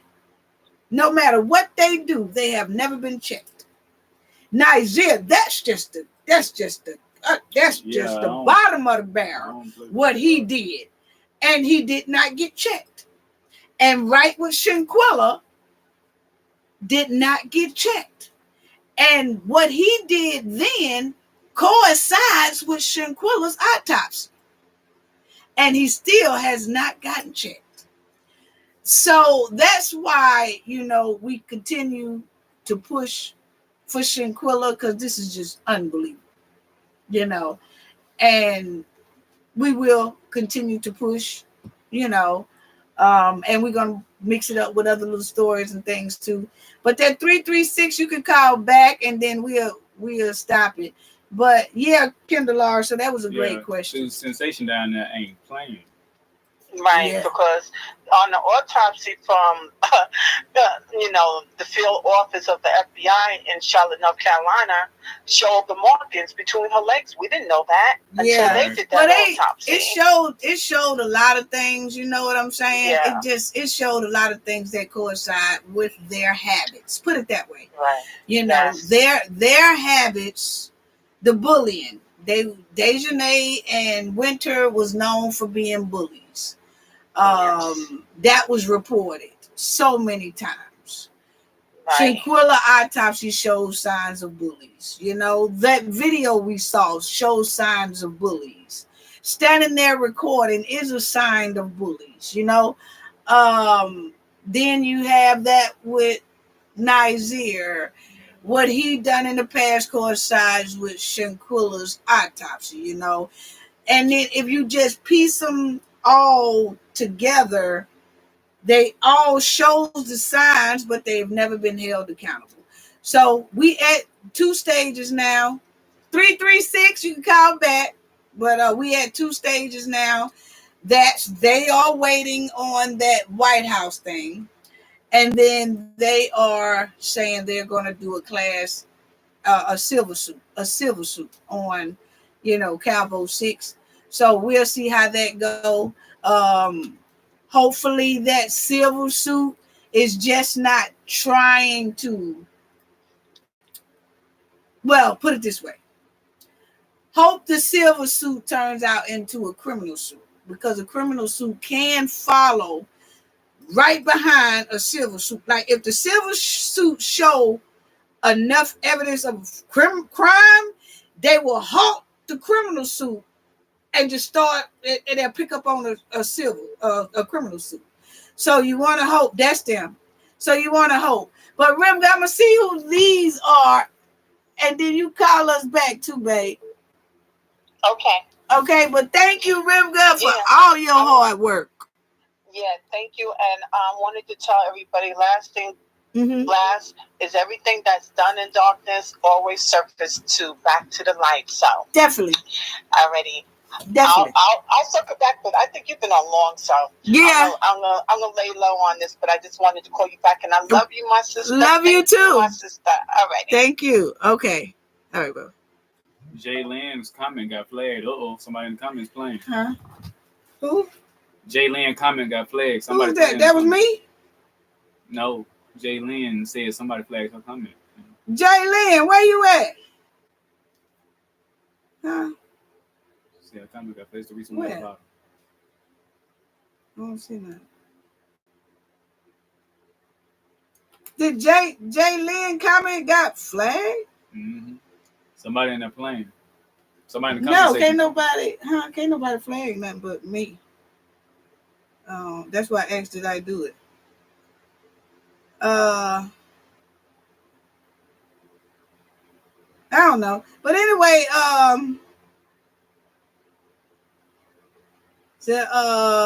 Myra Foster Cafe of Knowledge, much love to see you and your son. I have 3 sons, and how beautiful to see y'all together, teamwork. Yes, my sons are a very big part. My sons are a very big part of my business. They really are. Actually, they have been part of my business ever since they was 12, 13. 13 when we was doing the clothes, about 12, 13. But I say about 13. I'm sorry, I was reading. I say about 13. They have been in my business. When they hit age 13, they automatically get they learn how to do accounting, they learn how to do the finance, which helped them through school because they knew how to do a lot of different things. Yeah, no, that was 12. That was 12. I was 12 going on 13 when you showing me all that. I was 12 going on 13 when you showing me all that. 12, I was going on 13. I was looking at the comments. Okay. They down there going haywire, and somebody just called too. Yeah, they whoever that was, you called and it rung like one and a half times, and then it went off. Could you try back before we get up out of here? But I'm going to have to do a live. I guess we're going to have to do one next week, family. Or we're going to have to do one sooner than that. Saturday. It might have been soon. We might have to do one Thursday or something like, I don't know. We're going to have to do another live. I do a video, then we're going to do the next live because so many people Cabarina Williams, tell her thank you again to us because she sent the notification. That was awesome. It's beautiful. Sabrina Williams, thank you so much for your donation again. Thank you so much. Thank you so is so it Cabrina much. Or Sabrina? It's it got a C on it. Yeah, she has. Sorry, beautiful, if I'm misspelling your name. No, you have Sabrina. Sabrina, yeah, Sabrina Williams. Thank you so much for the 2 donations. She sent it 2 times. Mm-hmm. My comment got flagged. Jay Lynn, what you talking about? Your comment got flagged. I think she's saying they fine now. They tell them to speak up. They saying it might have been my hand. They saying they saying your ops is in the comment section. No, but you can't. I don't know. I had to check. I ain't gonna lie to you. Like I ain't never. That's not on YouTube. No, but on other social media sites, you can mess with other people's comments. North Carolina. Hello. Hey, how you doing? I'm good. Hey, can I bring the truth and not the damn juice real quick? This is video media out here in America. Hey, Black, how you doing, Black CEO? How you doing? I'm good. Out here on the road, you know what I'm saying, man. Some of the family. Oh, tell your family hello and y'all have safe travels now. That's beautiful. Already. First, though, I want to thank y'all for letting me come up here, you know what I'm saying, to the cap. What's up, to your son? Jay, what's going on with you, Big Chief? Hey, already. And Queen, you look beautiful today. Me and the team, we over here saying how beautiful the Queen. Thank you. Sitting there bringing the truth and not the damn juice. So, what? That's it right there. Black CEO Media, everybody. Yeah. Thank you. What's up, chat? What's up to the chat? Yeah.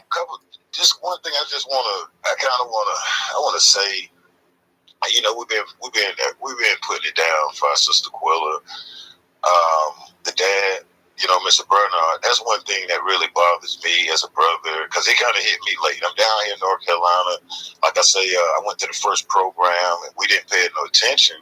And we seen the flavor with, like, the parents, you know. And we have to look at that, you know, because we out here taking cobble sticks and them balls and stuff. And I don't want to look stupid. I do not want to get out here online after you agreed to release this video of what happened to Shanquella, you know, and with us, it goes back to the phone call, Khalil Cook calling Quilla, the sister, with respect. Like we say, we ain't here to disrespect nobody. Right. It goes back to that. And North Carolina is like, what conversation did Quilla, the sister, with respect, have with Khalil Cook? Yes, you said that this guy called maybe 2 or 3 times. Okay, here's the thing.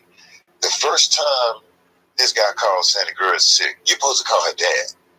When you say that, you're supposed to call the dad. They didn't call this brother until after the fact, you know, and this stuff we got to look at. You know what I'm saying? When you look at it after the fact, that right there, you can't call me after all of this stuff. Mr. Robinson only said, hey, they called me, said she had transitioned. So they ain't call and tell you that, hey, man, you know what I'm saying? Something's happening. And so I'm going to be honest, with respect, it's a red flag. I need to know, and I want to know, what the hell was Khalil Cook telling Quilla? What was the conversation? Okay, now everybody go back to the NCB, say for instance, audio. I know people don't like them and whoop-de-whoop and all of that, but go back. And it pissed us off because we was like, they just left her there. And then you hear Quilla say, yeah. And then Khalil Cook say, they're going to just come on back now. Right then I was like, what the hell? Yes. You know? Yes, I did. It's like, damn, so but you told them to come back so y'all can eat ribs and cookies and shit. No, man. And so where were we going over that? And we're just tripping because why Mr. Robinson wasn't at the crib, that's a red flag.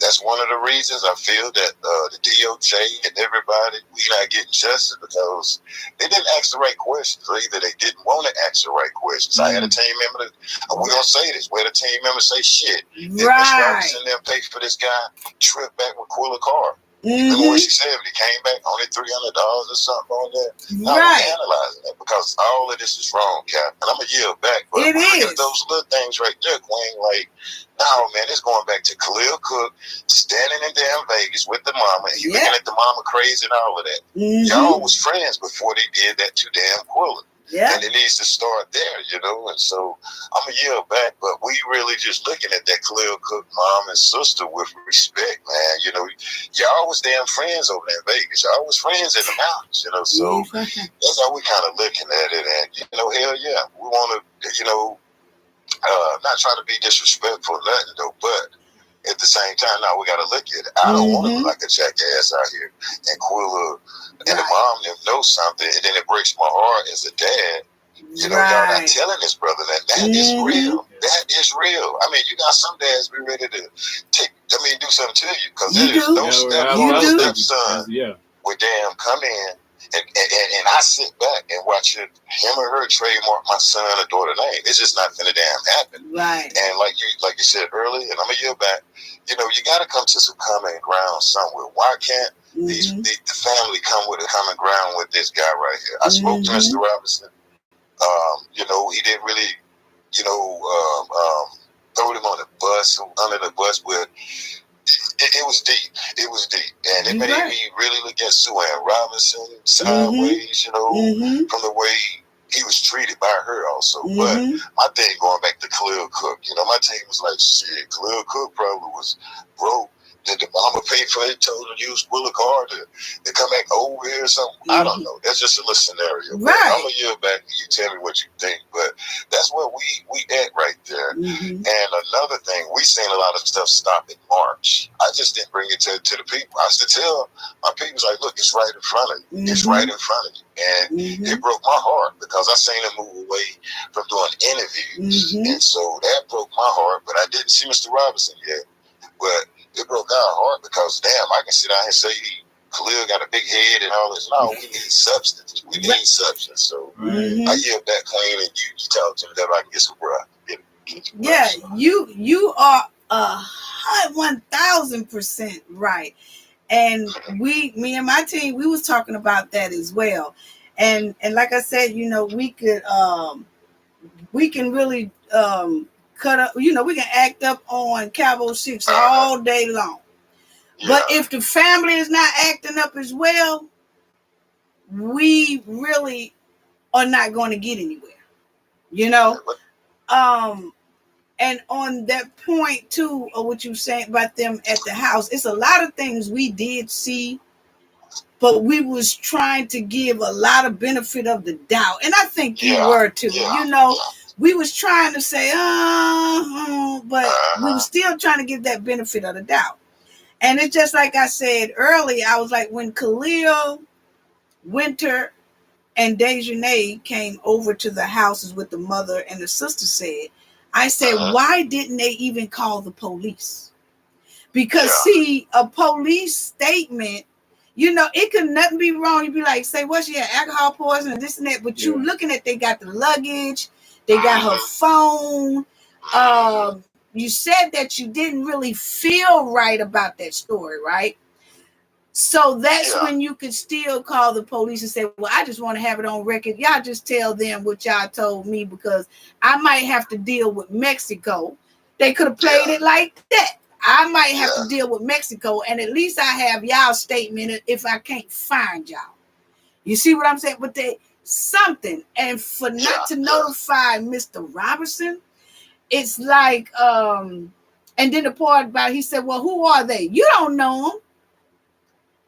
It's like you only say, and then we was trying to reenact that and say, okay, if it was your loved one and my loved one, and you ask me who are they, and I say you don't know them, am I saying that because I'm protecting them, or am I saying that because I don't want to be bothered with you? It's like it was totally disrespectful, you know.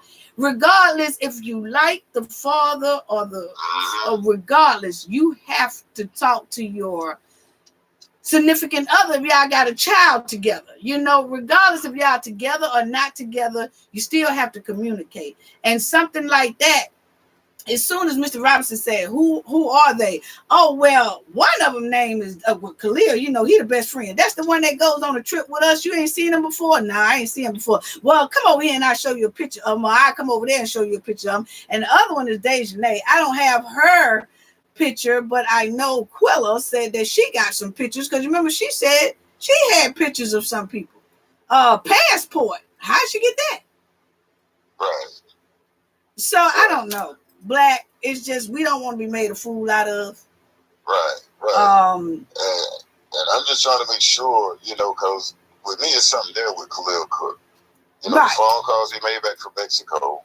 Once they got back, because you got 3 days, these people at the house, and either 4 days. And just think, the last time they disappeared, Mr. Robinson got the information, was like, yo, when he called Khalil Cook and his weird ass mom, excuse my language, they take out running after that. He called and let them know, like, yo, it wasn't alcohol, it was a broken neck. So when you get off the phone telling, like, hey, Khalil, this is her dad. Well, your dad should be there. Right. He said, he said that it ain't. That's when I would have told the damn house up. How stupid can you be? Not calling him stupid. Facts. You supposed to tear that shit up. Excuse my language. Yeah, you're right. For one, no man that come back from Mexico, from my understanding, and just hand me my daughter a card. They say, from my understanding, they didn't even have a damn billfold. Where the hell is a damn billfold? And see, Mr. Robinson and like us, like look at us, we would ask questions. I don't know why Quilla Mama and them didn't ask these questions. And to me, Quilla's sister's friend, and I just figured I didn't think he would have. And I was just now. That's what you saying right now, due to the fact ain't shit happening. Excuse my language, just my opinion. Right. You up here trying to save face from a conversation that you can have with Khalil Cook. What is the conversation that this sister and that dude been having? Y'all in the mountains, y'all in Vegas. Is something there with them two there, you know? And then you look back to that, you telling that they don't know him. But yet still, y'all got pictures in the mountains, Las Vegas. You went to damn Vegas. What was it, the mountains? Yeah, they went there, Cabo, what, the year prior or something like that? Yeah. They was taking a lot of trips now. They was taking a lot of trips. What Khalil was going to. Yeah, and they was friends. So they can say they was friends before they pulled that stunt, though, you know? And so Quilla and them playing crazy. And my thing is, I heard that Quilla Mama, and I'm going to say this a year back, had some ties with your boy grandmother. That's the shit I see. Like, it's something there. Like, y'all is, and you sacrificing this man's daughter because you don't want to be wrong. Men and women are wrong. We are wrong. This ain't the time to play no damn games. And you clearly showing me that you're wrong because you're not bringing Mr. Robinson in because it's something that you and them Cabo Six can discuss or whatever. I tell you, like, AJ, shit, the mama probably told them just use her card to get back. Okay, if they shitted you, Mama Robinson. I'm saying, like, what is it? Because Mr. Robinson gonna say, get my daughter money back. If you going and telling him that shit, I think he's gonna be like, get my daughter money back. And where's the rest of her stuff? Where's the rest of her shit? Excuse my language. Like, you're right. I mean, black is it's just you're right. He's definitely right. He's telling me how it is. It is. That's what it's really how it is. And we wasn't in the same Where's thing. my daughter's stuff, bro? I mean, where the rest of her stuff, man? That's what I'm saying. Well, no, I ain't trying to hear that. What you say? I mean, what y'all you over say? here eating and shit. No, bro. First of all, get up off the table, man. Get up off the table. Put that spoon down. What, Mr. Nah, put that down, bro. What happened to my daughter? And Quilla, I ain't think so. I ain't think, girl, you don't sit down with that man. And this ain't the time to play. This is not the time to play in this girl in another country. You know what I'm saying? Body, daddy got to go find her. And you sitting up here giving these bastards, excuse my language, room to damn maneuver or something. And y'all looking bad. Cabo Six know that something was said between them because I know it. Y'all ain't tell Mr. Robinson. This man come and ask questions. You got to open the hell up to the degree they don't want Mr. Robinson to talk to the Cabo, who the mom and the daughter. And I don't care what about it saying. I'm saying that with respect to the degree they don't want that man to ask. And that's exactly what we said. With him on the damn phone. So that's exactly what we said. We said, what is it that he has to stay isolated? Right. I'm telling you, the conversation with them people. That's why they not, that guy's old school. And you got some ladies don't have the patience. Not knocking ladies. Some brothers don't have the patience. Quilla can't handle Mr. Robinson. Quilla alone, that's the daughter. She can't handle him. She can't. And she got to understand that girl used to be babysitted by Quilla's grandmother. Quilla was a little something. And the daddy used to take Quilla and Shanquella to his mama house. That's why he even heard like that, seeing Quilla on TV, not even recognizing him. But recognize Khalil Cook and what the hell y'all was saying, man, because they checked their text messages or phone records. I guarantee you see what Quilla was talking to Khalil. When they got their ass back to North Carolina, who called who? Who called who? Tell the FBI to pull up the damn phone records. Did Khalil Cook call Quilla or did he call himself back? But y'all ain't calling Mr. Robinson. No, because whatever the hell y'all talked about in Mexico on the phone, y'all don't want to be involved. And because he gonna ask the right questions, and he would have cracked this case long time ago. Right. But God working. I yield back on you. You saying the same. I mean, you are. Right. Black, we really appreciate you, brother. That's what I'm talking about right we now. Appreciate it. That's what I'm talking about right now. Appreciate it because we was on the same page and didn't even know we was on the same page. You know, we really didn't. It just got to a point, I guess, with us just doing so much, and we have our eyes open. We just sit back before we, you know, before we say anything. We'll sit back and we'll try to come up with all type of scenarios first, because we like to see things from different point of views. But it had got to the point where you say, no, this is just not right. You know, you're right. It's just not right. Us as content creators, and I started it in March. And real quick, a lot of people in North Carolina, we, like you said a few minutes ago before I came on, a lot of us get info before YouTube or whatever. The guy NCB, just think, okay, you had a female content creator coming out. Oh, she was damn about to expose the family. And he went over there and was letting people know, I'm going to sue you. You got to watch your mouth out there. And you had the other content creator that came out using this stuff. Hey, man, don't do that. Stay the hell away from it. He was taking up for the mama and the daughter. We knew when he pulled back. We didn't understand it in North Carolina. We was like, what the hell? He pulled back. He messy. Bruh, this dude could have been messy all the way up to this shit. He seen all of that stuff transpire before we were, because I didn't get the video. None of us, we analyzed it from the video. And so we saw this stuff back in damn March, because we couldn't understand why they not putting the marches out down. I'll be online. Tan came to me one time. Hey Jay, they got a march tonight. I got another queen of the night time. And I'm sitting there like, what the hell is Mario Black doing? This guy got my number. And I'm like, NCB's behind the scenes out here. They sending us flyers, y'all. They sending this, but you ain't, no, man, you can't do that. I mean, I can't operate like that. Like I told you, man, if we're gonna have a march, put the shit out there. So back in March, they didn't want nobody to be at that shit. So many people want to come. Yeah, because there's so many people want to come to y'all march. You know, like you can't tell nobody at one day before, a day before, 3 days before. You know. You have people worldwide, you know, and then I'm sitting up here. If I say something about the attorney, that's EJ. Do you know the damn attorney didn't recognize Mr. Robinson and the mom? I'm sitting up here like, bro, I know shit. And to make you not like the lawyer. I mean, like, you don't get what happened between, like, not Salamander, but Mr. Robinson, his mother, and Suzanne Robinson. Back then, I'm looking at people, hey, look at the mama, bro. Y'all just don't know. And I should say, it's right in your face.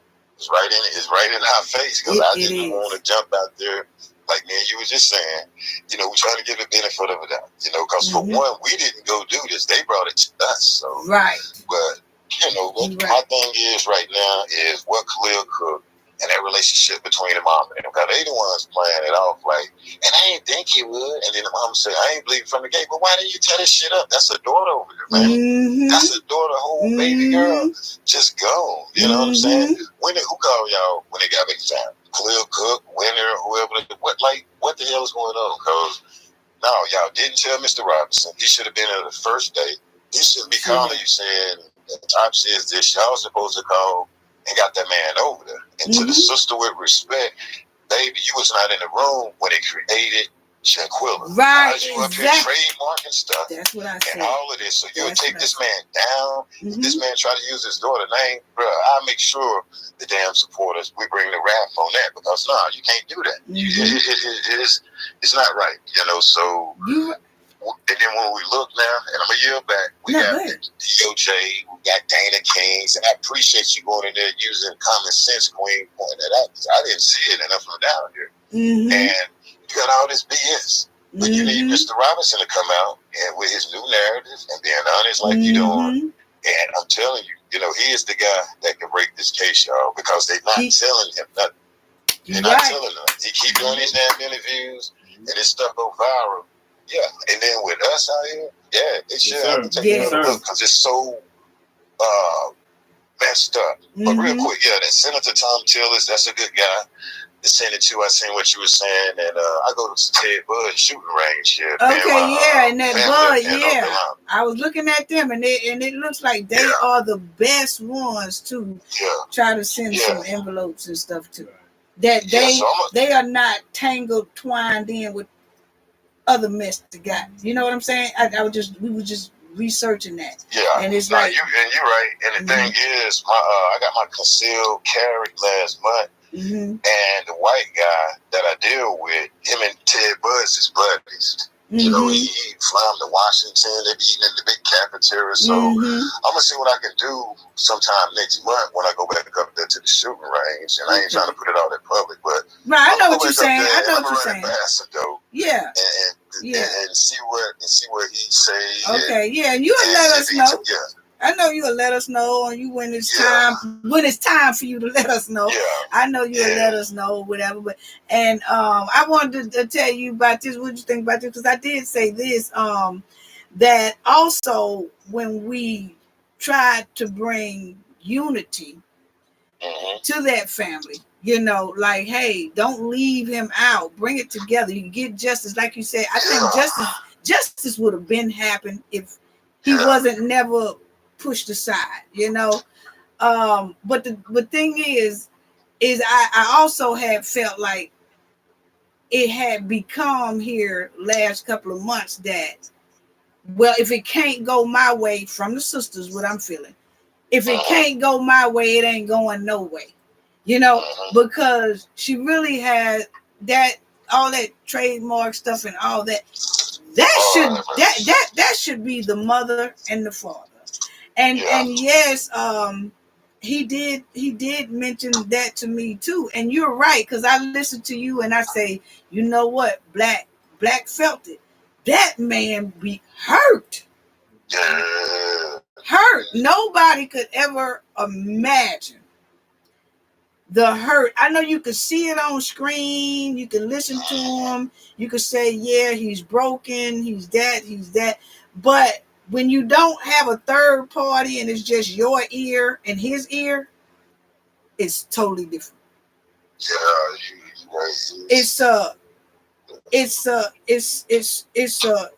hurt. It's a hurt, you know, that I can't even put a word into it. But what I'm saying is, when you have a mother and a father, our other children should step back.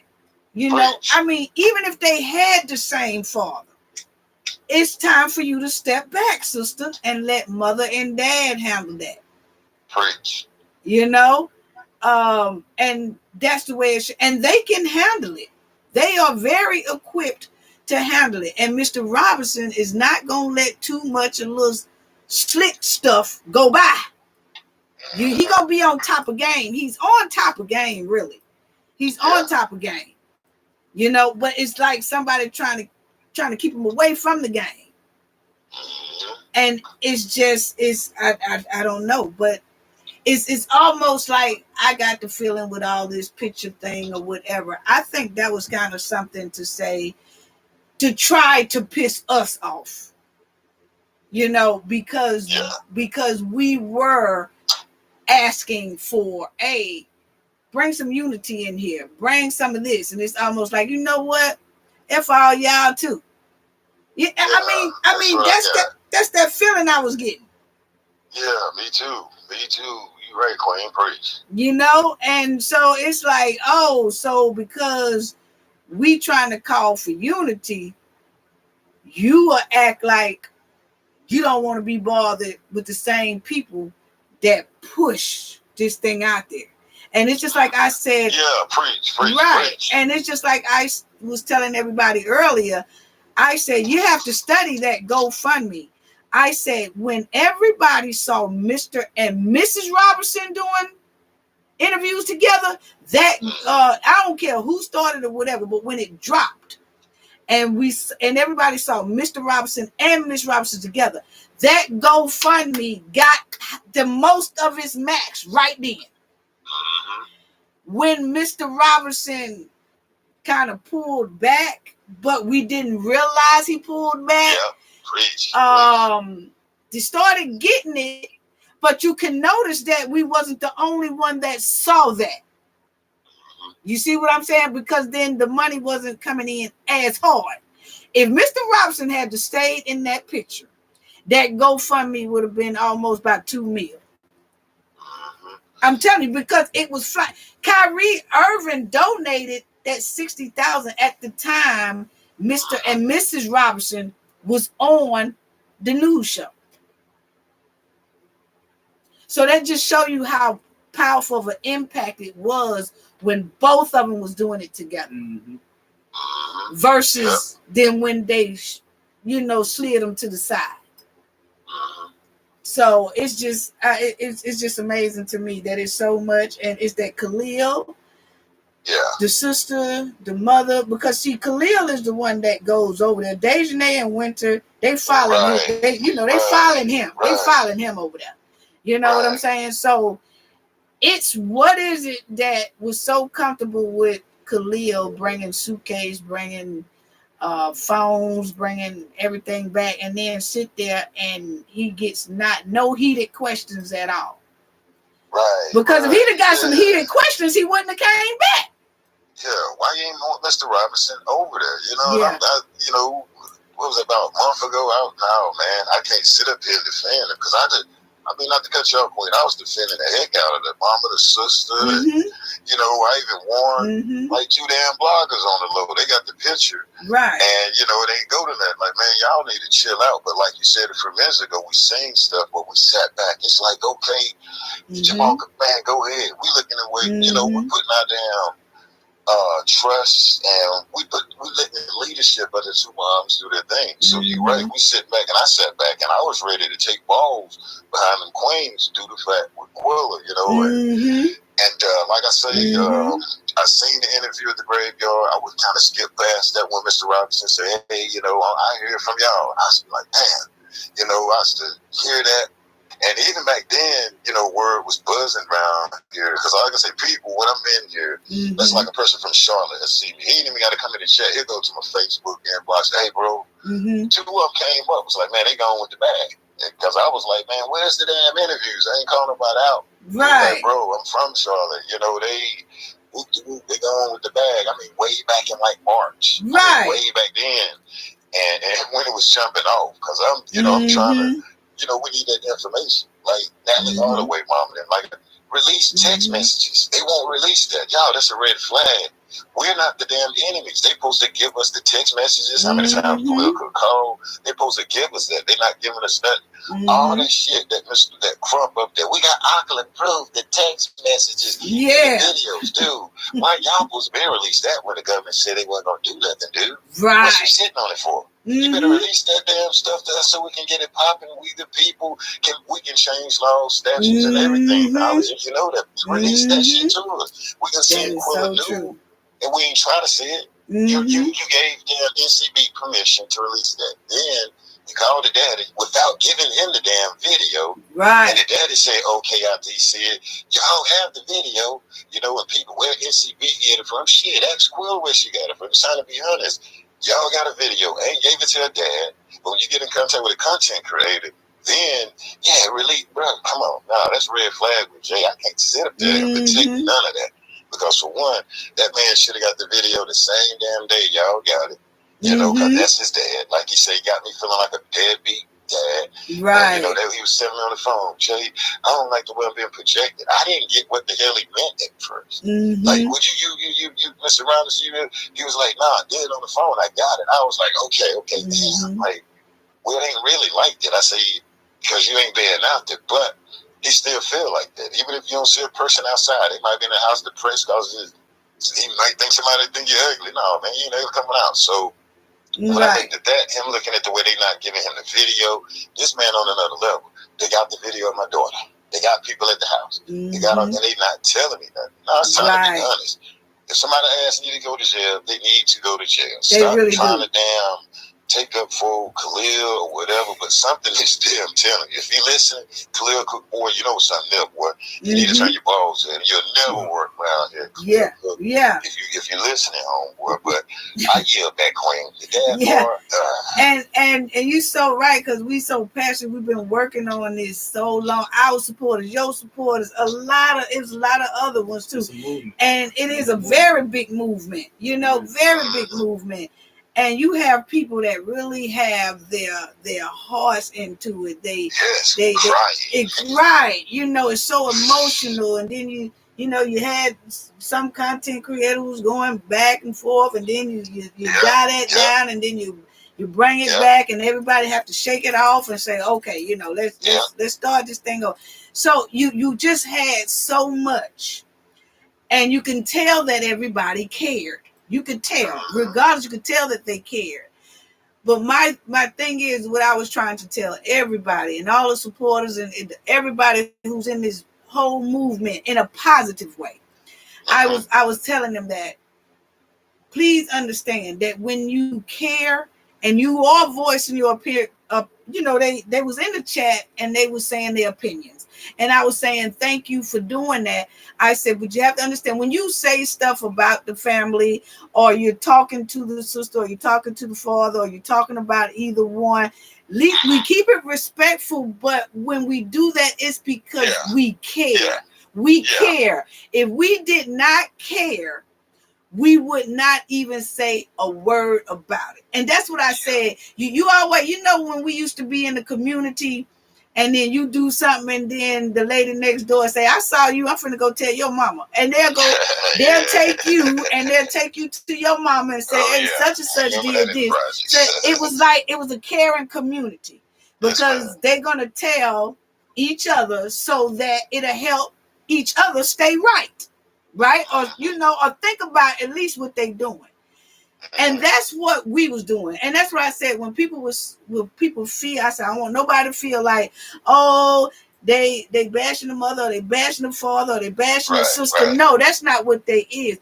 When you are 10 toes down for your community, and you care about the justice of the community, you care about the people in your community, whether they wants to hear it or not, if it's right, they need to hear it. If they're wrong, they need to hear it.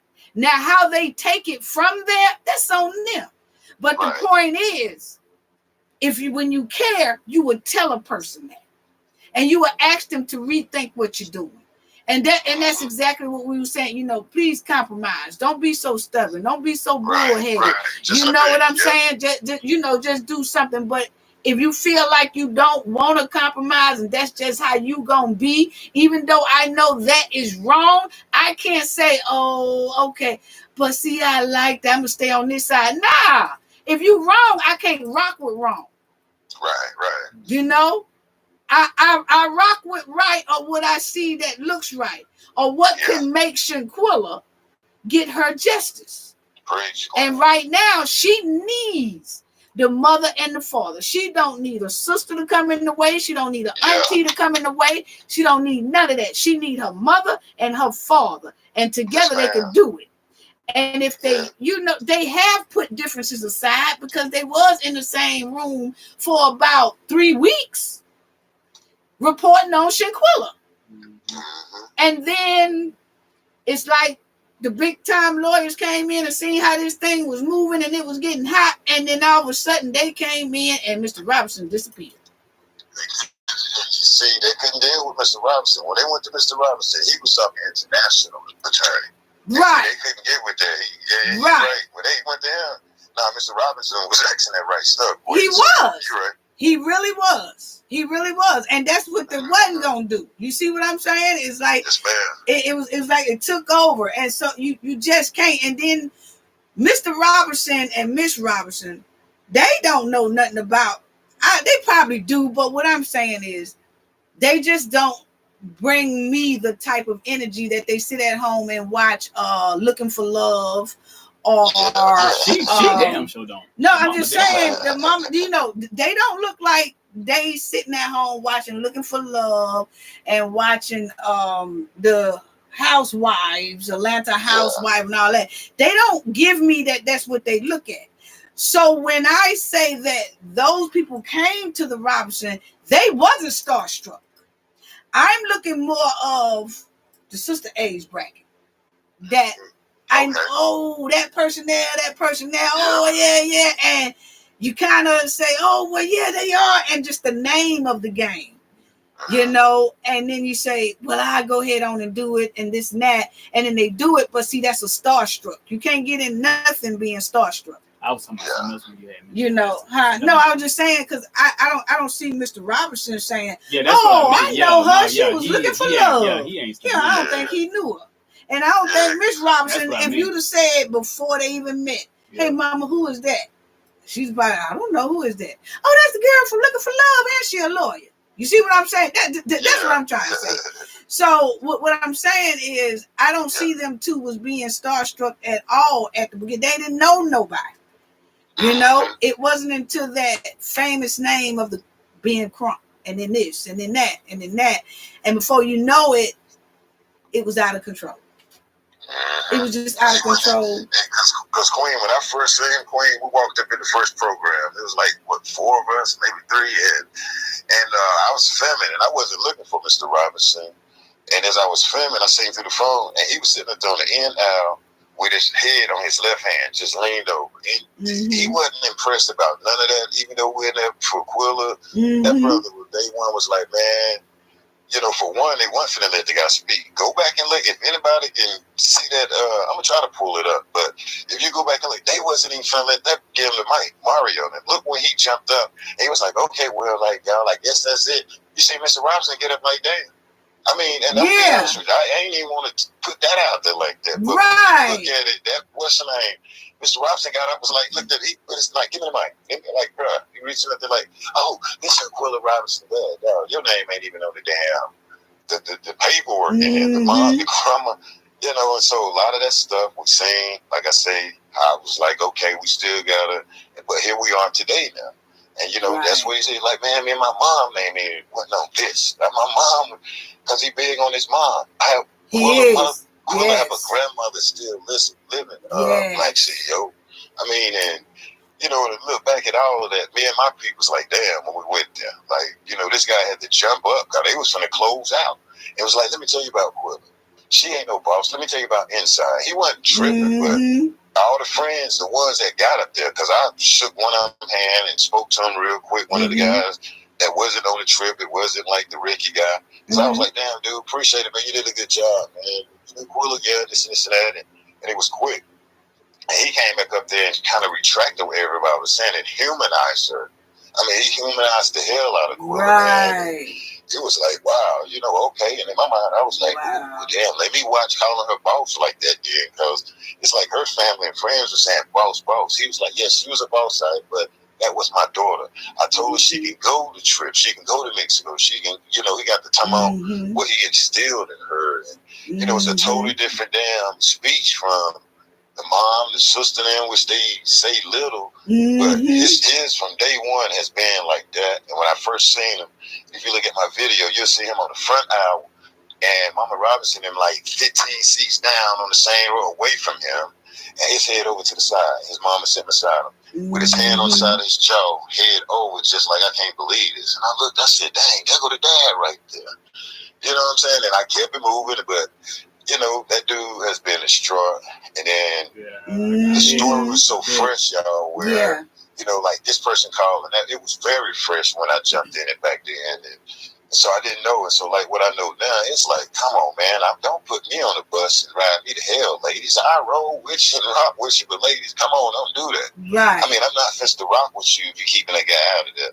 Give me a fucking good reason not to support this guy. Like Quilla Long, he's a nasty old man. That's an alpha man. Of course, some ladies, some kids, boys, they don't want to hear that from an elder. That man is not going to play the game when he talks. He is very old school, and I get it. Quilla, like, you know, I guess she want to just, I ain't got time, whatever. But to me, that's a mold from her mother.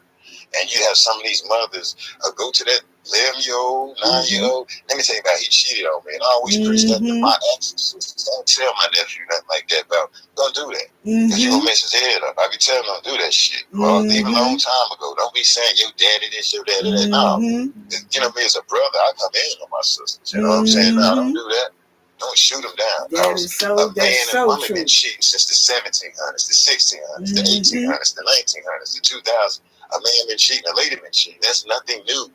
Stop that pattern of telling these kids, the boys and the girls, because now we see the effect from Quilla Long up there. Where the hell she get that from? She had to get it from her family. You're right. And you can't instill them with that shit. Yes, you got it from you're going too hard. I yield back, Queen. You're going too hard on that man, and you out of damn place and out of line. And you definitely right. You know, that it was. I mean, everything you said, I mean, you was taking all the words right. We great minds think alike, and that's how it is. But I mean, that's how I was feeling, you know. And that's one. We respect them, Queen. We respect them, Queen. We need to lead us right, so we can give our great content. Exactly. We are here to give content. Exactly. We are here to give content. Exactly. And like I said, like if you don't want to lead us, if you're pissed off at everybody, I don't know, you still owe that. Hey, look here, people, appreciate it. This is where we stand now. We're still waiting on extradition from the White House, and then we're working on civil suits. Thank y'all. Good night. You know, something. But you also, as you're doing that, still need to include Mr. Robinson. You know, and that's a lot of what I was talking about earlier too. I was telling the females, please stop leaving the fathers out because you bitter. You know, it's nothing that could be that bad. But I'm sorry, it's nothing. I mean, you would have to tell us something that would make us say, oh, okay, I understand why that you pushed him to the side. Yeah. But if that was the case, that would have been came out. You know, that would have came out in conversations that was between her and Jared. You know, it would have been came out. That it's nothing. It's you know what I'm saying? So it's just pure D want to do things your way, and I want to take over, and I want to do it like this. Because I do remember her saying Shanquella was like a daughter to her because they have that big age gap. I understand that, but that's still not your daughter. That's your sister. Preach. Oh, Queen, preach. You know? And she has a mother and she has a father. You know? And you're trying to coach the mother, but you didn't have to coach them to have Shanquella. So you have to sit back and just take that back seat and just, I understand you know, she want to be with her mother. You still do that. But stand back behind her. And let her and Mr. Robinson lead this thing, you know. And Mr. Robinson will lead her mother. He will lead Miss Robinson in the right direction. He is not going to let her fall because you could tell he still loves her. You could tell it. And we're not talking about probably intimate love, but because it's a bond that they have, that they continue to have. Right. They have that daughter and that loss together. So you could tell he has so much respect for them until he's standing back being stomped on. But then they're not giving that same love to stand back and let him lead. So see, that's why I said the compromise and the stubborn has to go. And they need to come together as one, whether they want to hear it or not. And the lawyers, I said that too. They know that that man's supposed to be involved. I'm sorry. They know that. And me, I said it before. It's just me. I would have to ask that we get those papers. So somebody gonna have to include me, or all that stuff gonna be null and void because it ain't supposed to happen no way without my consent. I'm not. Mr. Robinson ain't passed away. You know, so it should have been a equal consent. So that's when I asked before, is there an equal consent on representation now? I don't know. No. You know? You see what I'm saying? And I'm going to say this and I'm going to get out of here. Yeah. But like I think it starts back, you know, we were really looking at like, why y'all ain't call that man over there? I mean, something happened. My uncle passed away. And we met up Friday. I couldn't meet Friday, yesterday. And everybody went there. Like, well, what happened? And so when he, you know, everybody's there. I mean, his son and everybody. Right. My Uncle Ray, you know, we there. That's how I'm sitting there looking like, damn. So what? Oh, okay. It got to be some type of conversation. Right. Between Quilla and his mom that they didn't want that dad to hear with Cabo 6. And, you know, I'm being honest. That's what I keep going back to, like, why wasn't there? Okay, they sat down and ate and all of this, and Mr. Robinson did have the respect to call the mom, no matter if he liked her or not, and say, hey, our baby neck and back, neck and spine was broke. But y'all ain't calling telling him a damn thing. I mean, you know, y'all ain't even calling tell this man, like, something wrong with Quilla, she overseas. Like, she overseas, you supposed to got it popping in. Not just, hey, Kath ain't living, or or what, like, man, what the hell? I mean, on so many levels, when I look at this at a pain where, like, if you ask him, he'll tell you. No, they didn't call and tell me that she was, you know, until she was gone. And then Quilla's sister them got to say a little bit. They had to come out and say a little bit clear, cuz. Well, they did go to Mexico. That's why he like, what in the hell? Well, where's these friends? You don't know them. How you even fix your mouth to say that to me, like you said? You know, just, like, look at what y'all put this man through. And then y'all done brought this guy back, and they over here talking about, damn, what they gonna wear. Not in my house. If Mr. Robinson was there, they wouldn't be talking about what the hell they was gonna wear, though. And you know, but him not being there is the biggest red flag. With a damn spotlight, disco light, a stoplight, a damn passing guard light, only blinking to me with respect, because y'all need to go back to that, because somewhere that's holding up the damn justice with this damn girl, Shanquella Robinson. I mean, I'm telling you, and that's what God is bringing that man around, because whatever the hell y'all talked about, y'all need to get with him on that. Okay, you messed up, mom and daughter, whatever. It's something where you done messed up, and it ain't right, but y'all didn't want to hear his mouth. You don't want to hear his mouth, and you'll let this man go through this, him and his daughter. His daughter come back, she won't be happy with that, man. Right, mom, and that's with daddy. Hell no, man. Quilla, she ain't finna come back and just co-sign with that after saying her daddy been mistreated, after she been whipped and beat around these damn bastards. And my last thing I'm gonna say, how many times, who called who they ass got back here to North Carolina? Was it Cleo Cook? Was it because, bro, y'all are big snakes and shit, and damn, all this other stuff, man. Where's the rest of her clothes? Her daddy said she had a t-shirt on and some damn, like, pajama pants. Where the rest of the stuff that the mom and them they need to be telling us that, you know, give us more details, man. So, you know, give us more details. And like you were saying earlier, you know, hell, we're not the enemies. Drop the information. How's y'all keeping everything? And real quick, I'm going to post on my next video where Quilla's sister was on TMZ, and she was like, the worst thing about it is in the public. You went to NCB and had them to release the damn video, Quilla. That what Nick was saying on my platform the other day, where she frustrated that, and this and this and that, and then these people run around, and the worst thing about it is being in the public. What the fuck? You just tell NCB to release this? You know, with Airbnb to the public, like, come on, man. So somewhere in there, like you were saying a few minutes ago, something changed, and we don't want to feel like we the damn enemies. So that's how I stand, and I look. But see, Blake, that's another thing. People will make us seem like we're wrong because we're speaking up for right, and that's another thing we have to be careful with. You know, that all comes a part of it.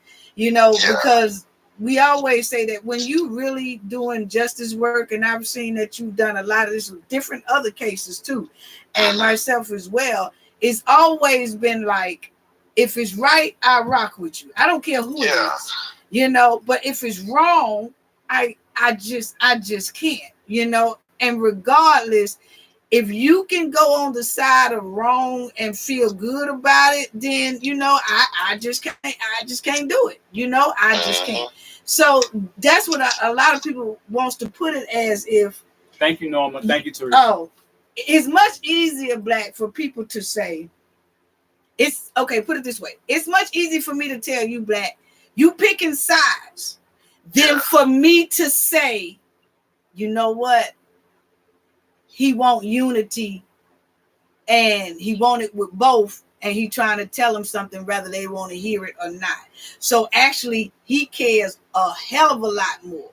You see, because you on another level of looking at, hey, I'm gonna need y'all to get this part right here straight because this is how it should be. Hey, I'm gonna need for you to sit back. That's just the way we do when we care and when we want you. And we telling them because we see that they can get better results by doing that, right?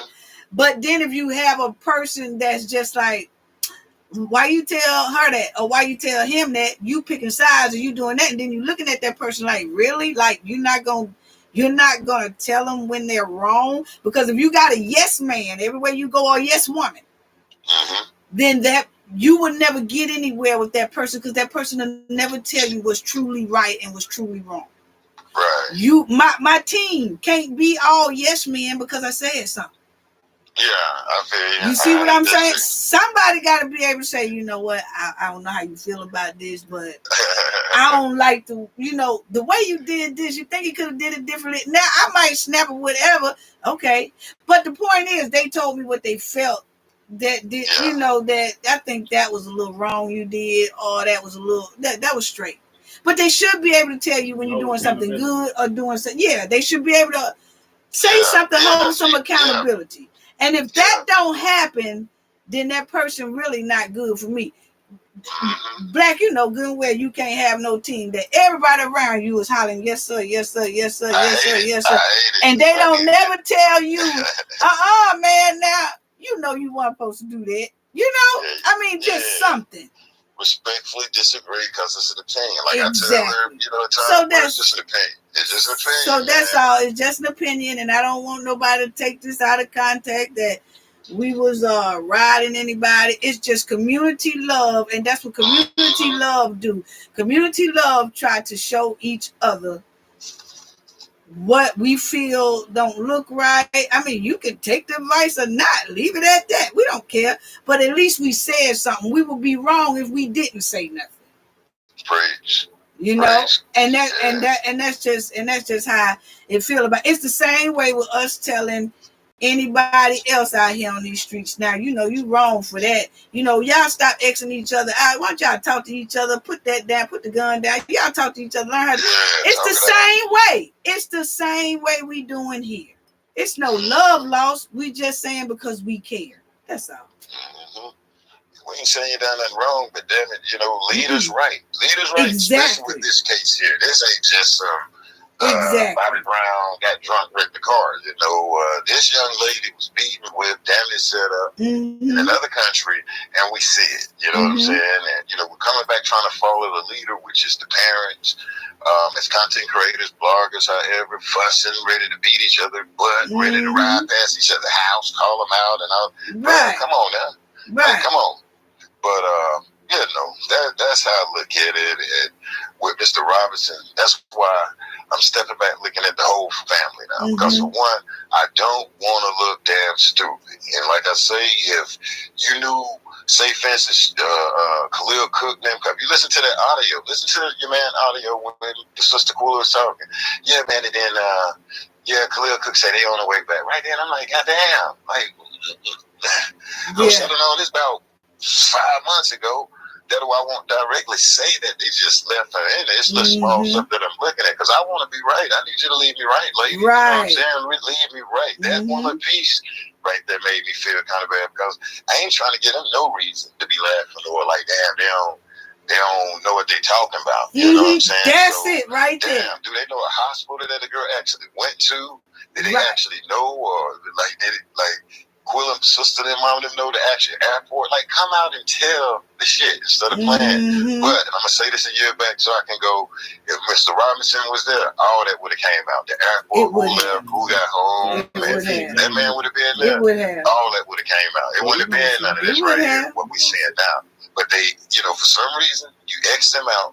And I think it's some type of conversations between the sister, the mom, them. And how Khalil Cook called and asked me for some money. And Khalil Cook, well, shit. Did he say he ain't have no money, couldn't get back? Because y'all gonna been on many vacations. And you was like, well, baby, gonna use $300 of her money to get a ticket. I don't know. We're just kind of saying. Yeah, you just don't know when, right. Cause the daddy gonna be like, okay. So you use her money. I can see Mr. Robinson like me. I'm gonna tell him, man, give her shit back. Man, you back in America. I need you to return that for my daughter because she's not here. Right. Okay, my daughter has passed away. Hey, I'm trying to talk to you, dude, whatever. But get that shit back. He sound like the dude that's gonna make sure that you say alcohol poison. So, but I don't know. that's just my point. But I appreciate coming up here. Well, thank you for gracing. Thank you for gracing the show today. Thank you for gracing coming up here. We appreciate it. Everybody, Knowledge Family was loving it. Thank you so much. We really do love you. Appreciate it for gracing the panel today, because we really do. You know, we really wanted to hear from you as well. You know, because I don't have the panel thing like y'all have. You know, I had a little call in, but I appreciate you even doing that, Black CEO Media. And thank you once again. I just want to give you your flowers for how you do for not only Shanquella. And salute your son right there. What's up, my Jay? Oh yeah, Jay, yeah. I love to see our boys sitting up beside our moms like that. I love that, bro. I respect you for my G. And I was like, yeah, that's a twin right there. A lot of people say that, Jay. Everybody say Jay your twin. Jay your twin. Yeah. So like Black, they do say that. You got your tower. You got a brother. You got a son that's a tower, bro. He's a tower, a building. Yeah. That's a building right there. Thank you. Much respect. Salute, brother. Thank you. Thank you so much. Well, I ain't gonna hold you up. I ain't in front of my computer, so if people saying what's up to me, I'm back here. Yeah, they are. They was hollering and everything. Yeah. So they was sending love to you and everything. So appreciate it. Okay. But thank you so much. Thank you so much. And I just want to tell you, thank you just for everything y'all do, because y'all be rocking over there. Not only for Shanquella, I mean, you do for Alicia Watts, you do for all of them. Oh, yeah. And you try to split that time up and just thank you, because you don't know how good that feels to see a brother that will bring so many different stories up for our sisters, like, hey, this is not right, but look at this story, check this story out, and just appreciate you for that, you know. And you will hit on other little things too, but you still at least try to keep us up there on that screen and say, hey, check this out. You know, we got to do that. Yeah, and, so next thank year, you. I'm gonna ratchet up in about 2 more months. But right. Yeah, I appreciate it. And yeah, feel free, because that's what I put it out there for the internet. A lot of stuff need to go viral. Especially when it comes to the calf. You know, how some people, man, it ain't taking the content. Put the damn information out there. Right. Just put it out there. That's like that girl Natasha Cole Crump. You know, you might can come behind me and break that completely down.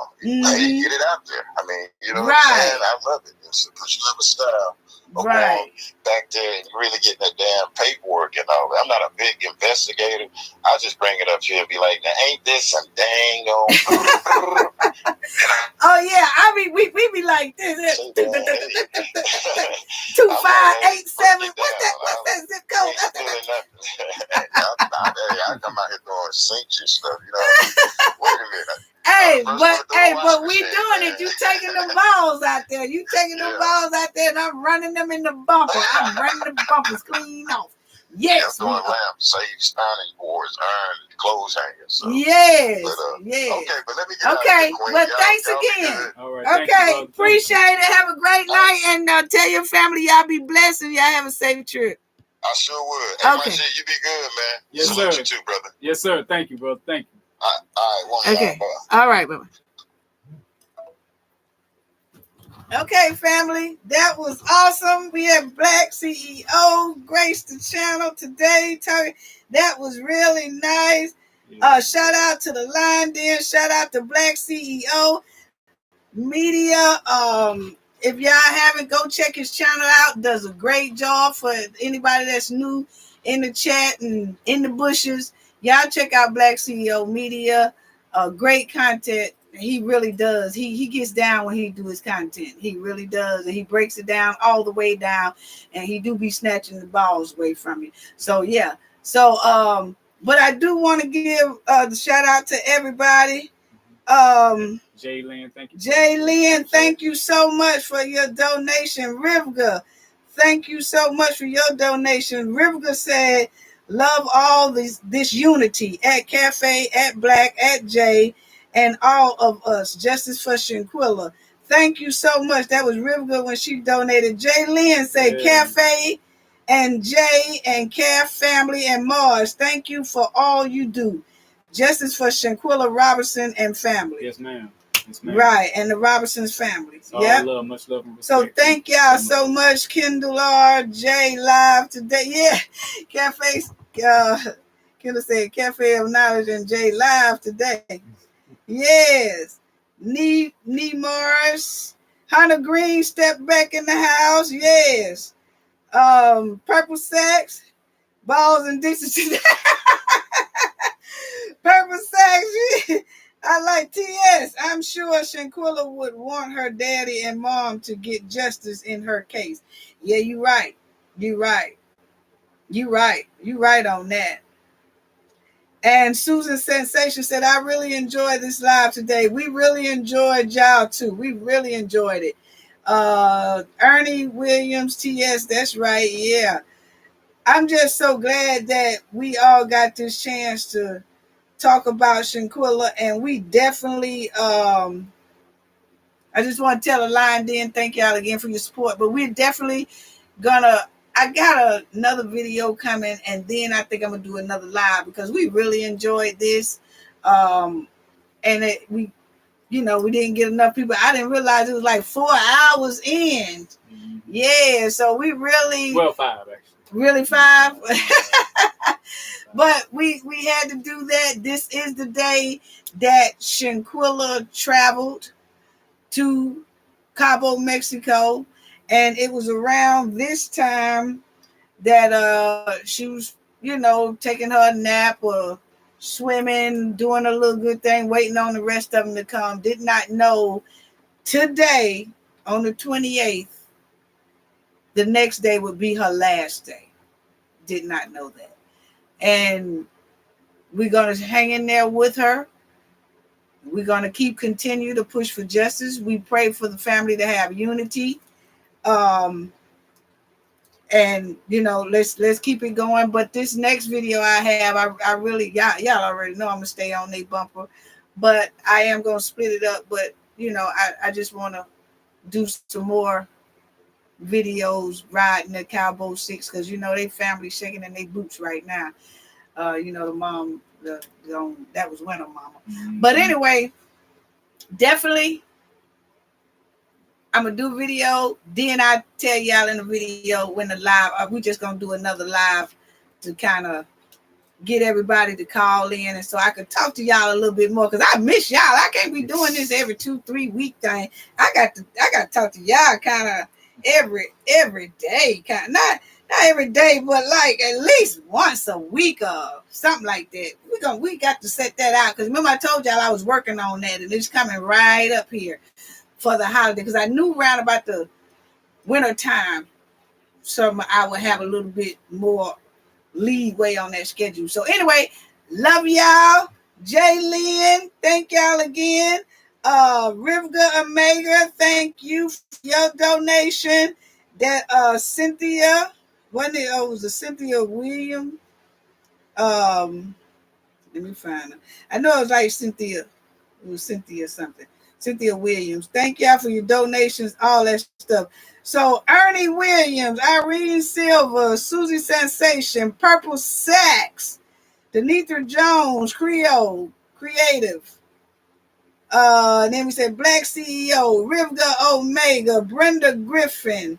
Then we have PM Channel, Norma Ivory. Got the PM chat. Elisa W. The Me Watch. What's going on, the Me Watch? Okay. Teresa, Kendall R, Hunter Green, get them they hearts up. Best moderators in the house. And then you got Leah. Yeah. Yes, Leah. Thank you from overseas. Sending love to all y'all. And I said Ernie Williams, Lynn Jordan, Jay Lynn. Yeah, I got y'all all. Yeah, if I miss you, I'm sorry. Tink, I see you, Tink. And then we have G-Ma at, yes. Tink again, Hunter Green. TS. Got TS in the house. And then Marie Foster. Yes. Diva Flow. What's going on, Diva Flow? Diva Flow. Then we got Demetra C. Jones. Okay, so all y'all hearts up in the chat. Y'all put them bumper cars in that chat. Bumper cars in the chat. It's time for us to get out of here. We done ran them in the ditch today. We can get the tow truck and go ahead on and put them in the yard. We can go ahead on and put them in the tow truck yard. We good until the next video. Hearts up. We love y'all. Thank y'all so much. Thank you for everybody who called in. Thank y'all. Love each and every one of y'all in the chat. Thank y'all for the donations again. Yes, and me and Jay will be seeing y'all. Don't know when he gonna come back again because he be moving, boy. He'll do stuff. He'll do his little teamwork with us, and then he got to go. I'll be back soon. All right. So love y'all. Put them dump trucks up in the house. We're gonna put them old dump trucks, and that's all we have for today. Bye bye. I'll see y'all real soon. All right.